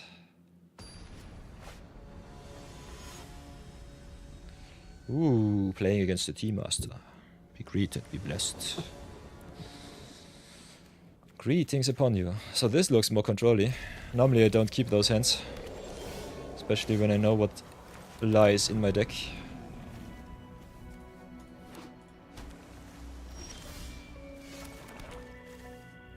So yeah, normally I would say mulligan into a hand which gives you some permanence. Because Avatar is so value driven. That is even more true than anything else. This sucks. Might have to do for one myself. Merchant is okay-ish. Whoops. Play the Swamp. Play the Merchant. Could block and Firebend the less thing. I don't know. Katara sucks real bad. This card is so busted.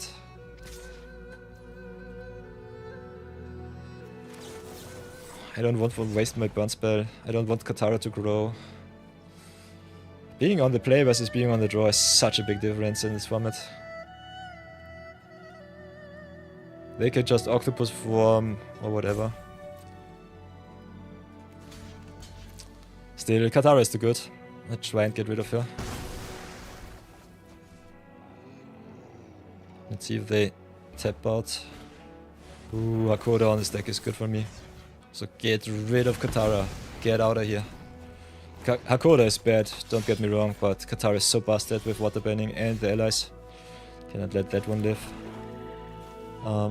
Yeah, so keep up the manas, get back the Merchant of the Many Heads, but we are playing against blue-white once again and I hate it right now.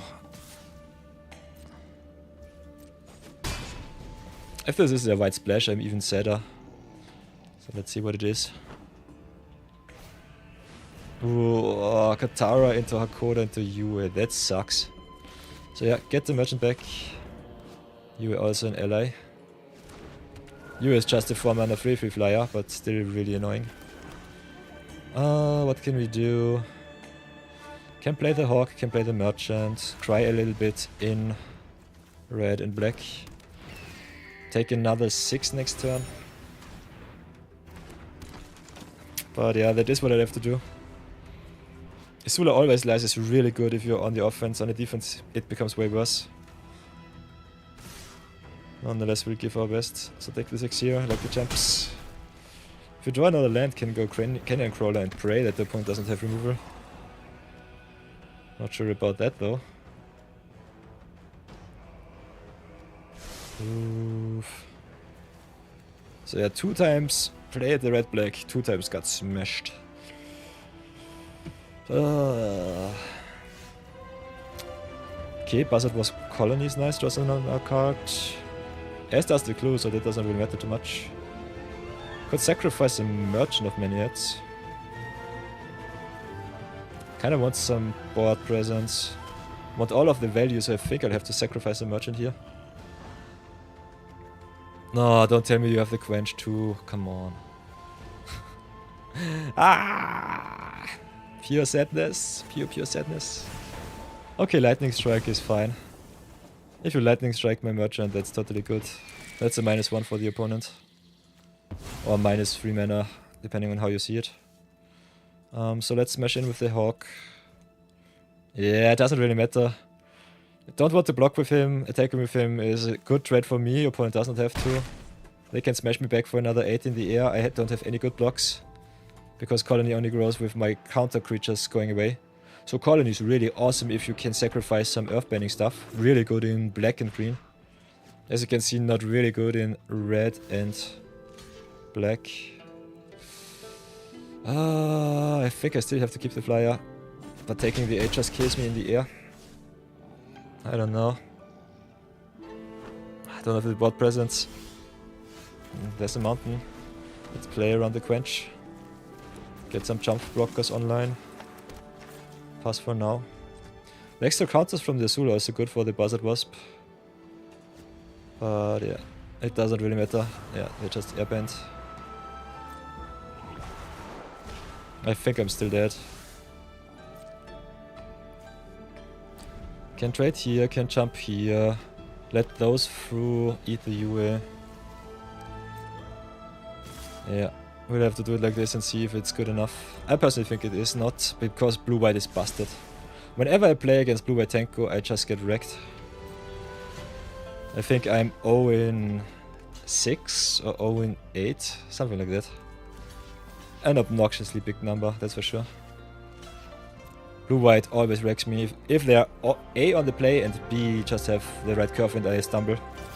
So try Azula, shrink and grow. Maybe get a good flying blocker, but yeah, they have the airband, it doesn't matter. Or even worse, the Yip Yip. So still eat my Hawk, get me down to 1 and 3 lethal creatures plus a follow-up. Yeah. This game is over.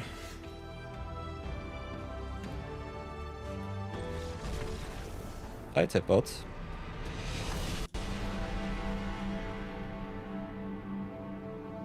Hi, yeah. Yeah, rip in pieces. Today is not my best limited day. Not feeling the energy right now. First draft was solid, I would say. Second draft was really tough. But we'll have a short little deck tech afterwards. So, welcome back to the deck review, everybody. I'm really sad with this draft. Got forced into red-black once again. Started rather open-ish, I would say. Did not pick up the dual lands for the Azula, so that definitely cost me a lot of power level here. For those of you who only view the deck text at the end, Firelord Azula picked one up, I think 3rd or 4th pick in pack 1, but did not ever get to play her. Did we see her in pack 2 and picked her up in pack 3? Something like that. I think first pick was Agna Kayla into Secret Tunnel, which was okay. Stayed open, picked up the upper, Impact 2, which was fine, did not see any white. Other than that, got a lot of good black and red removal, so I'm quite happy with where we left there. Could have also played a little bit more red if I picked up the Combustion Technique Cave of Two Lovers twice, but I think it's fine. What do I think about this list? Why did it not work out for us? Avatar itself is a very tempo-driven format. You have a lot of cheap interaction in combat trickery, in white and blue, and also in black. So those colors definitely raise you quite easy. If you don't draw your lands like we did in one of our games. If you start on a draw with a Multi 6, it's fine. If you start on the play twice with a Multi 6 or a Multi 5, which we had, you just get wrecked because your opponent has 2 more extra awesome cards which just outvalue you. Even they draw too many cards, they search too much, or they draw 2 more removal spells for your cards that don't replace themselves and you're just dead. Yeah, so that's the thing. Keep in mind, tempo is really important in Avatar. Red and black not the best deck. Not even in the top 3 or 4, I would say. Red is solid, I would say. Removal always does not hit what it needs to hit. Has some nice exile-based effects like the Combustion Technique Sold Out. Does not really matter against Earthbending, so that's one thing. So if your removal exiles or destroys, it doesn't matter. The only thing that really matters is that it is cheap enough to get rid of the opponent's stuff, at least for 1 extra turn. That's the first thing. And then you have the broken Resin Mythics, which cost 2 for 1, you 3 for 1, you 4 for 1, you, and you can't do anything against that. We did not see that, so that was not the biggest problem. We even won a game against Azula Cunning Usurper, which is one of the most busted cards in blue and black. But yeah, what normally wrecks you are some cheap flyers, some cheap aggressive creatures, and some go-white theme. so keep that in mind. Picking up some sweepers like the hammer, like the ruinous water bending, normally stabilizes you quite well against the token decks. The flyer decks normally go to toughness equals 3, so the hammer does not do anything. So you don't have any good sweepers in the deck, in the set. The cheap removal also more in the uncommon slot. So picking up removal is good. The common removal for 4 mana, I think, too slow. Way too slow. So everything at instant speed with mana value 2 or 3 is normally the way to go. If you can splash your bombs, definitely pick up the dual lanes high. That's another thing. And lessons energies, I personally did not draft lessons too often. I drafted it only once. And that's just because I first pick Great Lotus Iroh. So I personally would say pick the lessons a little bit more like synergy pieces, but not very high if you don't have the most busting uncommons like Accumulate Knowledge or the Combustion Technique. I think those cards definitely emphasize picking lessons higher. Other than that, just pick them up on the side and they're still good. So yeah, a lot of 2-for-1 actions, a lot of evasion, a lot of flying, a lot of tempo, a lot of instant speed interaction, which is cheap, gives you normally the wins. Sets you back, also tempos your opponent quite heavy with the airbending. So keep in mind, white is, in my opinion, the best color in the whole set. Very close followed up by blue and then black. So white-blue flyers normally gives you easy 3 or 4 wins. Other than that, just picking and drafting around your rares normally is a good strategy. There are a lot of 3-color rares which you can splash. So I think going main 2-color and then splash something is nice. If you want to focus on that strategy, go definitely heavy into green. Green is the base, makes everything easier. Also has some nice lessons at instant speed with the Cycle of Renewal to fix you in even 2 or 4 colors. So you can play easy 3 to 4 color decks. I think the 4 color decks a little bit too slow. Shrines is definitely a trap, so don't go into Shrines. And other than that, try to be as aggressive, as tempo heavy as possible and get a lot of value with cards like the Messenger Hawk with the clues. This will be it with this draft. If you want to support the stream, as always, you know the drill. We are streaming this draft. If you want to, we are streaming live on Twitch, so you can follow us here. It's free, it's nice. You can also leave an Amazon Prime subscription, it's for free. Supports the streamers. Other than that, got also the YouTube channel where you can watch a lot of awesome videos and games. Doing a lot of zero budget brawl, so if you're a new player, you can definitely learn a lesson or two about how to build a deck from scratch. Upload also some drafties from time to time. Might definitely do that a little bit more in the future. As you can see, I've been rather lazy. We are already 4 months into our stream. I have over 100 videos that I have to upload. So that will be a daunting task until the end of the year. Other than that, we also have a lot of links going around. You can join our Discord server, join the Order of Yore, which is kind of nice for Magic players that want to get a little bit of feedback of other people. Because we are a quite exclusive club. Nah, everyone can join. As you can see, a lot of Magic players online right now. Raisaza, Albert the Adventurer, some veteran players, some newer players. Can exchange a lot of knowledge. Also, you can go into the chat, into the forum, maybe post some of your deck lists, get a little bit of deck doctoring and feedbacks.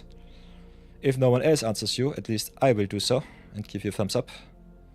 Other than that, we also have a Magic the Gathering section where you can just post some memes, can ask some questions, or you can also follow the Magic from Scratch series right here and have a lot of fun.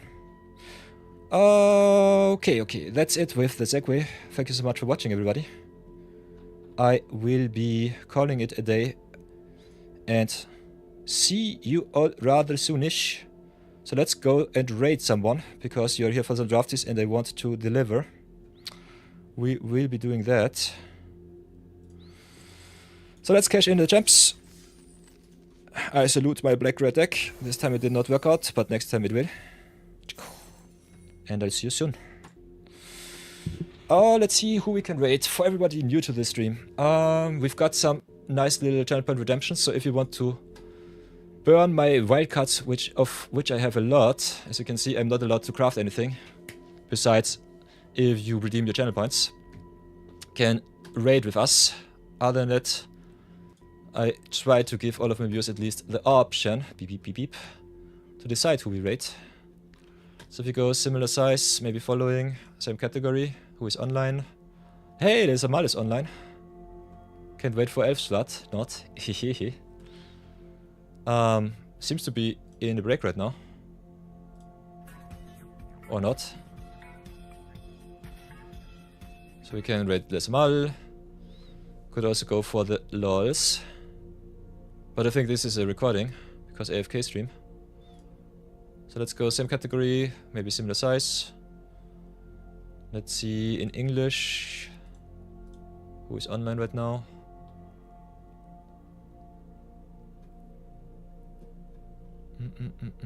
Empty the draft for Lost Caverns. Try again, then Skyrim. Oof. The Magic streamers out there are a little bit tough. Oh, I think we raid someone smaller. There's some best of 3 avatar drafts, some standard gauntlets, so I have a lot of fun with that. I will see you all on the weekends. Maybe do some viewer battle weekend, I'm not sure. I'll let you know on the Discord. Feel a little bit sick today, but nonetheless we'll give it our best. So send a lot of love, leave maybe a follow, especially the small streamers need it. And other than that, everybody, 07, be good, be brave, and I see you soon. So start the raido. See if it works this time. Last time it was a little bit strange.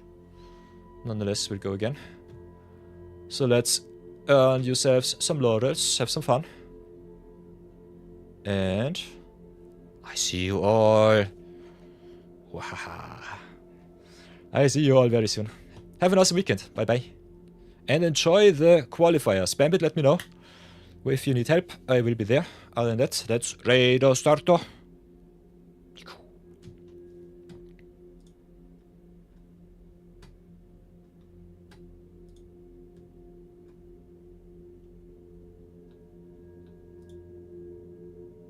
Did it work? Did it not work? Am I stupid? Hello, is everybody there?